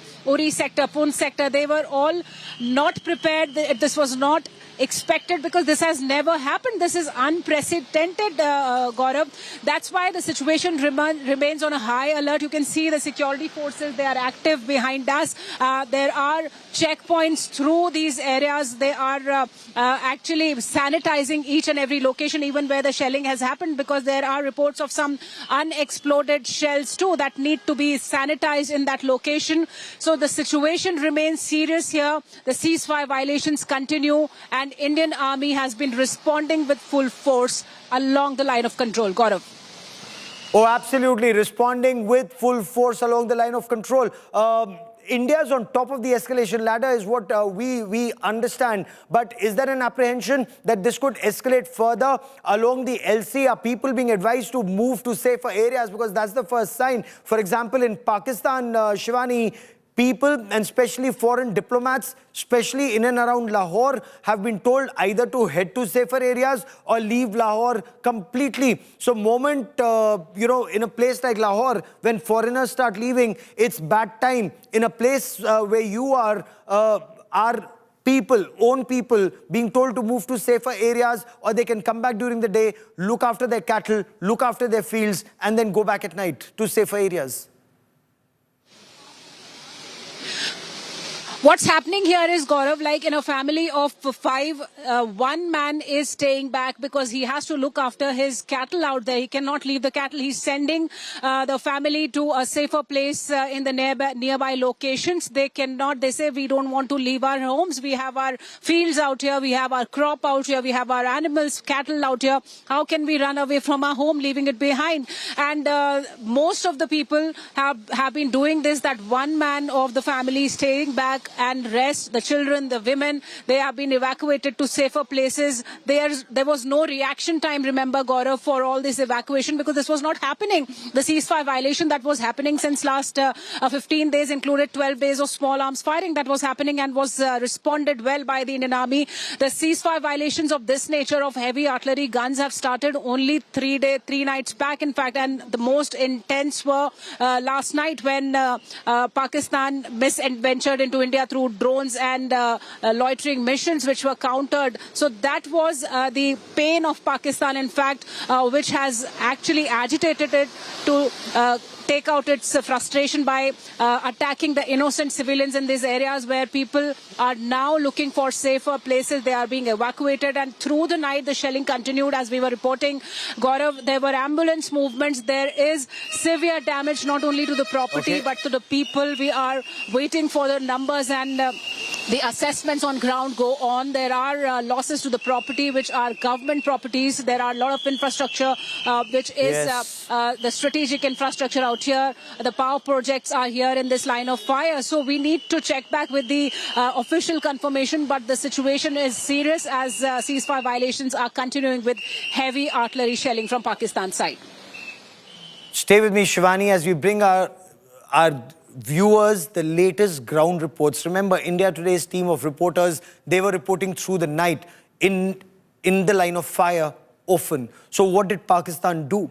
India told Pakistan, we've carried out these strikes, but then this is only in response to your actions. Do not escalate. Pakistan chose to escalate. So India has responded again. Again, not escalatory, but punitive and demonstrative. Now the aim is to deter Pakistan from using radical Islamist terror as an instrument of state policy. But then when a state is addicted to terror, it continues to spread terror in your country. And this is a question of survival of Asim Munir, the Pakistan Army chief. So they've escalated once again. Will they escalate further, or have they learned their lesson remains the big question. But let me get you reports from Uri, the line of control, where unfortunately one more person was killed in Pakistani shelling. The total death toll has now reached 15. Pakistan Army targeted multiple locations, not just along the LC, but also the international border. Our reporters get you this report. Right now, we are in Uri sector, the Pir Panjal range of Jammu and Kashmir, and Pakistan resorted to cowardly attack on civilians last night. All through the night yesterday, what happened was, while Jammu was being targeted, major establishments in India was being targeted, and India's air defense system was taking care of those targets, being missiles that were being launched towards India. What Pakistan also resorted to is heavy artillery and shelling on the villages in line of control in the Uri sector, and we are getting you ground zero report. What is the picture of the heavy artillery and shelling that has been done in this particular region in Uri sector? This is the devastation. The picture that establishes two facts. Number one, the devastation that has been carried out by the cowardly and dastardly attack of the Pakistan forces. Number two, it exposes Pakistan's real face in front of the world. These are the images that we are bringing you from the Lagma village in line of control right now. And along the villages, you know, the moment you cross Banihar Court, in Baramulla, what you see when you head towards the LOC villages, be it Gingal, there has been damages. In Bandi, there has been damages. This is Lagma village, where you can see even on the road, what you see is debris of the shops, of the houses down there, because the artillery and the shelling that has been done, that continued throughout the night. We saw those visuals coming from Kamal Court as well, where we could see fires being sent towards the Indian line of control villages. And this is not the only picture that's coming from Lagma, but we'll also get you pictures from the other side as well, where the smoke is still coming out of the damaged houses. So they are moving towards safety, one after other. All these cars, families crammed up in a small car, because that's what the picture is coming from ground zero. So we're just trying to get you a sense of what is really happening, because these are residents near line of control. Rishi, just try and please show us inside. And here you go, look at this. Built in 2018, and there you go. This is the living room area. Look at this. The impact is so, this is a newly built house. Look at this. We'll just go into the other rooms, because remember, the impact is such, there are just glass shards everywhere. ये घर नया था तो इसी वजह से इतना impact ले पाया? नहीं मैम, ऐसा कुछ नहीं है शायद, बट हम ये नहीं कह सकते। घर नया होने की वजह से हम ये बोले कि हमारे ही घर में शेलिंग हुई है, और भी घर में शेलिंग हुई है आगे पीछे बहुत। नहीं, मैं कह रही हूँ कि नुकसान क्या कम हुआ है? क्योंकि जी, नुकसान ज्यादा हुआ है। जी जी जी। So look at this. This is the kitchen. Look at this. All the glass shards here. Look at this. So the impact is quite heavy, but remember, when you compare it, a life has been saved. These, आप लोग कहाँ अंदर छुप गए थे? पीछे वाले room में हम अपने आप को मतलब सेफ जोन में रखा, और ये जो अलमीरा था इसको स्ट्रेट में खड़े करके वो बड़े वाला जो गद्दा था उसको स्ट्रेट खड़ा किया और उसके पीछे छुप गया। So all the residents remember a normal life being disrupted, and not just here, but just across Jammu and Kashmir. बहुत भरोसा है जो कि इतना कुछ कर रही है हमारे लिए, तो हमें भी चाहिए कि हम भी आर्मी का साथ दें। जी, हमें कई लोग सोच रहे हैं जाने का, आप लोग यहीं रुकेंगे? नहीं मैम, अगर कंडीशन देखेंगे कहाँ जाना है, जाएंगे तो कहाँ जाएंगे। Look at the resilience of the people. They're still smiling after all this. There's a smile on their face, because remember, it's not because there is a setback, because they know they have to live here. They have been living all their lives in this particular area. Rishi himself is a teacher, and it's also leading by example to his students. You know, you just take it right in front, and this is where they believe this is going to be a chapter. Hopefully it will end soon, but meanwhile there are losses, and perhaps only time will heal certain of these particular disastrous memories. With camera person Girish, this is Kamaljeet Sandhu in Rajouri, LOC for India Today. We are right now at the Gingal village in Uri sector, which has witnessed heavy shelling from Pakistan last night, and it continued till morning. And this is an exposed village in the range of the RT fire of Pakistan. We can show you the damage that has been done by these shells on these roads here in this particular village. These are the holes that have been made here. See, these are the big holes that are there in this road. You see, the fortified sheets have been damaged out here. Multiple damages in this whole village. You can see the whole road has been destroyed because of the shelling, the heavy shelling that continued for the night. And while Pakistan was attempting the drone attacks on multiple cities in western border, in Uri sector, there was ceasefire violation with heavy shelling that was happening. The glasses have been broken. There are damages. There are injuries, multiple injuries, which have been reported in this area. Situation is as tense as it is in different part of Jammu and Kashmir, is here in Pura sector as well, at the international border between India and Pakistan. This is the last village at the IB, at the international border between India and Pakistan. This is the last village of India. And often they have seen ceasefire violations, but they haven't witnessed these kind of shelling or a massive artillery firing on the civilians, on the villagers. Largely this is the harvesting season, but what they have been spotting for last couple of days have been really difficult and scary for the people living near the international border. They witnessed the drones passing through from the Pakistan side. Those are after the no man's land, that's the Pakistan border, and when they witnessed number of the drones flying over them and going towards the Jammu airport, there was sense of fear. People, right after hearing the siren as it is placed by the agencies, right immediately hearing the siren, people took shelter in the bunkers that have been made. All these bordering areas, there are adequate number of bunkers have been made for the safety and security of the civilians. गांव में कई जगहों पर bunker बने हुए हैं. कुछ लोगों ने अपने खुद के बंकर बना रखे हैं और कई जगह पर प्रशासनिक के बंकर बनाए हुए हैं. और जैसे आप आते हैं इन बंकरों में बचाने के लिए, दरअसल ये इतने मजबूत हैं ताकि किसी तरह का खतरा ना हो. एक लाइट है, जरूरत भर का सामान लेकर के लोग और पूरी रात लोगों ने यहाँ बंकरों में बिताई है। आप समझिए कि इसमें 20 से 25 लोगों आराम से रुक सकते हैं। थोड़ा मुश्किल होगा, लेकिन वो समय ही बड़ा चुनौतीपूर्ण होता है।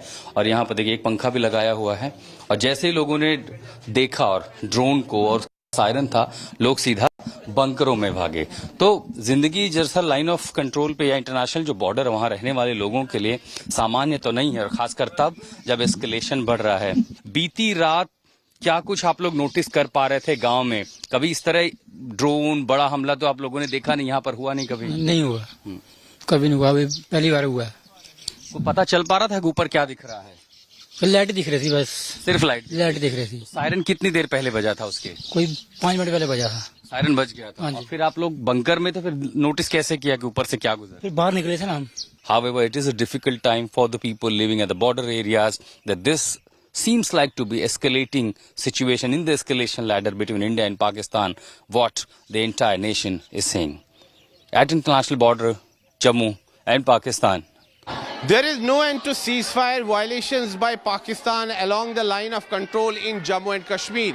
Pakistan has resorted to heavy shelling, and as a result of that, people living in the border villages are facing the brunt of Pakistan's shelling. Many people have lost their lives, and that is why people are now rushing to safer areas. The administration has also swung into action, and the administration has set up relief camps at various places, and people are also being evacuated from the places which are shelling prone. We are right now at a relief camp that has been set up by the administration here in Jammu and Kashmir, and here you can see that a large number of people have taken shelter in this relief camp. They are carrying their belongings with them. You can see their bags. Whatever they could manage to bring with them, they have brought. तो घबराहट हो रही है वहाँ? बहुत घबराहट हो रही है।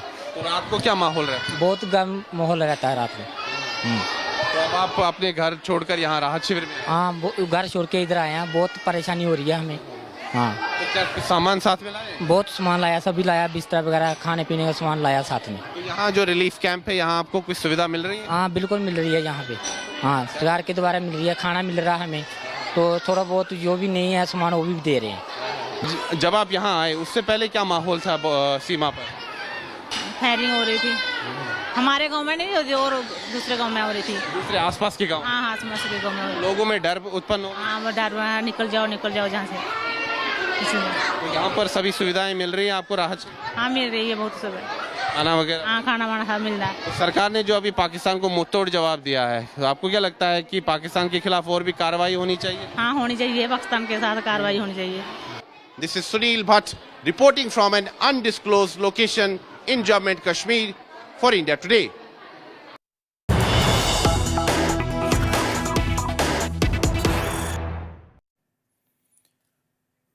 Big story we're breaking here on India Today. Pakistan is using 80% of its equipment which is made in China, and a lot of this equipment is now being used in the war against India, war that Pakistan is waging and escalating. So the mainstay of Pakistan's Air Force are the Chinese fighter jets, the missiles that Pakistan is using, and especially the long-range AMRAAMs or air-to-air missiles that the Pakistanis are using. They're using the PL-15s made in China missiles. One of that missiles, it did not detonate, it's been found. Live missile has also been recovered, an air-to-air missile. Of course, they have the American AMRAAMs, the F-16 fighter jets. We're told one F-16 was shot down, 2 JF-17s were shot down. But what are the weapons that the Pakistanis are using? For example, the JF-17 Thunders, and Pakistan has just acquired about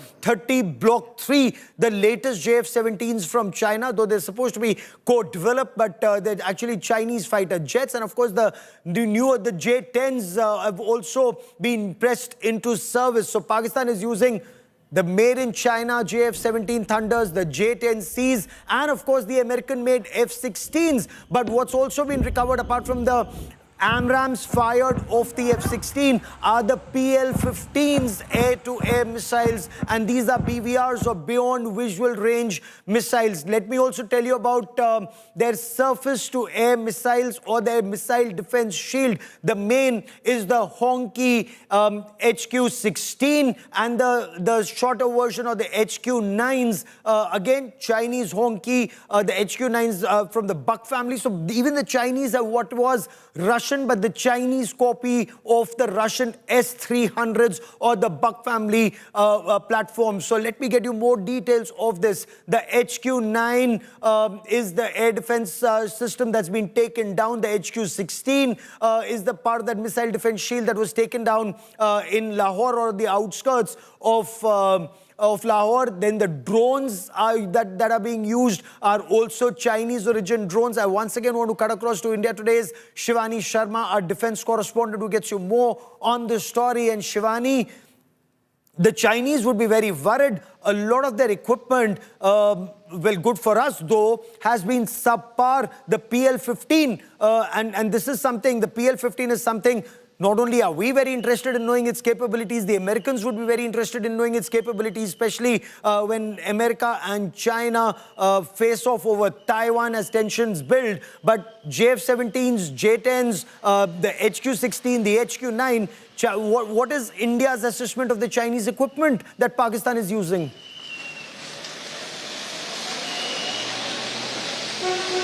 Gaurav, here I'm remembering a phrase of a short-lived span, which is often referred to as made in China. So here what are seeing that a lot of these equipment that are being used by Pakistan and that are being neutralized and shot down by India are mostly made in China. See, these equipments, I will give the names one by one. JF-13. That has been a Chinese aircraft shot down. We are waiting for official confirmation. The other air defense systems that we were mentioning, the HQ-9s that have been already destroyed yesterday by our drones and has been officially confirmed by the forces. These are also Chinese. There are Chinese drones that are being used by Pakistan. And a lot of devastation to all these Chinese assets is being incurred here as they are trying any kind of misadventure.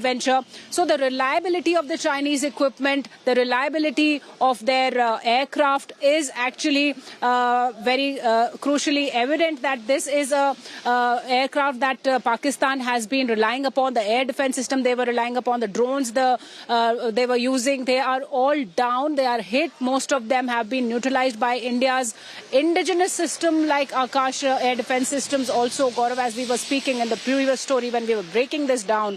So most of these assets that are being used by Pakistan, it relies upon China mostly. It has US aircraft that has also been reportedly downed in India. We are waiting for official confirmations because we want to get all the updates from the government as it wants to keep it as the operation still continues. But what we are seeing that all these equipment that has been used by Pakistan inside India in last 2 days has been mostly Chinese. Its own air defense systems have been Chinese that have been sold at a huge cost to Pakistan, but they could not sustain the attacks from our drones. So this is what is happening now. Pakistan relying on China, Pakistan trying to attack India in different areas. But Shivani, stay with me. There's more breaking news that's coming in. It's a big, big story that's coming in. The Indian Premier League faces suspension is the information that's coming in amidst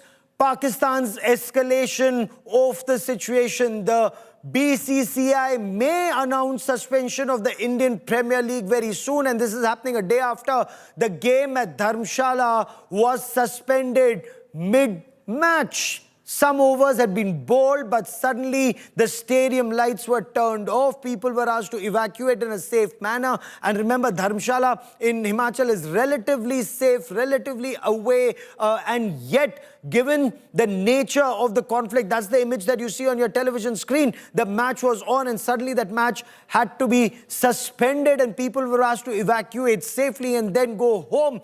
This after a Pakistani match, a PSL match in Rawalpindi was called off for the reason that an Indian Harop drone targeted that cricket stadium in Pakistan. I want to cut across to India today's Nitin Srivastava for more on this. Nitin, what more can you tell us? Because we were told that some of the matches were to be played in Gujarat, but is it being called off across the country, or is it being shifted towards the eastern flank?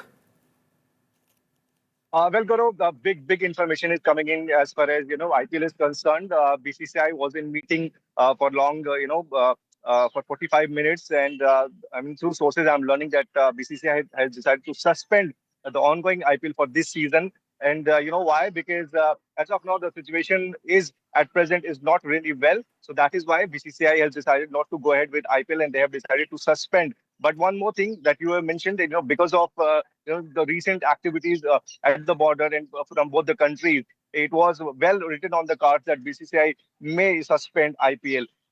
Last night we saw that Dharamshala game was abandoned just because of the floodlights are being used. We were told that match was again in doubt, but BCCI gets the clearance from the government, and then Dharamshala match was in action. But today the big announcement is expected very shortly from the BCCI, and which will be the suspension of IPL this season.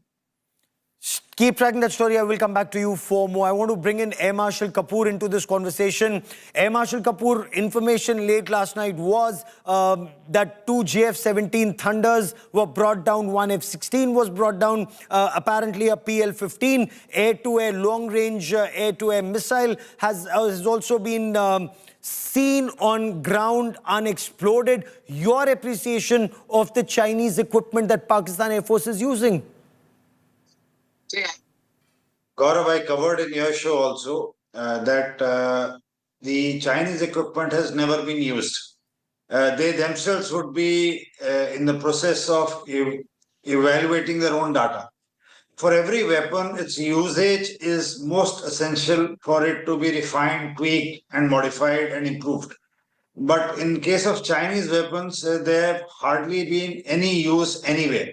The aircraft you just mentioned, JF-17, for your viewers, I must put it across. This aircraft is called FC-1 in China, and China themselves don't use it.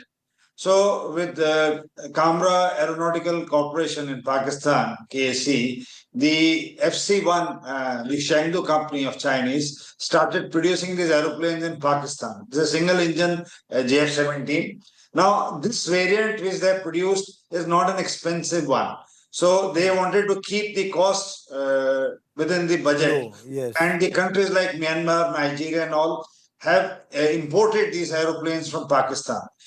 These aeroplanes have never been used in any conflict, but the numbers which the Pakistanis were made to buy or they decided to buy themselves was huge, 150 plus. Now, the compatible weapons also, like you mentioned, PL-15. The PL-15s, they have PL-10 also. So these weapons were used on the first night, probability, but to find near Hoshiarpur, I just saw some visuals, in nearly intact, would be a delight, both for Indians and the Western allies. For the Americans. Yes, because this will give them some sort of a thing to work on, that what lies inside, how it is modified, what are the charges, how does it work, its positioning and other things. So it will take time. It will take time for the Chinese. Let me get an assessment from General Yadav quickly on the HQ-9 and the HQ-9Bs and the HQ-16, the honky surface-to-air missile defense shield. And that's virtually, General Yadav, the backbone of Pakistan's air defense system. The fact that it failed to protect Pakistan's best protected city, Lahore, is rather sad commentary on Chinese air defense systems. Absolutely. I mean, Chinese, they claim that it is something at par with the S-400, what we have. But actually on ground, what has been proven, they have not been able to protect Pakistani skies. And it was very easy for us to hit 9 targets with impunity. So that goes to say that kind of poor quality of Chinese equipment that they have. And like Air Marshal Kapoor has said, now this is for the first time this equipment has been fielded in the combat field. So it is only time will tell how effective they are. Now, earlier to adding on to what I was telling you earlier, So far, Sir, what has I want to happened for a is moment stay on the Chinese equipment on this part of the debate, okay. if you permit, because Air Marshal Kapoor, if we remain with the HQ-9Bs and you know, a missile defense shield is the backbone of protecting your country from the adversary. India has the S-400 system, India has the Akash system, and we have a wide array of network-centric warfare, you know, equipment and systems. Where do you see Pakistan's capabilities given what's happened in the past 72 hours? Pakistanis were very confident of the air defense system which the Chinese provided. The integration must have been checked at all regards because, see, the basic difference between Indian and Pakistani operations is that their air operations are mainly defensive in nature. They don't have depth. The complete east to west width of Pakistan is about 45 minutes of flying time in a fighter. They're north to south, from Peshawar to Karachi, the flying time is just about 1 hour 15. So the depth of the Pakistani territory is not much. So they heavily rely on air defense. Now, what has happened now from 2019 upwards after Balakot, they have invested heavily onto their air defense systems. How India has been able to overcome this, in my appreciation, is that we did get in 2021 the S-400s. This, in my personal opinion, is a game changer. At that stage, I recall in 2018 when we signed the contract for about, I think so, 35,000 crores. There was a lot of hue and cry. We could have made hospitals. We could have made so many things with this money. What is the need for buying these air defense equipment from Russia? But 15 cities last day before night have been saved because of this detection and nullifying. Of course, Akash has been the main source of taking out this indigenous, some Israeli help. The next thing which you mentioned, HQ-9 and others, neutralization, is, in my opinion, personally, I have no news or information firsthand, but this is my guess, is through the kamikaze drones. Now, these kamikaze drones have done an exceptional job. A couple of videos that I saw on your channel, being recorded by some Pakistani people, which has been put on social media, just shows the way over the target, over the air defense target. Makes you feel so proud of your armed forces, and of the procurement. It's our hard-earned money, it's the taxpayers' hard-earned money, but it's being put to good use. The fact that we were able to withstand American pressure and buy the S-400 systems, whether it was Prime Minister Narendra Modi or External Affairs Minister Dr. S. Jaisankar, who repeatedly told the West, we need this for our defense, our Air Force wants it, our security forces want it, we will get it, and now you know how important that was for India. You feel so proud of the Harab drones. You're not risking wing co-abhinandans of the Indian Air Force anymore with standoff weapons, staying on your side of the international border. You can hit across Pakistan anywhere, north to south, east to west, and much more of this and more. It's coming up on India Today. Makes you feel so proud that in this war against radical Islamist terror sponsored by Pakistan Army, India is well defended and India is on top of that escalation ladder, whatever Pakistan's military jihad complex or those who peddle their agenda may want you to believe. Believe in your armed forces, believe in your nation. We are doing well, and we here at India Today will continue to get you the latest updates from Ground Zero. A quick break. Pooja Shali comes up on the other side of these messages. Stay with us.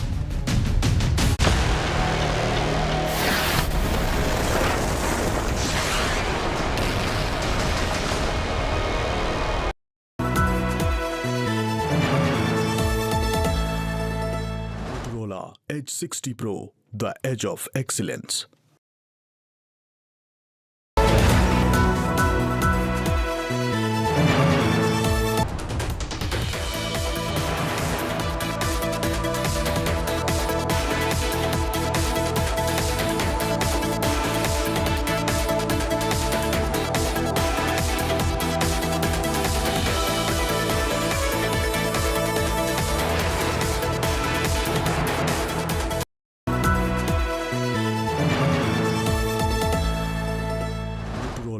Edge 60 Pro, the edge of excellence.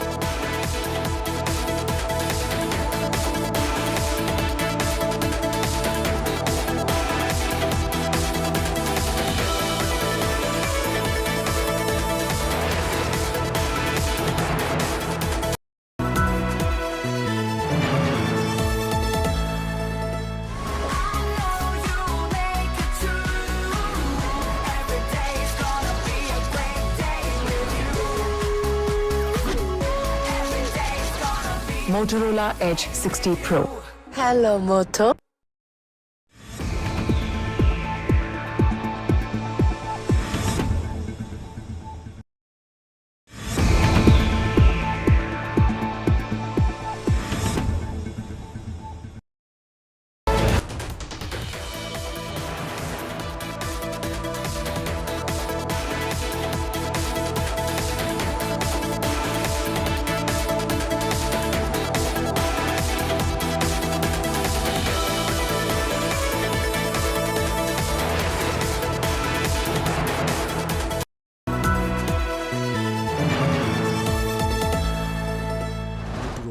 Edge 60 Pro, the edge of excellence. Hi, here are the top headlines presented by Motorola. Pakistan attacks on Jammu Pathankot and Udhampur foiled. India shoots down Pak 3 fighter plane. US statement, can't ask India Pak to lay down arms.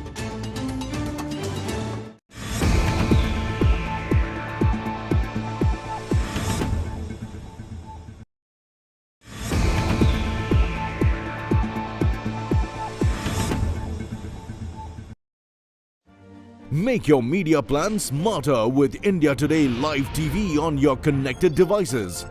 Amplify your brand with 100 million smart internet viewers. To advertise, mail us at sales@aajtak.com.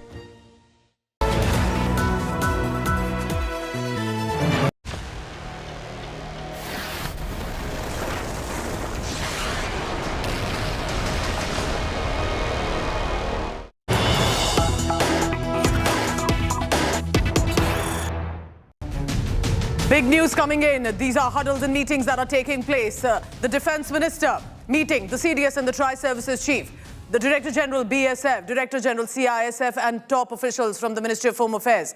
Home Minister, of course, remember, while has been already tracking in real time about what has been unfolding.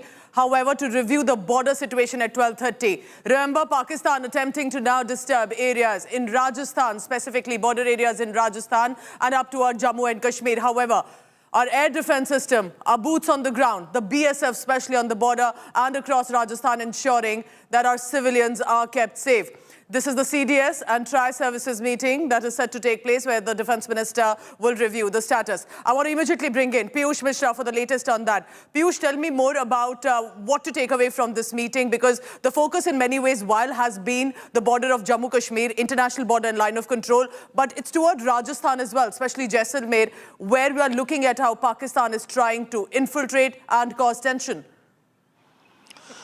Well, absolutely, Pooja. Amidst the rising tensions there at LOC and the kind of attempts those have been made by Pakistan, we are now seeing as to how Defence Minister Rajnath Singh is chairing this meeting. This meeting is right now underway there at the North Block at the Ministry of Defence. In this meeting, CDS Anil Chauhan, Army Chief General Upendra Trivedi, along with them, IF Chief, Navy Chief are present, and most importantly, Defence Secretary is also there. So that's very important meeting which is right now going on at the Defence Ministry, and this meeting meeting is taking place after the attack which was done by Pakistan and the retaliatory actions those have been taken by India and a befitting response which has been given to Pakistan. Remember that yesterday Pakistan attacked India and it used different kinds of drones, but yes, our different missile system reacted back, and not even one place has been hit, no casualty, no nothing has been affected because of the Pakistan's attack. But yesterday what has happened on that,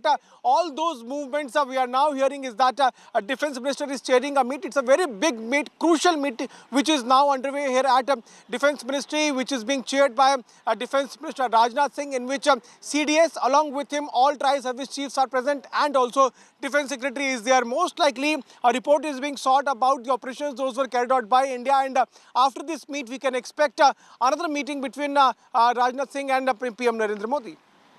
That is crucial. Piyush, let's talk about that. Prime Minister Narendra Modi, who according to your sources have been, of course, consistently tracking in real time the operations that are happening, but this is a part of protocol. There is a briefing that does take place. Tell me about how our top ministers, the Home Minister, the Defense Minister, the Prime Minister of the country, throughout the night, I'm sure, have been tracking operations that have been happening, and what a proud moment on how India managed to defend its civilians, especially when those projectiles came toward our skies. Piyush.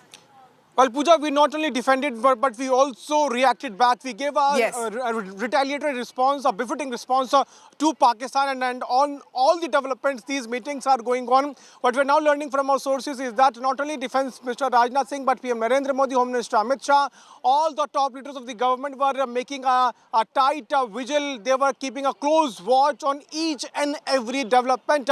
Sources have also told us that PM Narendra Modi himself was monitoring all the developments when Pakistan tried to attack India, and we defended ourselves. What we are also told is that PM Narendra Modi, who is right now there at 7 Lok Karan Marg, has also been briefed by the top officials. Throughout the night, he was keeping a watch on all the developments. As we are speaking, Rajnath Singh is holding a meeting at 12:30. What we are told is that BSF officials meeting with Home Minister Amit Shah is also likely to take place at 12:30 p.m. So series of meetings are taking place, and these meetings have one objective: how to strengthen our forces and how to make a more combat strategy to give a more retaliatory and a befitting response to Pakistan. We have already shown the face to Pakistan. We have already taught them a lesson not once but twice, and how to move ahead and what kind of strategy we should have on that. The discussions are underway here at Defense Ministry, and at 12:30 Home Minister Amit Shah will hold another meeting. Stay on with me. The Border Security Force has managed to foil infiltration bids, whether it is in Samba in Jammu Kashmir, along Rajasthan border as well. Remember, India-Pakistan share a border of over 3,000 kilometers, and that is where it's as much about the boots on the ground, the Border Security Force. Then there is, of course, the CISF that is part of ensuring with regard to security checks. And, of course, there are the defense systems. What a sleepless night it turned out to be. But however, a moment to remember how our armed forces and the political will united with the citizens of this country to ensure Pakistan does not succeed in its nefarious attempts. Let me now take you through, Piyush, stay on with me, the latest images on your screen. Remember, most of us, I'm sure, across the country were up all night tracking images and information coming in. Tensions between India and Pakistan are escalating. This is the visual coming in. Indian Army visuals show Pakistani military posts being destroyed along the line of control. That is smoke erupting from the enemy positions that have been targeted. And I can tell you, this is the first official footage released of cross-border destruction that the Indian Armed Forces have successfully implemented. It's basically after the dusk that the real action begins. Night vision thermal imagery shows movement near the border fence in Samba sector. Surveillance screens detected a group attempting to infiltrate. Explosions light up the Dandar Pakistan Ranges post as the Border Security Force responded. And how? Now this is interesting. A large white missile found lying in an open field in Hoshiarpur, again border area.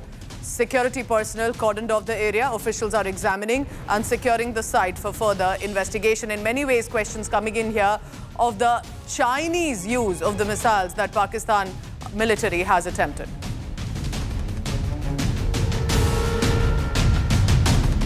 Residents of this border village, extremely brave, are bracing along the line of control in J&K, grappling with the aftermath of Pakistan's heavy shelling. Pakistan, remember, is targeting innocent civilians. Extensive damage has been reported to civilian properties, houses and shops. But brave residents there continue to stand with the nation, with the armed forces. Now remember, as all precautionary measures, this is lights in the Golden Temple complex that were turned off for the first time in 54 years. This was a blackout precautionary directive under the nationwide civil defense mock drill in the wake of escalating tensions, because you cannot trust Pakistan at all.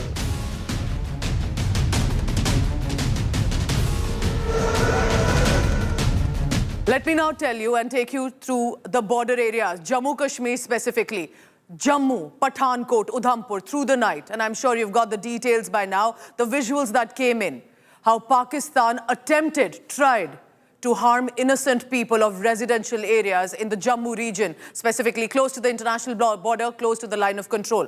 India immediately responding to Pakistan with not only extensive and incredible air defense system that we've had, S-400, but also responding with heavy damages inflicted to Pakistan areas as well. Meanwhile, meetings are taking place. Defense Minister, CDS, Tri-Services Chief, consistently every few hours reviewing the military operations. Sources are telling India today, heavy damages inflicted to Pakistan cities as well, including Lahore. But look how Pakistan is indulging to harm innocent people that India has consistently avoided. Despite the distress and anger of Pahalgam massacre, India only went after the terror targets. Pakistan only and consistently going after innocent civilians. Sources have said 1 Pak F-16, 2 GF-17 jets have been shot down. Sources also say Pakistan air surveillance system shot down and over 50 Pak drones at least have been successfully taken down. It's Pakistan's Okara Cant area that has been, according to our sources, hit by drones as well. Prime Minister Modi and Defense Minister Rajnath Singh, look at that on your screens, regularly reviewing the ongoing military operations, of course, through the night as well, that was going on. Defense Minister Rajnath Singh in constant communication with the Tri-Services Chief, assessing real-time situation. And like we have been updating you, the meeting that's currently on between the Defense Minister, the CDS, Tri-Services Chief and more. So that is the big moment right now. On one side, of course, the government, the leadership with the armed forces chiefs have been consistently reviewing the military operations. The meetings have been on. But it is a moment to remember the armed forces together, how they have united to ensure that you and I and Indian civilians are kept safe and Pakistan is taught a lesson. Because this is the moment that India has decided. We will not have our innocent people massacred again, and a message has to go out to Pakistan this time. For too long, India's kindness has been misunderstood and misused. We extended a hand of friendship regularly to Pakistan, hopeful and believing that possibly Pakistan will change. But remember, Pakistan clearly wants annihilation of India and Indians, and India decides it's time to use our best. Shivani Sharma joins me. She's been at the border areas of Jammu Kashmir. Tell me this, Shivani, in the past few hours, especially through the night, there was an understandable fear and panic. Cowardly act by Pakistan to target innocent men, women, children in the border areas. How is the evacuation going on? What is being done to ensure the BSF, other armed forces are all on the job? Because Pakistan may want to target our innocent people again. Pooja, what's happening along the line of control in these villages has never happened, and this is the unprecedented, aggressive, intense, heavy artillery firing that has been taking place since last 3 nights, and especially last night when it was continuous, and there have been dozens of houses that have been damaged, devastated. People are being evacuated from there because there was hardly a reaction time, Pooja. Last 3 days have been totally unprecedented when it comes to the heavy artillery firing. The people whom we were talking while we were in these villages, they told us that they have never seen, so they were never expecting that Pakistan can do this, because they have been seeing that this shelling is happening. There are reports of casualties. We are waiting for official figures. There have been evacuations going on, a lot of ambulance movement on the roads from where we are reporting from right now. So the people of these villages, few of them were already evacuated earlier, but some of them did not get any reaction time. And now this is what we are witnessing, that in these villages, people are actually witnessing this ceasefire violation that goes on. The Indian Army has been confirming to us every morning with an update that the Indian Army has been giving a befitting response with force, but Pakistan is not mending its ways. It is continuously violating the ceasefire. And very important thing out here, we must point out, Pooja, that initially this used to happen only in the night. But if we talk about last night, through the night, the intense heavy artillery firing went on. In the morning also, there were some shelling reported in certain areas. So it is getting very uncertain and unpredictable. The situation remains tense Shivani, and volatile, I did not get any sleep at night. Most of my family members in Jammu region, they saw the kind of attempt panic that Pakistan wanted to send across, but they should know that the people of Jammu specifically, extremely brave and stand with the armed forces and the nation consistently. Shivani, you also stay safe, take care and stay on with me. Because as we look at the images of the Akash missile system, of the S-400, of the meetings that are on by the defense minister, whether it was with regard to the armed forces chiefs or the secretaries or the ministry officials, this is a united India, and that will fight back and teach a lesson to Pakistan. I have some big news coming in. Let's take a look at that. All right, big news coming in. IPL stands suspended amid the India-Pakistan conflict. It is official. We are breaking it to you here first on India Today. The BCCI, after huddles and meetings, have decided that the remainder of the IPL games stand cancelled. The tournament cannot continue given the security situation. Remember right now, yesterday, the match that was in Dharamshala, that was called off, understandably, when the situation prevailed in the Jammu region. BCCI has put out a statement. Big news coming in. I quote it here. It does not look nice that cricket goes on while the country is at war. So this is as much about a statement to come together that these play tournaments cannot go on, but also important a messaging as much with regard to ensuring that we stand with the country. These tournaments cannot go on for now, but it's a national security issue as much. You do not trust Pakistan. They may want to harm our cricket players. And these cricket players of IPL, remember, are not simply of the Indian nationality. It's from across the world. If they can harm civilians along the line of control, attempt to harm in Rajasthan, Gujarat and other border areas, we cannot ensure that at this time, that complete security can be given possibly to the IPL. The tournament stands cancelled. That's official now. The remaining games of the IPL, a Premier League, remember, of course, had provided a lot of entertainment and joy to Indians all this while, but at this juncture, does not look befitting, as BCCI is saying, to be able to continue. The cricket tournament stands cancelled while the country is at war. So possibly the last match that we saw yesterday was in Dharamshala, and I'll be soon joined by my colleagues on the ground, telling us more. Just about a short while ago, remember the meetings were on. BCCI was in a huddle to decide about how to go about with the remaining part of the tournament. But at a juncture like this, every night we are witnessing an escalation from Pakistan. While India successfully defending itself consistently, especially with regard to residential areas, even city areas that are being targeted by Pakistan. However, the tournament for now stands cancelled because remember, this is about multi-cities where IPL was being organized from the north to the south of the country. And therefore, at this juncture, as much of messaging, but also security of the cricket players who are from other nations as much, of course, from our own country. So that's the big news on your screen. BCCI cancelling remainder of the IPL games. And remember, while we were heading nearly to the conclusion of the event as well, but this decision has been taken that we cannot continue. Yesterday itself, remember, there was a reason. Even though there was no attempted attack at the IPL tournament, but this is something that has to be taken in consideration. Nitin Srivastav joins me for the latest on that. Nitin, tell us more precisely the reason that the BCCI decides at this juncture IPL cannot go on. Well, Pooja, it was well written on card just because of we saw Dharamshala game. It was abandoned midway, and one can understand that what exactly is going on in terms of the future of IPL. So today there was a meeting of BCCI officials with some government officials, and they have decided that IPL should not go on as in the present situation. So that is why BCCI, on the condition of anonymity of a member told India Today that it does not look nice that cricket goes on while the country is at war.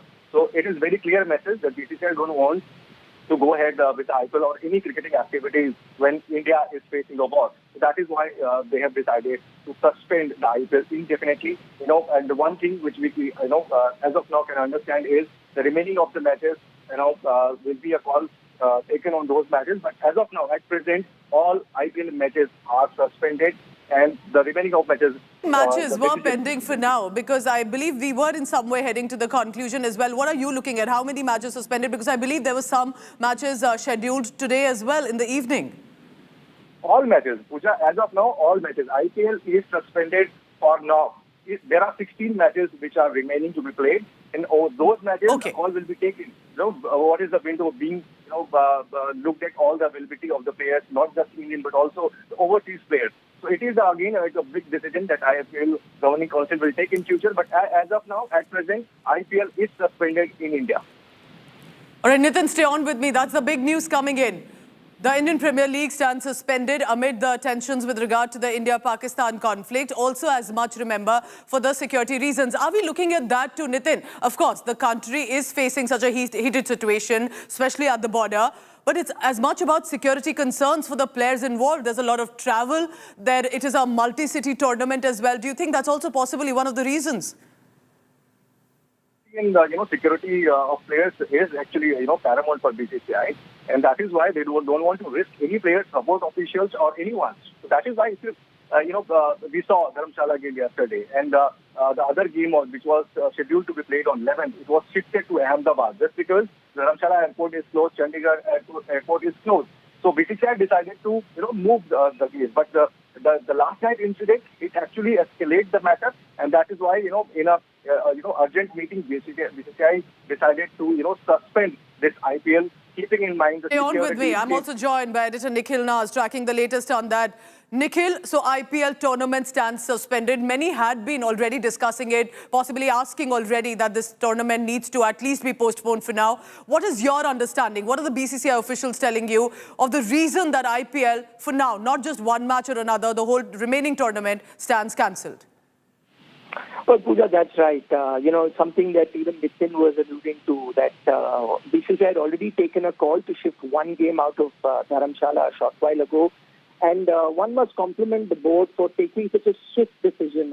Remember, the situation is fluid at the moment. What happened last night when things were escalating, BCCI took a swift call to suspend a game that was happening at that time in Dharamshala. Now, for those of you who are wondering that why couldn't have BCCI cancelled that Dharamshala game, knowing fully well that there could be a situation where that game may have to be suspended midway, which is what exactly happened. I think the reason why BCCI went ahead with yesterday's game is what I'm picking up is because both teams were already in Dharamshala, even though the Dharamshala airspace had been closed for more than 24 hours. But because both teams were there and the team members as well as the team owners, everyone was keen that we conduct that particular game. That's why yesterday's game went through.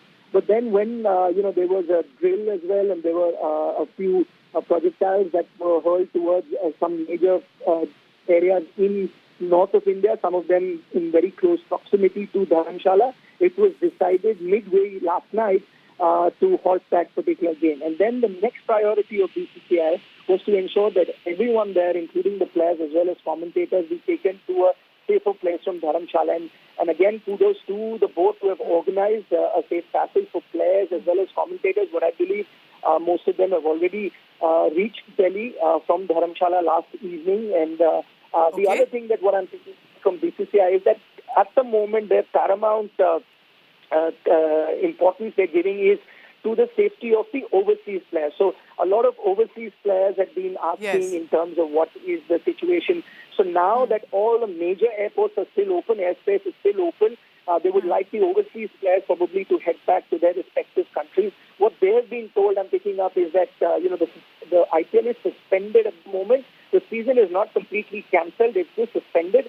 When they will want to have the next few games, that could be, let's say, because as I mentioned, the situation is fluid. Maybe a week later, if things really calm down, 10 days later. If not and that, then it is a developing story, Nikhil, like you're telling us. So it's also important to ensure, for as long as possible, the overseas players who are here, that they must be as much kept safe, because Pakistan cannot be trusted if it can target innocent civilians. We have to ensure that the security of the players, the audience that's coming in to watch the matches, all of that should not face any attempted attack. Thank you very much. Nikhil Naz, Nitin Srivastav tracking the big news. IPL stands suspended for now, indefinitely amid India-Pakistan conflict. Big news coming in.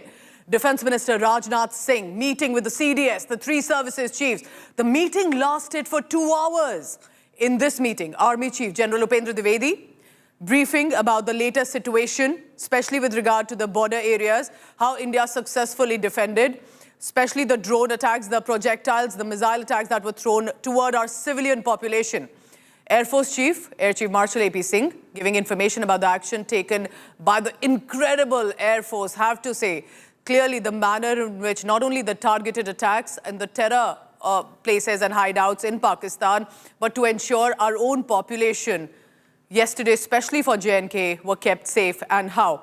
So that's the latest images. Now, what do you notice about this image, if I'm correct? In the past few days, and I bring in Shivani Sharma here.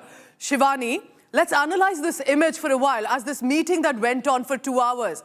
Possibly the first time in other images that were officially released. Do I see a certain smile, a certain pride that is clearly reflected on the face of the senior officials, the armed forces chiefs and the defense minister? And that's messaging as much.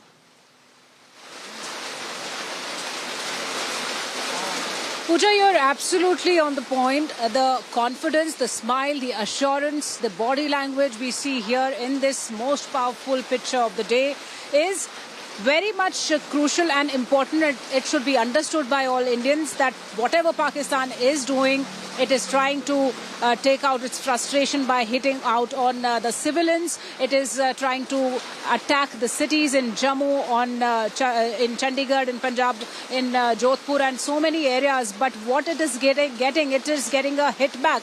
Every time it's trying to do so by the Indian Defence Forces, the armed forces that are working in full synergy after what we've been seeing in Pahalgam attack, the Operation Sindoor's planning. We've seen multiple such meetings where we've seen the CDS, the Defence Minister, the service chiefs together. They've been briefing Prime Minister several times, even before the strategic planning was going on of Sindoor, Operation Sindoor. So this image of the day, that is of a meeting that continued for 2 hours, Pooja, in the South Block. And a review was being done. The briefing was being given by all the three chiefs. That means that not only Army, the Air Force, but Indian Navy, for that matter, is also on the demonstration of its strength in the maritime boundaries. And we have to wait for more inputs that will be divulged officially as we see that there is a lot happening. And through the night, Pooja, as the operation was going on, Pakistan was sending its drones and munitions into Indian territory, Indian boundaries, air boundaries. It was being just damaged and neutralized by our air defense systems, the multi-layered, robust systems that India possesses, starting from the S-400 to the Pichora missiles, the other systems that have been there in place. So this is a very important messaging right from the briefing of the Operation Sindoor, where we saw the two officers of the women officers of the Indian Army, Indian Air Force, along with the MEA Foreign Secretary Vikram Misri, and also yesterday when we saw these lady officers in the combat dresses, that gave a huge message, Pooja. And this picture today that is showing the confidence, the smiling faces of Defence Minister Rajnath Singh. And remember, yesterday evening, Defence Minister was delivering a lecture in a program, and he gave out a very strong response out there. Also, he has once again warned Pakistan and said when it comes to safeguarding the sovereignty of the country, there is no limit to it. And all these forces are working together. Shivani, stay on with me. Stay on with me. Look at this image closely on your screen, ladies and gentlemen. Led by a political will. This time, of course, in this image, Defence Minister Rajnath Singh on top, of course, Home Minister Amit Shah and Prime Minister Modi. But the men you're looking at on your screens are leading the second largest military of the world, especially with regard to the army. And this time, with the joint support of the Indian Air Force, of the Navy, These are the decision makers who are ensuring you and I are kept safe, and that Pakistan continues to get a befitting response when it comes to realizing that this is not the era of India where we will take it lying down, that you come with sponsored jihadists, massacre our innocent people, continue to target them at the border and think that you will get away. This image signifies the new India. Shivani, are we looking at, after this meeting of 2 hours, that there would be a meeting with Prime Minister Modi as well? Because every day there's been a huddle. Of course, while we do not reveal the details that are coming in, but tell me about the highlights of this meeting. Is it, I'm sure none of them have got any sleep through the night, tracking all the operations. But why do you think consistently these meetings and operation briefing that are happening? Give us more details. Do you think it's also about the communication that needs to go ahead? Pooja, we've been reporting since morning that Prime Minister Narendra Modi was personally monitoring the operations that were going on since last late evening when the attempts of drone attacks started in Jammu and how they were neutralized. Every minute detail is being monitored. That's what the sources have revealed. There is continuous communication between the Defence Minister, the service chiefs, the CDS and the Prime Minister is being briefed about every major development through the operations. This was a physical meeting, and the messaging is also important. This went on for 2 hours. But even before this meeting and even before we got to know about that meeting, there were deliberations, there were conversations and communications on the whole operation that is going on, and that has been taken ahead by the armed forces together, not only Army, not only Navy, not only Air Force, but a synergy between the three that are being guided by the leadership of our armed forces together. That's what the Indian armed forces have been doing since last few years, that synergizing to work together, that kind of interoperability and to take on operations in that integrated format. So that's what we are seeing here, Pooja. This operation that goes on, and Prime Minister Narendra Modi, we've seen him in 2 CCS meetings. We've seen him multiple times meeting the chiefs of the services individually, together, meeting Raksha Mantri, meeting the Defence Secretary. So he's been monitoring and reviewing whatever is going on. And remember, there's one very important statement that had come yesterday from the Ministry of Defence, that India is taking on kinetic and non-kinetic measures to thwart any attempt from Pakistan. So kinetic measures, surely that involve the kind of combat capabilities of the armed forces. The non-kinetic is the diplomatic efforts that are going on. So everything is Shivani, stay on with me. Update coming in right now. National Security Advisor Ajit Doval has reached the meeting as well. The image that you're looking at on your screen, the CDS and the Tri-Services Chief with regard to the briefing for the Defence Minister Rajnath Singh, and later, remember, there will be briefing to the Prime Minister as well. But importantly, NSA Ajit Doval has been present in almost all of these meetings, because eventually the communication then taken to Prime Minister Modi, who, according to our sources, our reporters on the ground, he's been consistently, of course, in real time tracking through the night all the operations that are taking place. But there has to be a part of protocol also that Shivani is telling us about. Shivani, as we stay on with these images from the meeting, but also the ground situation, it is also a reminder that Pakistan does not differentiate when it comes to civilians, military, or even, of course, with regard to terrorism, which they have been harboring consistently. If they can try and attempt to target civilians in Jammu, like we saw, and parts of Kashmir, also in Punjab, they will want to do that again. So do you think it's also about ensuring that our preparation remains top-notch? Certainly, Pooja, Indian Army cannot trust Pakistan when it comes to taking on the standard procedures of even in the war times and in the civil times too, when we've seen that the terror outfits were hit by Indian armed forces in Operation Sindoor. It has actually pained Pakistan the most, and that's why it decided to target our military establishment across the western border. And this all was expected out of Pakistan, because Pakistan, this is not the first time when it has been doing so. We've witnessed so many terror attacks on Indian citizens through these decades, and to which Pakistan has been it has been endorsing these terror outfits and not cooperating in the investigation. So this time, as we were hearing Foreign Secretary Vikram Misri in the MEA briefing last evening, he said that it's high time.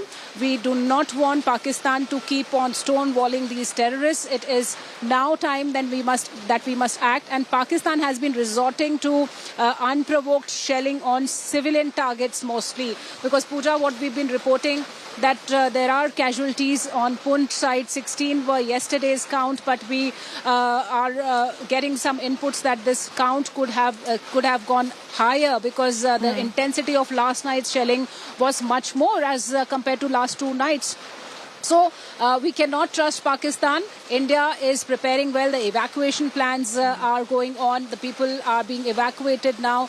And also the ceasefire violations are being given a forceful response from the Indian army. The artillery guns of the Indian army are roaring even as we speak. They are actually responding to each and every ceasefire violation of Pakistan that goes on in multiple areas along the line of control, and that will continue. It's the Border Security Force, the Indian Army, and remember the civil volunteers on the ground as well to ensure that people are kept safe. It's been terrible. It's been terrible how Pakistan continues to target our civilians on the ground, and of course the armed forces on the job to neutralize the threat.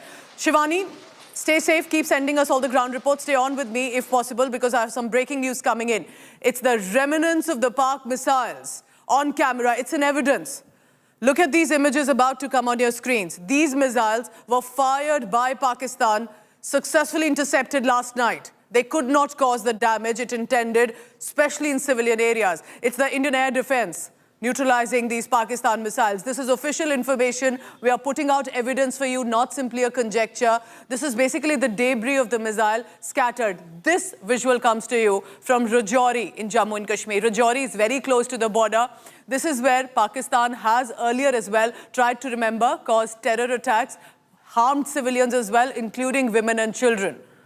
And right now, missile debris that has been found from Pakistan. It's a reminder of Pakistan not differentiating between civilians and military as much, wants to harm our people. Shivani, I bring you in here. You've got us a report, whether from Uri, whether from Punch and other areas. Rajouri as much. This is where Pakistan has indulged in terror attacks. It has harmed our people as well, from Rajouri, the belt of Riyasi and more. Tell me about this missile debris.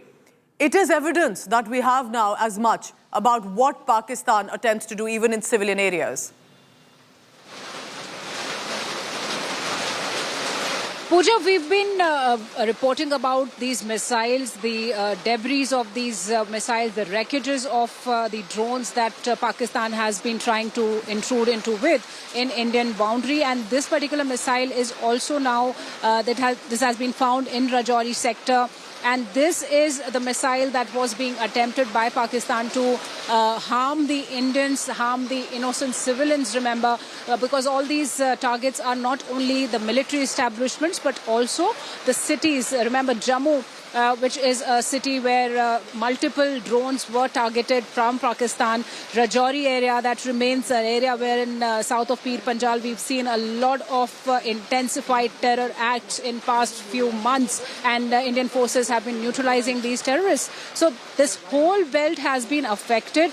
Pakistan has targeted this belt, but Pakistan's failed misadventure and its reminiscences are now very evident on ground. We are being reporting about multiple such assets that were downed by India, including the aircraft of Pakistan that are already on ground. They have been shot by Indian missile systems. So multiple such assets China had given to Pakistan for its use has now been neutralized by Indian forces on Indian grounds, and the evidence and the proof of all this misadventure lies here and there in the debris in Indian soil. It's happening. Shivani, stay on with me. Shivani is in border areas of Jammu Kashmir where Pakistan is attempting to harm our innocent civilians. Look at this image on your screen. The missile fired by Pakistan was successfully intercepted. I want to bring in here, Shivani, with regard to the air defense systems, whether it is Akash missile systems or the S-400, perhaps people across the country did not realize at one point of how India had been prepared. It had a vision. And that vision today is coming to fruition to save our people, for example, in intercepting in these missiles, isn't it? See, Pooja, we have been interacting to the higher officials of the Indian Army and Air Force, Indian Navy. We all were seeing that since the present conflicts happened, the recent conflicts happened, they saw a lot of usage of drones in the conflict zone. So Indian Army was preparing itself since last many years to protect itself, not only the traditional measures, but the modern warfare. The warfare that is actually now proving to be best in the world, because the S-400 systems that we procured from Russia that have a range of intercepting and neutralizing the targets till a range of 400 kilometers are working as a fine example of our shield above the skies. And not only this, Pooja, there's a multiple asset that has been there on ground, the counter unmanned systems, the air defense systems that are placed at several locations across the borders, the sensitive areas that have neutralized these aerial threats. Not only this, the MRSAM, the surface-to-air missiles, the other missiles that have been used, the assets by the Indian Air Force, the Pechora missiles, they all have been excellently proving that India's defense shield, and especially when it comes to the neutralization of aerial threats that are coming India's way from Pakistan, has been one of the exemplary air shields in the world. Remember, the Iron Dome also had failed at a time due to intelligence failures. But here in India, the S-400, the Pechora, the Akash missile systems, the air defense assets, other than all these have on been with me. It's not just Rajouri. More and more evidence exposing Pakistan and how. I hope the world is watching, realizing that if evidence of carrying out massacres were not enough against our civilians, look at this evidence. India successfully intercepting, not just in Rajouri. More news coming in. Let's take a look at that. This is in Punjab. Close to the border in Hoshiarpur, a Chinese PL-15 air-to-air missile has been recovered. This Chinese missile appears to be, of course, from what Pakistan systems are using, the weaponry that they have been using from China, and from a Pak fighter jet, basically. That has landed and has been caught. Now, what is interesting is it failed to detonate. That's also speaking volumes about the kind of equipment China had been sending to Pakistan. It's the dubious arsenal from China. Our managing editor, Gaurav Sawant, joins me for the latest on that. Gaurav, it is as much evidence about the kind of Chinese support to Pakistan, but also failed to detonate. What does that tell us? And tell us more about this specific missile. It's a gold mine. This missile is worth its weight in gold as far as those who are studying Chinese equipment are concerned, and not just in India. The United States may just send a special aircraft to study this. It's the latest PL-15. It's the air-to-air missile that the Chinese are using. Of course, these are mated on the JF-17 Block 3 Thunders and also on the J-10Cs, which is the backbone now and gradually of the Pakistani Air Force, the JF-17 Thunders and the J-10Cs. The fact that a PL-15 failed to detonate and fell in Hoshiarpur. It's an air-to-air missile, quite like the American, AIM-21-2B. It just goes on to indicate that the Chinese are making beyond visual range missiles with extended ranges.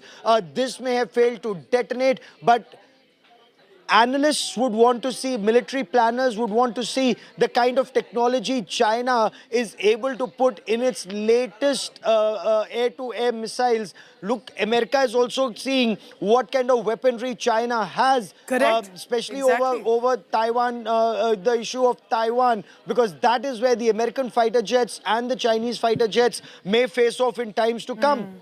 The Chinese are already working on an advanced version of the PL-15s, and PL-15s is something that Pakistan has been boasting about very extensively after the PL-12s. But this, if it failed to detonate, and in the past some which apparently may have succeeded, so we really have to, our military planners would really be wanting to look at this missile very closely to see the technology China has. The fact that it failed to detonate is a big shot in the arm to analyze the Chinese equipment and the failure of the Pakistanis to capitalize on it. But it also shows the weaknesses in this particular missile, in the JF-17 Thunders, which incidentally, as you well know, the Chinese are not using themselves, but have palmed it off to Pakistan completely. And of course, the J-10Cs. So there's a lot that will be gathered about the Chinese equipment, because if you see, even their honky, the HQ-16 air defense shield in Lahore failed. It virtually collapsed in the face of the Indian assault, which wasn't even a punitive assault. It was just a demonstrative assault. So Chinese equipment being sold to Pakistan and how it's reflective on your screen. This is Hoshiarpur in Punjab. Joining me from Amritsar, Asim Bassi for the latest on that. Asim, tell me more about this Pakistan missile. And as Gaurav is saying, this is going to be a gold mine for the Indian Armed Forces and the defense scientists. Well, definitely when Pakistan was launching its misadventure against India, be it Jammu, be it Pathankot, be it Hoshiarpur or Bathinda, and the Indian defense system shot down this missile, and basically it landed in Rampur village in Hoshiarpur, which is in the hilly area of Hoshiarpur. And definitely this is gold mine because we can study it. And now, fortunately, there was no casualty, it was not exploded, and definitely it is a gold mine for the Indian defense personnel. They can study it, and definitely it also Asim, tell me this, what you're telling us about the hilly region, the terrain. That means the attempt, it may have failed to detonate, but the attempt was to harm the civilian population of Punjab. Yes, definitely. Be it, I tell you that Hoshiarpur has an uphill area also. So this was a hilly region, uphill village where this landed. And definitely Pakistan has made such kind of attempts to hit the civil areas as well as the military areas. Be it Bathinda, be it Hoshiarpur, be it Jalandhar, be it Pathankot. The Pakistan has come all over without having any regrets about hitting the civil areas. Although the air defense system of India works very well, and the troops neutralized all kind of attempts by Pakistan. Gaurav, I want to bring in the China angle here. China has played caution when it comes to possibly statements from the leadership, but this is all too reflective of China also wants India to be disturbed, a rising India, becoming a dominant power in so many ways, one economy, whether it's regard to other investments, and trying to help Pakistan, at least with these equipments it attempts to be able to escalate this conflict. You know, this missile that's been found is actually an example of how Atmanirbhar Bharat is working, and Pakistan that uses Chinese technology has failed. So what was this missile mated on? It was mated on a JF-17 Thunder aircraft of Chinese origin, assembled in Pakistan, brought down by an Akash surface-to-air system. And that shows you how India's integrated missile development program, how India trusted Atmanirbhar Bharat technology, and how India is able to spot the threat as it comes in and able to take effective action, bringing down a JF-17 Thunder very effectively. And that's the loss that Pakistan has suffered. And the Chinese missile, Chinese origin missile, has now been recovered. So it's a huge, huge shot in the arm. You're absolutely right. But as far as China is concerned, China is selling military hardware to Pakistan. Whether Pakistan is able to pay for it or is ceding territory and ground, whether it's in Pakistan-occupied Jammu and Kashmir, including northern areas, and Gwadar in Baluchistan to China in return, it just shows that Pakistan, it may have boasted a lot about its military hardware, capabilities, training and tactics, but at least so far it's been found wanting in more scenarios than one. And Gaurav, approximately 70 to 80% as reported of Pakistan's budget goes for the defense budget, and this is where the money is going. In military hardware, yes, to an extent, the Pakistan army sought an 18% hike in their budget, but a lot of that money is being made by Pakistani generals. If you look at Pakistani generals, and I now have access to a dossier this thick on Asim Munir's corruption, we'll be putting that out shortly. But apart from that, the aspect is Pakistan makes a lot of money. Their army generals make a lot of money and then end up buying houses in Dubai and United Kingdom, in Europe. General Kayani is rumored to have bought an island off the coast of Australia with all this money, and apparently flies a flag there, is what the buzz is. Has some retired Pakistan army soldiers serving him even in his island. So that's the kind of lives these Pakistani generals live after they retire, as they milk their country and their people suffer and their equipment is found wanting in combat. Well, I would just say that I hope the world is watching. This is a reminder of the kind of equipment, of military hardware Pakistan has, but more than that, they're using all of this trying to harm innocent civilians of India. Gaurav Sawant, looking forward to more of coverage. I have more details coming in. Remember, at a juncture like this, Gaurav, and I bring in back, we have more updates coming in on that. The undetonated Chinese missile, this is the PL-15 air-to-air missile. This is a reminder after, remember the defense system, the HQ-9 defense system of Pakistan, that also faced heavy damage by India, and now it is again reflective of how Pakistan's military hardware, even though the attempt was, remember viewer, to harm innocent civilians in Hoshiarpur in Punjab, that's a missile that failed to detonate. Of course, this will, apart from the curious watchers on the ground, as the images have surfaced, will immediately be taken into consideration by our defense scientists, by Indian Armed Forces, to be able to study it. And the kind of equipment that is being sold at an extremely high price to Pakistan establishment on this. Gaurav, as we stay on with this big story, explain to us again.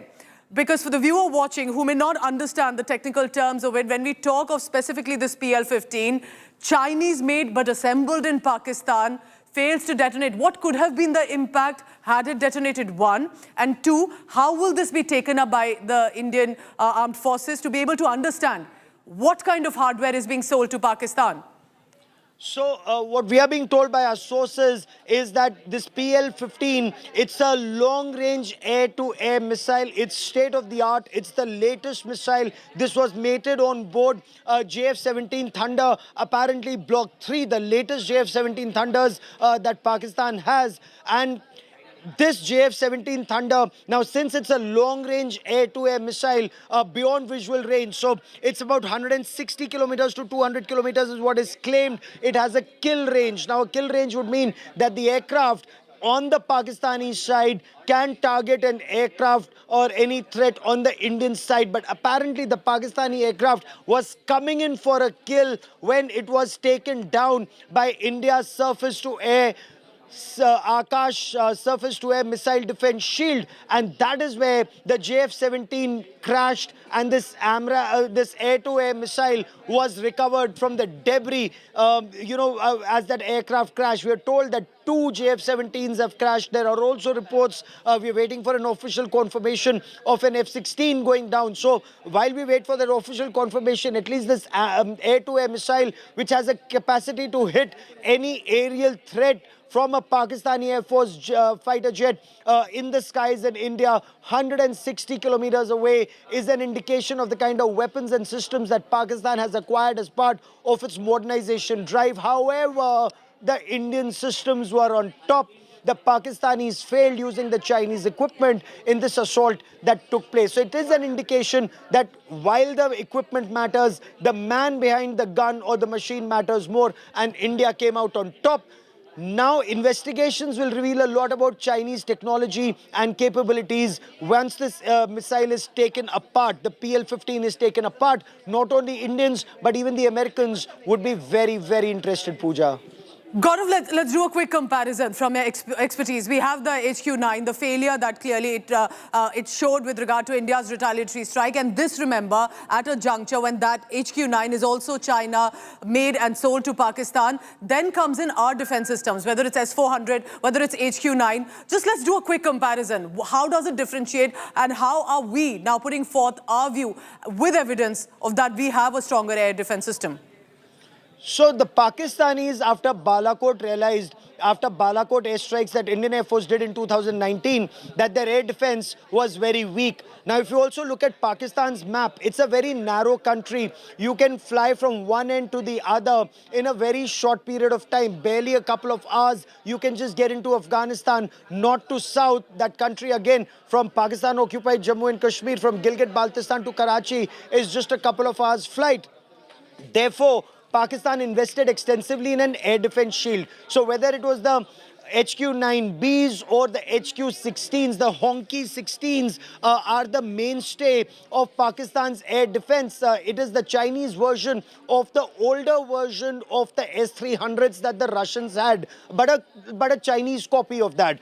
India has the state-of-the-art S-400 systems, which is the best in the world. And Indian Air Force officers tell me that it's even better than the American THAAD system or the Terminal High Altitude Air Defense System of the Americans, which incidentally the Israelis have also acquired the THAAD system to go along with their Iron Dome and a lot more for protection of Israel. So India is virtually a generation ahead in our air defense system, and it's not just the S-400s. While we already have 3 S-400 systems, 2 more are awaited. India has our own systems, including the Akash missile defense shield, the air defense shield, and a lot more. The Akash Tir, the integration of that entire system, which makes it network-centric warfare that Pakistan hasn't been able to achieve the quality that we have. And this is where Pakistan was found wanting when Indian, even the Harrops were able to go in, destroy the HQ-16 completely, going into Rawalpindi, going into Lahore, and can go even beyond. So Pakistan's now, in a way, an emperor without clothes. Wow. It doesn't have any shield. India can go in as and when we want. Now, to overcome that, Pakistan flew in its AWACS, or its Airborne Early Warning Command and Control Structure. Yesterday, late night, there was a report that their AWACS was also taken down. Yes. We are still waiting for an official confirmation once again. So that just shows how vulnerable Pakistan is. Now it'll have to scramble its fighter jets to protect its skies or move some system here and there. But then there are gaps now in Pakistan. Each gap that India can choose to punish as and when required to have that moral and military high ground as and when required. This is also about a reminder of a vision that was from the political leadership, from the Indian Armed Forces, to have thought this through, because that is coming to fruition right now to save our people and teach Pakistan, meanwhile, a lesson. Gaurav Sawant will be with me throughout, tracking all the latest coming in. I'm heading to a very short commercial break. Stay tuned. News on the other side.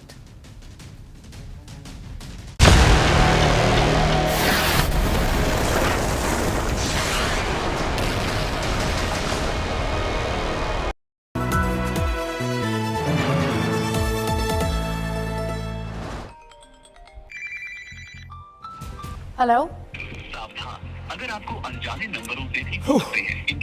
You must be tired like me of hearing countless broadcasts like these. Cyber frauds are the new age white-collared crime. They don't break into your home, but they break into your bank account directly. Project Shield is an India Today initiative to expose their dirty tricks And help you outsmart the scammers. Come join us and be 2 steps ahead of fraudsters. Because better safe than sorry.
Situation is as tense as it is in different part of Jammu and Kashmir is here in Pura sector as well at the international border between India and Pakistan. This is the last village at the IB at the international border between India and Pakistan. This is the last village of India, and often they have seen ceasefire violations, but they haven't witnessed these kind of shelling or a massive artillery firing on the civilians, on the villagers.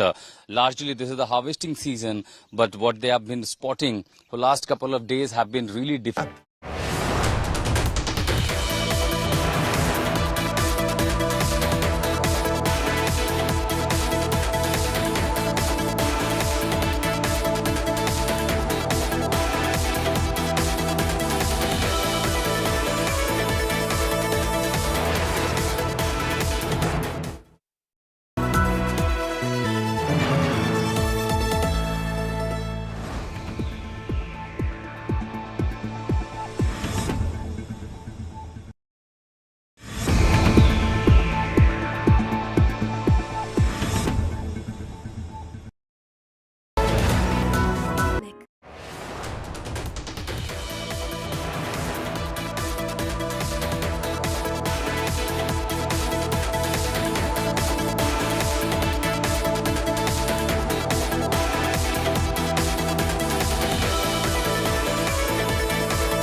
Edge 60 Pro, the edge of excellence.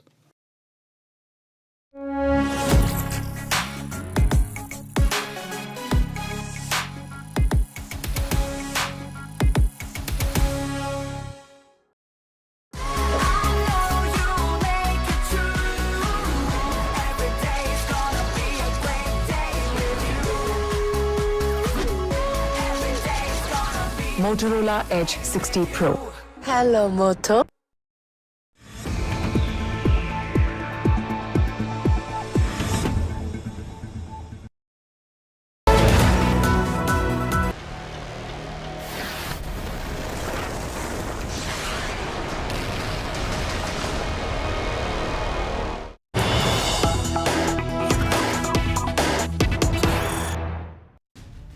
All right, big news coming in. An undetonated Chinese missile in Hoshiarpur, Punjab's field. This is, remember, while an attempt was to target the innocent civilians, but it has been successfully foiled. And this Chinese PL-15, it's an air-to-air missile. You should know, viewer, it has been recovered now.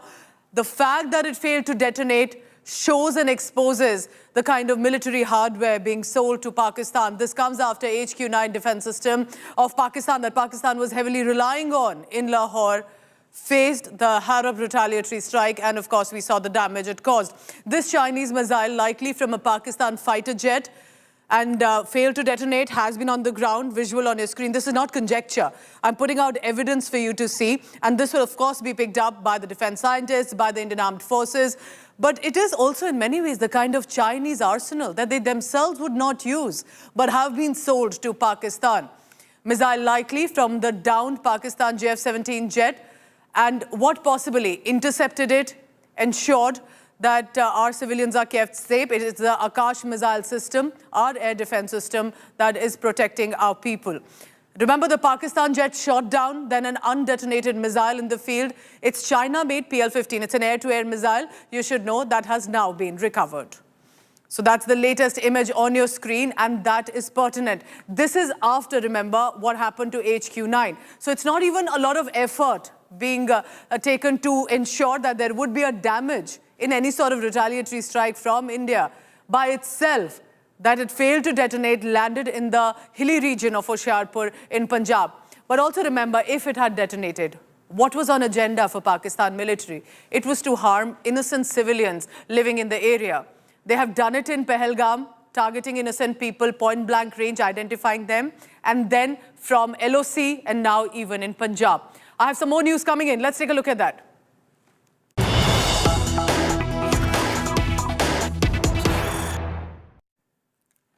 All right, top news coming in. Remember, amid the meetings that have been on, take a look at that. Review meeting on the border and airport security situation at Home Minister Amit Shah's residence. So barely hours after the 2-hour-long meeting that happened with Home Minister with Defence Minister Rajnath Singh. Now, Home Minister's residence is where the BSF DG, the CISF DG and the Intelligence Bureau Chief are present in that meeting. These are constant huddles. Remember, the leadership has, of course, been tracking all the ops in real time.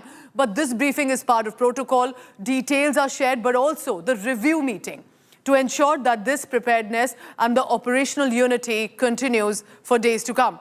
Piyush Mishra joins me now. So Piyush, we have the visuals on our screen of the cavalcade going inside. So right after the Defence Minister meeting, there is now the meeting of Home Minister that you're talking about. I believe that it should follow up with a meeting with Prime Minister Modi too. Most likely, Pooja, because these are security review meetings, those are taking place. Initially, it was the Defence Minister Rajnath Singh who chaired a meeting at a Defence Ministry in which, along with CDS, all tri-service chiefs were present and Defence Secretary was also there. And now what we are told is that Home Minister Amit Shah is taking a security review meeting with BSF DG, CISF DG and IB Chief is also present there. Sources suggesting that few top officials from Ministry of Home Affairs are also present in this crucial meeting which is right now underway at Home Minister Amit Shah's residence. And this meeting is basically focused on security at border areas and also security at airports across the country. Also security focused in domestic in various other states. So that's a very important meeting which is right now underway at Home Minister Amit Shah's residence, and most likely we can expect another meeting to take place at PM Narendra Modi's residence where he also would like to seek a report from the top officials. But as we are speaking, another big huddle taking place at Home Minister Amit Shah's residence where BSF DG, CISF DG, IB Chief along with other officials of MHA are present. This meeting, remember, follows after there have been meetings of the Tri-Services Chief, the CDS with the Defence Minister. This is all part of a protocol. Remember, this team that you're looking at and consistent huddles are the leaders of their respective forces. They have been up all night, days for now, as much as the citizens have been, but they are the ones ensuring that when you lead with the second largest military, especially with regard to the army, then to gather the intelligence inputs that are coming in, there has to be a seamless coordination. Is this what is reflective in those meetings? What I've seen in the past few days, Piyush, has been that seamless coordination between not only the forces, the government and the forces, the administration and the forces as much, and then with the intelligence agencies putting out information for the armed forces to carry out the operations. Absolutely, Pooja. In the last more than 2 weeks, we have seen a lot of meetings taking place. Since the time Pahalgam attack, we have seen PM Narendra Modi himself cutting short his Saudi Arabia visit. And the moment he landed in Delhi, he was briefed by NSA Ajit Doval, Foreign Minister Jaisalmer and other officials. And after which we have seen... Piyush, stay on with me. Big news coming in with regard to Gujarat. Prime Minister Narendra Modi spoke with Gujarat Chief Minister Bhupendra Patel. This is, remember, because Gujarat also is a border state. There had been a lot of speculations. There's been tension at the border, not just with Rajasthan, but also Jammu Kashmir and Gujarat. Received information on tension on border situation. I want to immediately go across to Brijesh Doshi on this. This is, remember, after all, as much the home state for Prime Minister Modi. Tell me more about this, Brijesh. Why specifically the Gujarat Chief Minister? Definitely, Pooja, this is the home state of the Prime Minister Narendra Modi and the Union Home Minister Amit Shah. So, Prime Minister is concerned about the yesterday's drone attack near Kutch border. Yesterday night we saw 3 drones came to the Kutch border as well, and in the early morning at 4 a.m. Near Jamnagar as well. So PM has talked about the yesterday's incident, and he got the information how well prepared the Gujarat State Administration right now, and which are the steps taken by the Gujarat government for the security of the people, as well as there won't be any panic in the people, and Gujarat Chief Minister has briefed the Prime Minister Narendra Modi about the various steps taken, as well as how well the government has prepared for any kind of situation, worst situation, to reach out to the worst situation and to safeguard the people of the state. So these were the informations given by the Gujarat Chief Minister. Just a few minutes ago, this telephonic conversation was done between Prime Minister of India and Chief Minister of Gujarat. All right, stay on with me, Brijesh, because as the images that are coming in, remember that there's been a blackout as a precautionary measure in Gujarat border districts amid the India-Pakistan situation. So a quick question from you there, Brijesh. What is the border status right now when it comes to Gujarat? Because the reason that Prime Minister Modi is ensuring he's in direct contact with the Chief Minister is to ensure that tensions do not prevail. In fact, more news coming in. Brijesh, thank you for now. According to our sources, let's take a look at that. Union Health Minister J.P. Nadda has called a meeting. All levels of operation preparedness are being taken in consideration. Nothing is being left for later. We have to be better prepared this time. Now, according to our sources, to discuss the availability of health services with senior officials, these constant huddles and meetings, remember, are looking at a step ahead.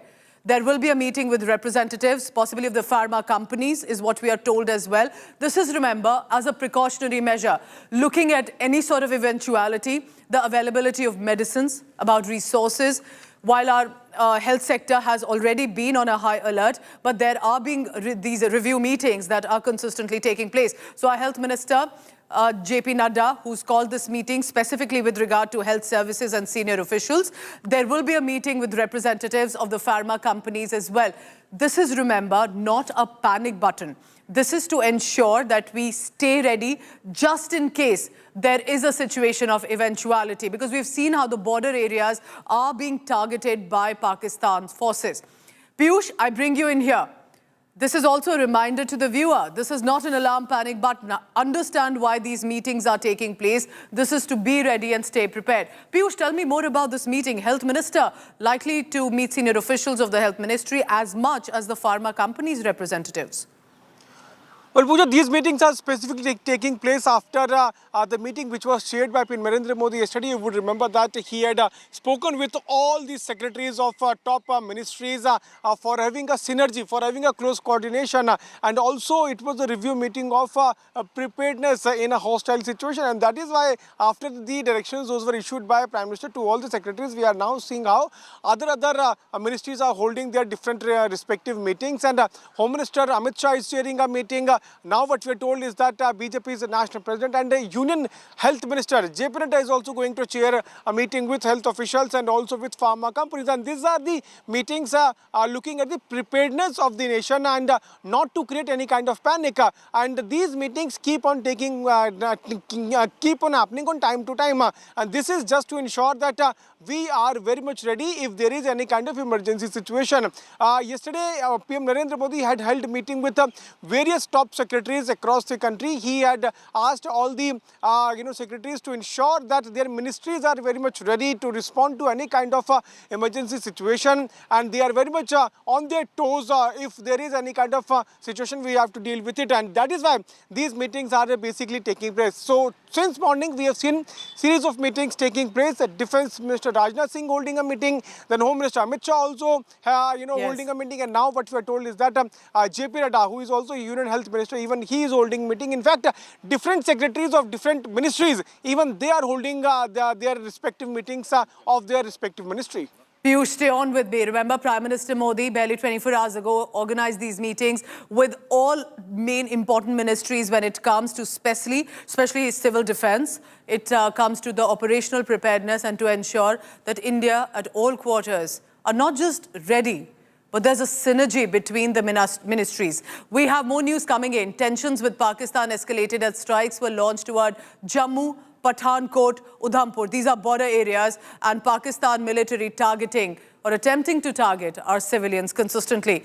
India immediately responding in how, in many ways, people watched in real time how strong India's air defense systems have been and to protect its civilians when these missile drone strikes coming in, projectiles that were seen over our skies. Reports say, however, there have been, remember, in Pakistan cities, heavy damages have been inflicted, including in Lahore.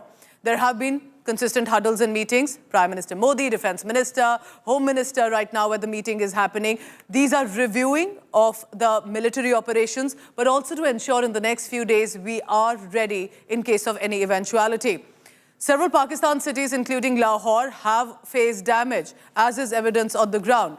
Sources say one Pak F-16, two JF-17 jets were shot down. Sources adding Pakistan air surveillance system, remember, that was shot down. and over 50 Pakistan drones have been taken down as much. Pakistan's Okara Cant area has also been hit by drones, according to our sources. Meanwhile, our leadership in consistent meetings, look at that, this is the latest image that had come in. Defense Minister Rajnath Singh in constant communication with the Tri-Services Chief, assessing the situation. All of them, of course, have been doing it through the night, but this is a part of protocol to be able to brief with details about the operation and as much what to expect next. And now we know that the Home Minister meeting also is presently on. Pakistan attempted to, strike multiple military targets. 15 cities they tried to target of India, which was successfully foiled by India's air defense system. And then that is when India's retaliatory strike had happened. The aerial assault from Pakistan was neutralized by India's S-400 air defense systems. It was a calibrated response. Indian armed forces struck then Pakistani air defense radars and systems using these anti-missile systems. Akash Tir, also known as India's Iron Dome, so to say, is reflective of an Atmanirbhar Bharat, designed to automate air defense control, and that is when the reporting that was activated. Developed by Bharat Electronics Limited, know more about this Akash missile defense system. It can enable the armed forces to intercept and immediately neutralize the projectiles from Pakistan, like we saw, remember, in the past few hours overnight. It generates a real-time data as much, so that you can precisely track aerial threats by collecting inputs from multiple radars and sensors. It acts as a digital nerve center of the air defense network. The Indian Air Force, remember, has also deployed the S-400 air defense systems. What is that? Long-range air defense systems that can engage aircrafts, cruise missiles, and the UAVs. It can hit, you should know, multiple targets up to 400 kilometers.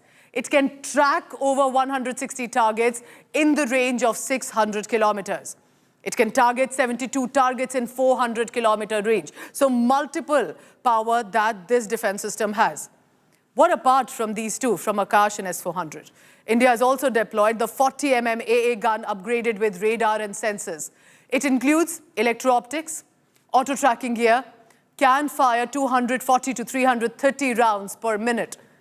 Its effective range extends up to 4,000 meters, saturating the airspace with predictive firepower. Then comes in the Shilka. These are self-propelled with 423mm autocannons. As we look at the Shilka here, its radars can detect targets that are at least 20 kilometers away. It can be very close to the border sometimes and can fire up to 4,000 rounds per minute. These are, remember, multiple layered approach when it comes to our defense systems. We've been ready. We wanted to extend a hand to Pakistan. We have tried it too many times. But perhaps Pakistan believes in trying to only attack our civilians, and we will hit right back. The air defense umbrella by the Indian Air Force ensuring that the Indian population remains safe. Look at that. The IF used counter-unmanned aircraft system, or the CUAS as it is called. The Pechora, the Samar air defense guns that were used by the Indian Air Force to respond to Pakistan. But even then, in a measured and a calibrated manner to only hit where it will hurt Pakistan, especially the military. Now, in case you're wondering, let's look at this Samar air defense system. What is that? Indian Air Force's short-range surface-to-air missile system. This range is about 12 kilometers, but it can then speed up to about Mach 2.5, has a twin turret launcher that fires missiles in single or a salvo mode, depending on the occasion at that point, what kind of requirement is needed. Targets low-flying jets, helicopters, UAVs. Reused expired missiles, for example, providing low-cost solution as much as and when required. So multiple facilities at play. Let me now tell you about, this is fascinating, air defense guns, the AD guns as they're called. Now they provide a short-range defense within 2 to 4 kilometers. But they fire at very high rates, hundreds of thousands of rounds per minute. They quickly engage fast, low-flying aerial threats, and they're an all-weather guns, which means visibility conditions, despite there could be issues, but is effective against aircraft, cruise missiles, and drones. It's mountable on vehicles as much, or trailers, for mobility. It is, in many ways, more cost-effective than missiles. So these are some of the weapons, the arms, ammunitions, the defense systems that our armed forces have prepared so our civilian population are not harmed. Because for Pakistan, they don't differentiate. They harbor terrorists and they're ready to kill civilians when it comes to India. But a day after, remember, India had to react and attack the terror targets in Pakistan. Terroristan launched a Hamas-style attack. It was like a Hamas playbook at multiple locations in India, and I'll tell you how. The missiles that were intercepted by Indian air defense systems meant that residents in affected areas who saw this was unprecedented. These were residential, heavy populated areas. They reported loud explosions, flashes in the sky, and especially because immediate blackout also was reported. Why this was a Hamas-style attack is how, remember, Hamas also threw these multiple rockets launched in quick succession. Again, in many ways, it was Israel managing with its own Iron Dome system to be able to ensure that their civilians are not targeted. But otherwise, this could have been a massive civilian casualty. These short-range rockets, for example, that you see, remember, were target to dense civilian city-town areas.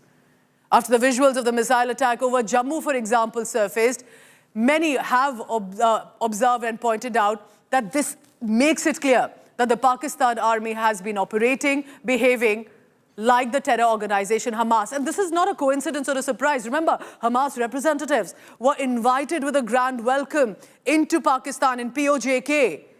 And then we know the Pahalgam massacre happened. They tried to overwhelm the Indian air defense system, but this time, the vision of many years have come to fruition to save us, whether it's S-400, whether it is even, of course, the Akash missile system and other systems as well.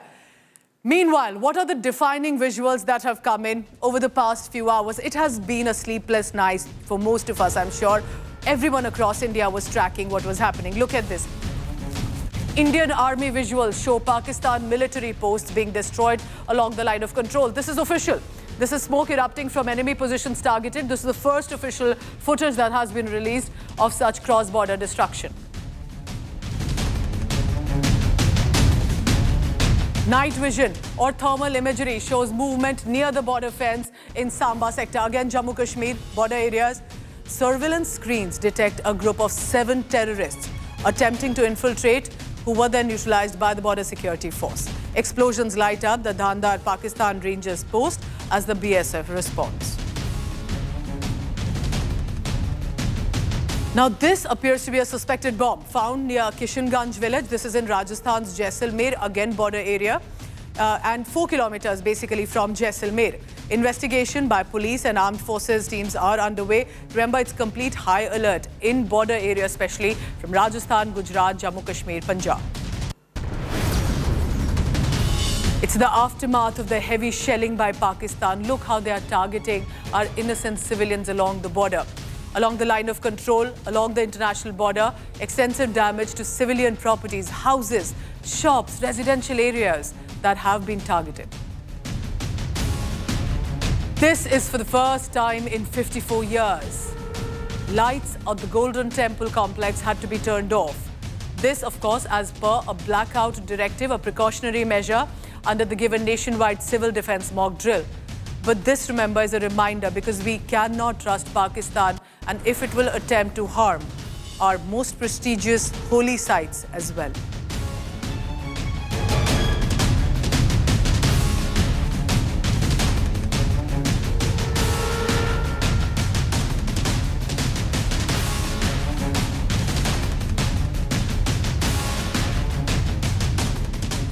Remember, in the past few years, we have seen conflicts that have come in, especially in West Asia.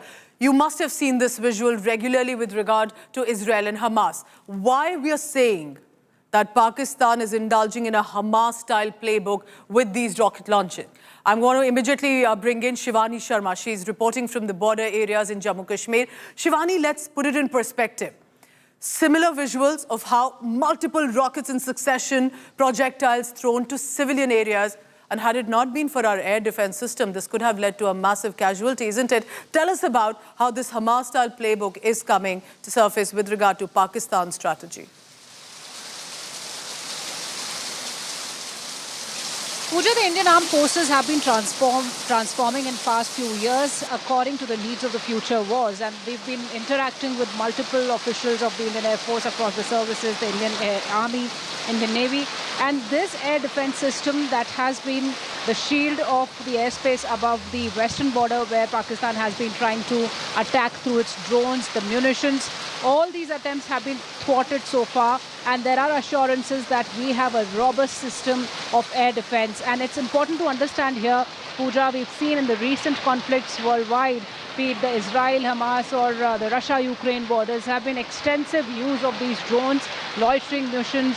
And here in particular region where we are reporting from, we've been witnessing since last evening how these kind of munitions and drones have been used by Pakistan towards the military establishments, and our air defense system has neutralized each and every attempt, and the debris of these missiles that have been fired from Pakistan are in Indian soil, and these are the evidences of what kind of misadventure Pakistan got into, and it got very hard hit from Indians' robust system. So the armed forces are on a high alert across the borders on the western front, be it the Rajasthan border, the Punjab border, where BSF has been thwarting infiltration attempts. And this spectacle is a reminder how brave border regions, border areas, where villagers, people from the town are bracing, watching this in the skies, as clearly Pakistan, like Hamas playbook, is firing in quick succession. Not one, not two, in succession, these projectiles over their skies to harm the civilians. It's the air defense system of India that managed to save them in the past few hours that we've seen. And remember, Shivani, because you're there on the ground, it's not just about what happened perhaps between 8 to 10 p.m. It was again early in the morning at about 4 a.m. when similar attempt was made. Shivani, stay on with me as more news coming in. Remember, ever since the massacre that happened and then what the escalation that we see, it's important for you to be slightly cautious as well about what you believe online. And therefore, India Today's incredible fact-check team is here for your rescue. Look at that, fact check one. A video of a drone attack in Jalandhar was going viral, widely being circulated. But these were all fake handles that were circulating to generate more panic. Upon investigation of the video, our team found out it's an unrelated video. It was a farm fire. Nothing had happened. This was an old video. The timeline of about 7:39 p.m., the drone attack happened much later. So this is, remember, the same that has been now backed by the district administration of Jalandhar, that this had nothing to do with the projectiles that were possibly seen over Jammu. In Jalandhar, this was a different video, and the timeline not clear, of a farm fire. You may have come across another fake video being circulated online. An Indian post claimed to be destroyed by the Pakistan military.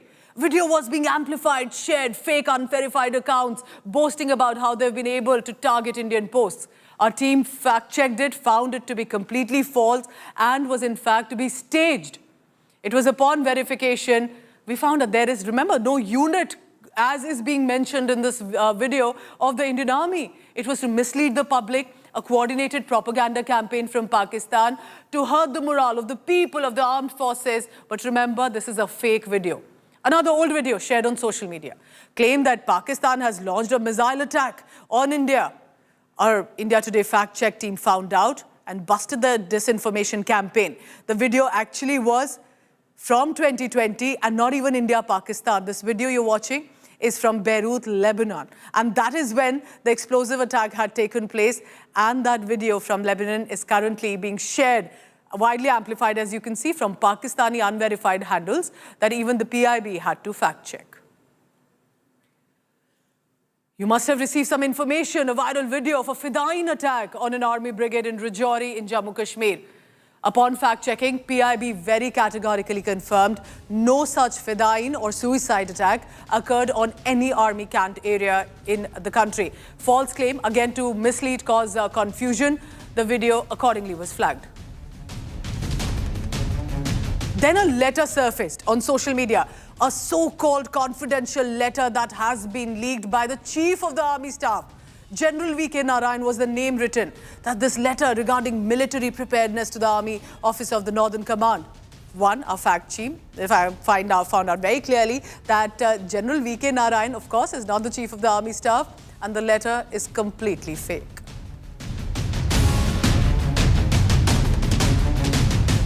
Then there was a social media post trying to spread panic, saying Indian military used Ambala Air Base to attack Amritsar, its own citizens, and then blame it on Pakistan. As you can see, these are all Pakistani handles, unverified handles that are circulating this. Fact Check found the claim to be completely baseless. It's a part of concerted misinformation campaign, remember? And the PIB already had mentioned a few days ago that Pakistan will want to do this. The government had to provide a detailed press release from the Ministry of Defence exposing the real picture. Then let's take a look at the social media post, claiming entry bans into the airport across India. Fact Check busted, debunked the fake narrative, flagging the same since there was no such decision from the government. Remember, there will be disruptions. There will be certain restrictions, but airports haven't been closed like they are saying. The entry to the airports have not been closed. Multiple explosions claim in Jammu Air Force Base. Now, this coincided at a time when there were projectiles seen on the sky. Our Fact Check team immediately checked it. Now, imagine this image that you're looking at that was being spread as an Indian Air Force base attack was actually from the Kabul airport. Remember the blast that took place in 2021? That was being shared by these Pakistani unverified and sometimes even verified handles to spread panic for India. A video showing heavy MLRS, which is the multiple launch rocket systems, that barrage is being falsely shared as a real Pakistani attack on India. We fact-checked it. It was revealed that the video is from a video game. It has been online for over 3 years. No connection to the current India-Pakistan situation. Be very cautious what you share online, what you believe online. Since the strike has started on Pakistan, social media is buzzing with all sorts of fake news. And also remember, at this juncture, the kind of effort Pakistan is pushing. Now, what is this video? The claim was this is Colonel Sophia Qureshi, who's of course, remember, in many ways becoming the highlight as she's briefing the country about what is happening with the Wing Commander Vyomika Singh and the Foreign Secretary. Now, the video claimed it's her in this leading Operation Sindoor. Fact Check team found out that the video is from 2021 from a US Renault Air race and shows the pilot Major Christine Beowulf. Was there massive army casualties, as was claimed at the Sangha post opposite Pakistan's Srinagar sector? This video is from 2007. Indian Jawans are carrying a body, and that has nothing to do with what is being claimed of massive army casualties. That's a terrorist body, in fact, being carried. Video of a PAF attack in Amritsar, 7th May. That how Pakistan military, its Air Force, is successfully targeting us. It's a 2024 video, shows Israel's Iron Dome intercepting rockets from Lebanon.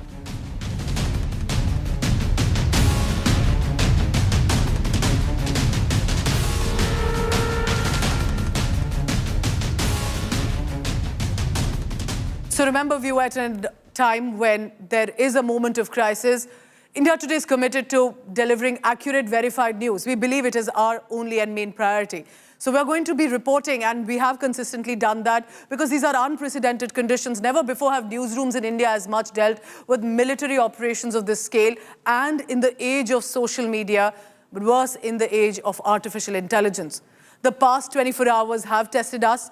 The escalation along the western border unfolding in real time. There have been reports of whether clashes, official statements, social media speculation, and deep fakes, hacked tweets, eyewitness accounts. It also has flooded our newsroom at an unprecedented and relentless pace. But our team has been working tirelessly, remember, 24 hours, following our strict guidelines, process. Few early reports that were incomplete, exaggerated in spite of our best efforts. And for this, we do apologize. But trust us, we are only ensuring that, that all sources that are confirmed put out that information. And we will ensure in the hours to come. We will further strengthen our multi-pronged verification process to bring you the most accurate information without compromising national security, of course, the safety of our heroic armed forces and our reporters on the front lines. The India Today group, believe it, remember it, has a robust fact-check team. It's India's most preferred fact-check team on X, on whether it's community notes, all of that, busting fake news on a daily basis. And we will continue to invest in the resources, in boots on the ground, eyes on the scene to deal with the fog of war. You trust, and your trust, remember, drives us to uphold the highest journalistic standard. We're not taking it for granted. Thank you for watching us non-stop, for showing us the trust that, especially in these days, you've chosen the India Today group for your news. It's been a long night, a sleepless night for all of us, I can tell you that. Now with me, the head of our fact-check department, Balakrishna, who's helping us to ensure the real facts are put on ground. Balakrishna is the executive editor of our fact-check team. And perhaps I think the deluge of information that comes in, Bala, at a time like this can be very difficult to fact-check, whether it's AI, whether it's exaggerated from Pakistan handles and more. How are you ensuring that at this juncture, we put out that verified information, we debunk what's happening on social media and the kind of resources that you put in? Tell us about some of the shocking claims that many possibly fell for and turned out to be fake news. So you are very right. We are talking at a time when people are very emotionally charged on both sides of the borders in India as well as Pakistan. And to be honest, we only want to believe something that we want to see. And there is a deluge of misinformation, disinformation on the social media, on WhatsApp group, and people are forwarding it without verifying it and checking it. To be honest, there are some instances when even the Indian side fell for something which was not very true, and later on they realized that this is not true. But there is a difference, Pooja. The difference is that we see that from Pakistan side, there is a propaganda that is running as a coordinated campaign. It is being, and the funny part is that Pakistan government at this point of time, it seems that they are not only trying to mislead Indians, they are not only trying to push disinformation, they are also misleading their own citizens. Yesterday we came across a gentleman who had done a live on Facebook and saying, he was very candid and saying that what kind of defense is this, what kind of air defense Pakistan government is having, army is having, because all the missiles hit by India were successful. So that was being widely shared in India. Yesterday we used that video and we saw this. And today there are reports from Pakistan media that this person's house was raided, his brother has been, there are posts from Pakistan media, the person saying that his brother has been tortured, his office has been attacked, and there are cases, police cases has been filed against him. So you can imagine that point. Pakistan is trying to suppress anything that is going against the government propaganda, and there is a deluge of misinformation from the Pakistan side. Balakrishna, I can tell you, and I know that you and your team, like everyone of us in the newsroom, have been working non-stop because we understand the level of trust that the viewer has put in us, and we will ensure to continue to only put out verified information. And remember, social media in an age like this, don't fall for any video, any information that you come across. Balakrishna, thank you very much for all the latest that you're bringing to us right now. Meanwhile, remember, amid all of this, it's been 15 days of ceasefire violations by Pakistan along the line of control. Uri, for example, sadly, one death has been reported of a civilian following the ceasefire violation. But it's a reminder how Pakistan is targeting our innocent people. With this, the total death toll, in fact, has reached 15, confirmed as of yesterday. Pakistan is not just targeting houses, it knows that there are people living in it. It's even attacking religious places. There's been a Gurdwara that's been hit very badly, even though the brave members of the Sikh community immediately decided to open the Gurdwara the next day. Look at the temple that has been damaged by Pakistan's military. It shows that a mosque also has been targeted. But Pakistan should know at a time like this, the Hindus, the Muslims, the Sikhs, especially of the border areas and across India, are united and together to fight Pakistan and show them a lesson they need to learn this time. The Pakistan army has targeted multiple locations along the line of control. Look at this. This is Punj. Punj, I'm told, is the worst hit in Jammu Kashmir right now because it is literally in the border areas. 13 people at least have lost their life. Innocent civilians, men, women, children. Pakistani armed forces are targeting innocent civilians, knowing fairly well that there isn't even a military installation in the area. They are targeting residential areas specifically, and that is what the world needs to realize. Pakistan has always targeted civilians. India has shown restraint, targeting their terror hideouts, terror outfits, eventually also a retaliatory strike at the military sites. As seen in the visuals, people are suffering. Their houses are badly damaged and affected along the line of control. Here, remember, with India, and I can tell you, these are brave villagers who continue to be in support, standing with nations, standing with the armed forces. Some ground reports for you to see. This is the line of control village in the Uri sector, and last night the entire area, several villages on the Uri sector stood witness to heavy artillery and artillery attack and shelling by Pakistani forces. And right now what you see is the security forces are conducting a search operation on these sites to ensure that, if at all there are mortars or shelling components which have been fired by Pakistan, which have not blasted, they are combing the entire area in order to ensure that any such material is not left. And the security forces are on the ground. So it is three-pronged approach. Number one, rescuing the villagers, those who used to live in these areas, in these localities, neighborhoods. Number two, search operation on the ground to ensure no elements such as mortars are left, which might have grounded out here and has not blasted, so that needs to be removed as well. But along with that, one more visual that's coming. There's a gas cylinder which has possibly blasted in the night while that shelling happened out here in this particular area. Just look at the devastation which has happened. Even the small metal particles have come on the ground, and these could have actually caused a lot of damage to individuals, to the residents out here. So it does what it does. These images, what it does two things. Number one, Pakistan's cowardly attack on Indian civilians are being exposed by these visuals right now. That's a big expose as to how Pakistan has responded to India's, attack against the terror breeding grounds in Pakistan, occupied Kashmir and Pakistan, with attacks on civilians, one after other. First, we saw these attacks happening in Gingal village in Islamabad, where we also have our hydropower projects. And right now, last night, when they were trying, Pakistan was firing missiles, drones in Indian cities such as Jammu, and all these attempts were thwarted by our agency's air defense system.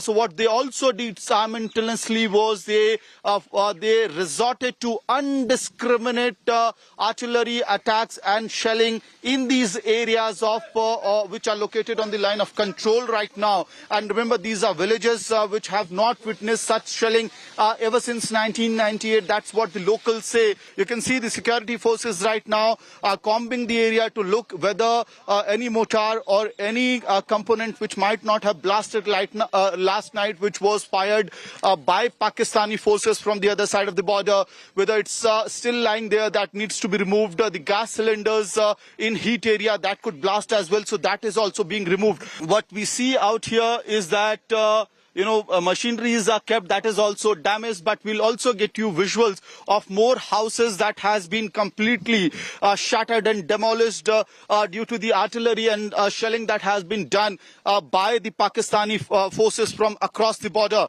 Another shop completely destroyed on the main road of Lagma village. Remember Lagma, Bandi village, Gingal village, Islamabad, Kamalkot. The list is quite long, where Pakistan has resorted to cowardly, dastardly attack on the civilians. Even when India responded to Pakistan's, misadventure of trying to target Indian cities, Indian establishments in northern India and western India through air attacks. India thwarted all those attempts. Indian air defense systems stood rock solid, and India responded to Pakistan's that act with exposing Pakistan's failure, where Islamabad, Lahore and even Rawalpindi was in a way breezed by Indian armed Indian air attacks, but that was not on the civilians, neither on their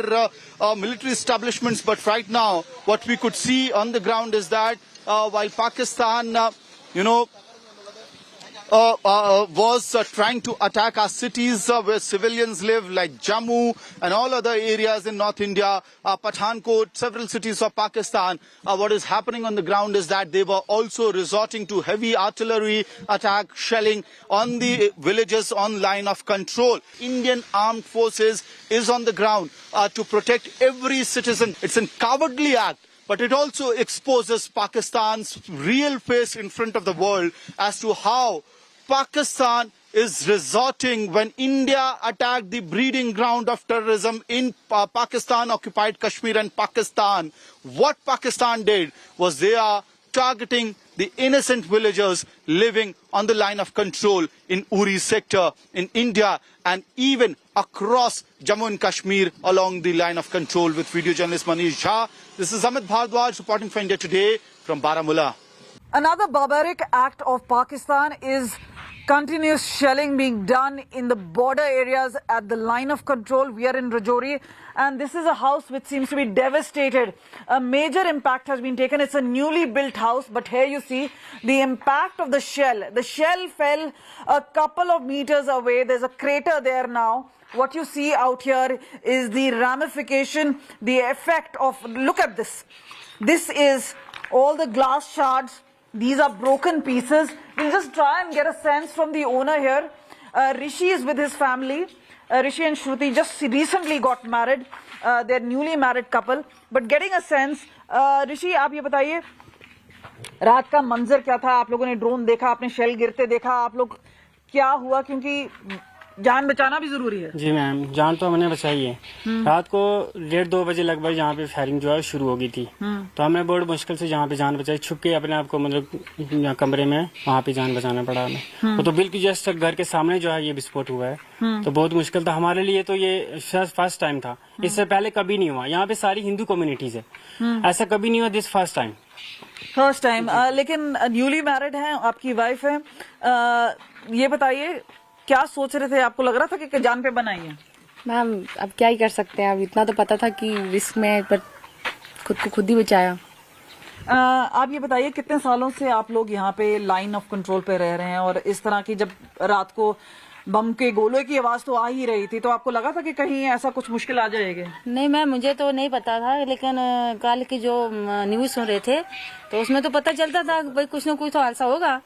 तो जब बमबारी हुई रात को तो हम अपने आप तो सेव करने लगे, फिर तो इधर उधर छुपने लगे, क्या करना था फिर, तो बम तो पास में पड़े थे। So we just trying to get you a sense of what is really happening, because these are residents near line of control. Rishi, just try and please show us inside. And here you go, look at this. Built in 2018, and there you go. This is the living room area. Look at this. The impact is so, this is a newly built house. Look at this. We'll just go into the other rooms, because remember the impact is such, there are just glass shards everywhere. ये घर नया था तो इसी वजह से इतना impact ले पाया? नहीं मैम, ऐसा कुछ नहीं है शायद, बट हम ये नहीं कह सकते। घर नया होने की वजह से हम ये बोले कि हमारे ही घर में शेलिंग हुई है, और भी घर में शेलिंग हुई है आगे पीछे बहुत। नहीं, मैं कह रही हूँ कि नुकसान क्या कम हुआ है? क्योंकि जी नुकसान ज्यादा हुआ है। जी जी जी। So look at this. This is the kitchen. Look at this. All the glass shards here. Look at this. So the impact is quite heavy, but remember, when you compare it, a life has been saved. These, आप लोग कहाँ अंदर छुप गए थे? पीछे वाले room में हम अपने आप को मतलब सेफ जोन में रखा, और ये जो अलमीरा था इसको स्ट्रेट में खड़ा करके वो बड़े वाला जो गद्दा था उसको स्ट्रेट खड़ा किया और उसके पीछे छुप गया।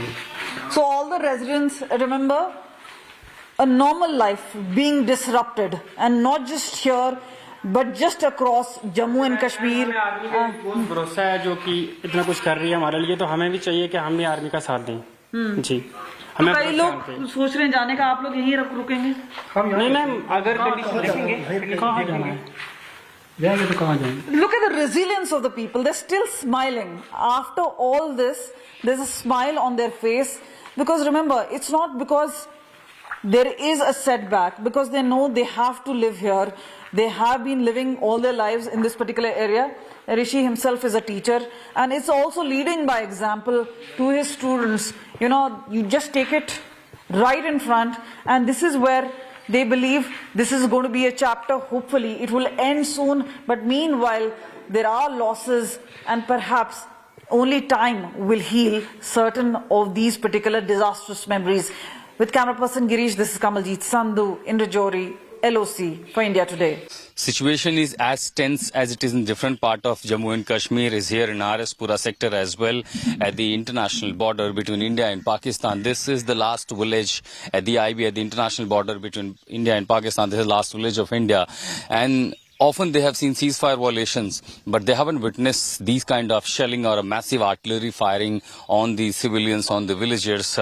Largely this is the harvesting season, but what they have been spotting for last couple of days have been really difficult and scary for the people living near the international border. They witnessed the drones passing through from the Pakistan side. Those are after the no man's land, that's the Pakistan border, and when they witnessed number of the drones flying over them and going towards the Jammu airport, there was sense of fear. People, right after hearing the siren as it is placed by the agencies, right immediately hearing the siren, people took shelter in the bunkers that have been made. All these bordering areas, there are adequate number of bunkers have been made for the safety and security of the civilians. गांव में कई जगहों पर bunker बने हुए हैं. कुछ लोगों ने अपने खुद के बंकर बना रखे हैं और कई जगह पर प्रशासनिक के बंकर बनाए हुए हैं. और जैसे आप आते हैं इन बंकरों में बचाने के लिए, दरअसल ये इतने मजबूत हैं ताकि किसी तरह का खतरा ना हो.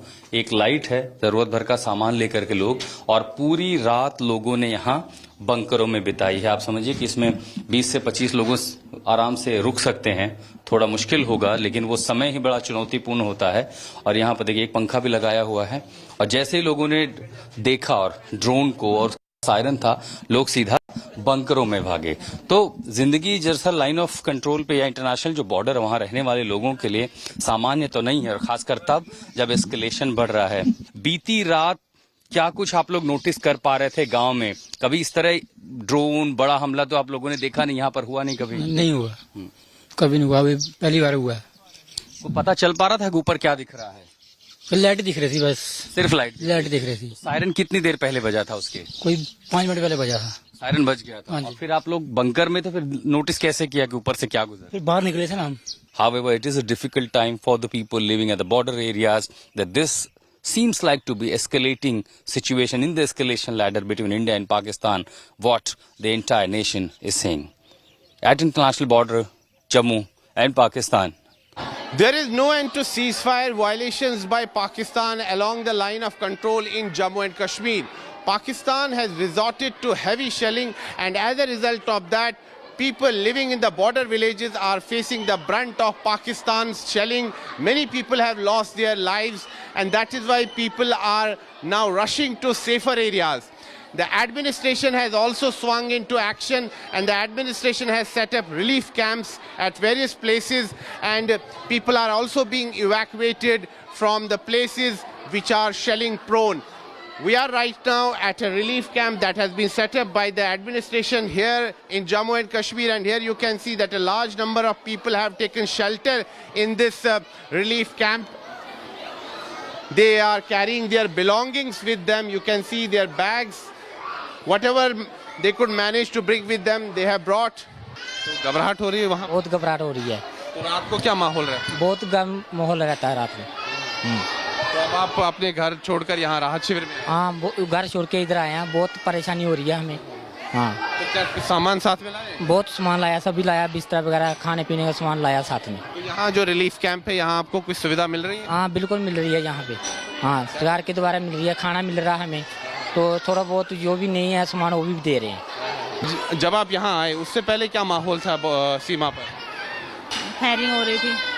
हमारे गांव में नहीं होती, और दूसरे गांव में हो रही थी. दूसरे आसपास के गांव? हाँ, आसपास के गांव में. लोगों में डर उत्पन्न हो? हाँ, डर, निकल जाओ जहाँ से. तो यहाँ पर सभी सुविधाएं मिल रही है आपको? राहत? हाँ, मिल रही है बहुत सुविधा. खाना वगैरह? हाँ, खाना वाना सब मिलता है। तो सरकार ने जो अभी पाकिस्तान को मुंहतोड़ जवाब दिया है, तो आपको क्या लगता है कि पाकिस्तान के खिलाफ और भी कार्रवाई होनी चाहिए? हाँ, होनी चाहिए, पाकिस्तान के साथ कार्रवाई होनी चाहिए। This is Sunil Bhatt reporting from an undisclosed location in Jammu and Kashmir for India Today.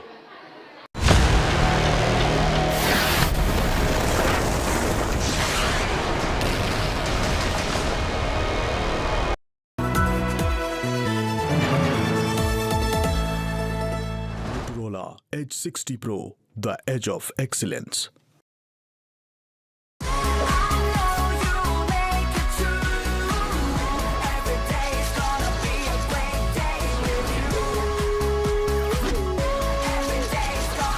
Motorola Edge 60 Pro. Hello, Moto.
India Today World Exclusive.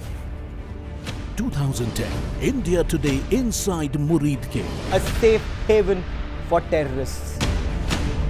Pakistan uses terror as part of state policy. 2025 Muridke terror hubs wiped out. Big story coming in. Muridke has been targeted. Oh my God, the terror epicenter has been targeted. Information just coming in. Indian missiles have struck the Lashkar-e-Taiba headquarters. Muridke has been bombed. It's a big, big story. This is India's Operation Sindoor. The line of clarity with Gaurav Sawant. Only on India Today.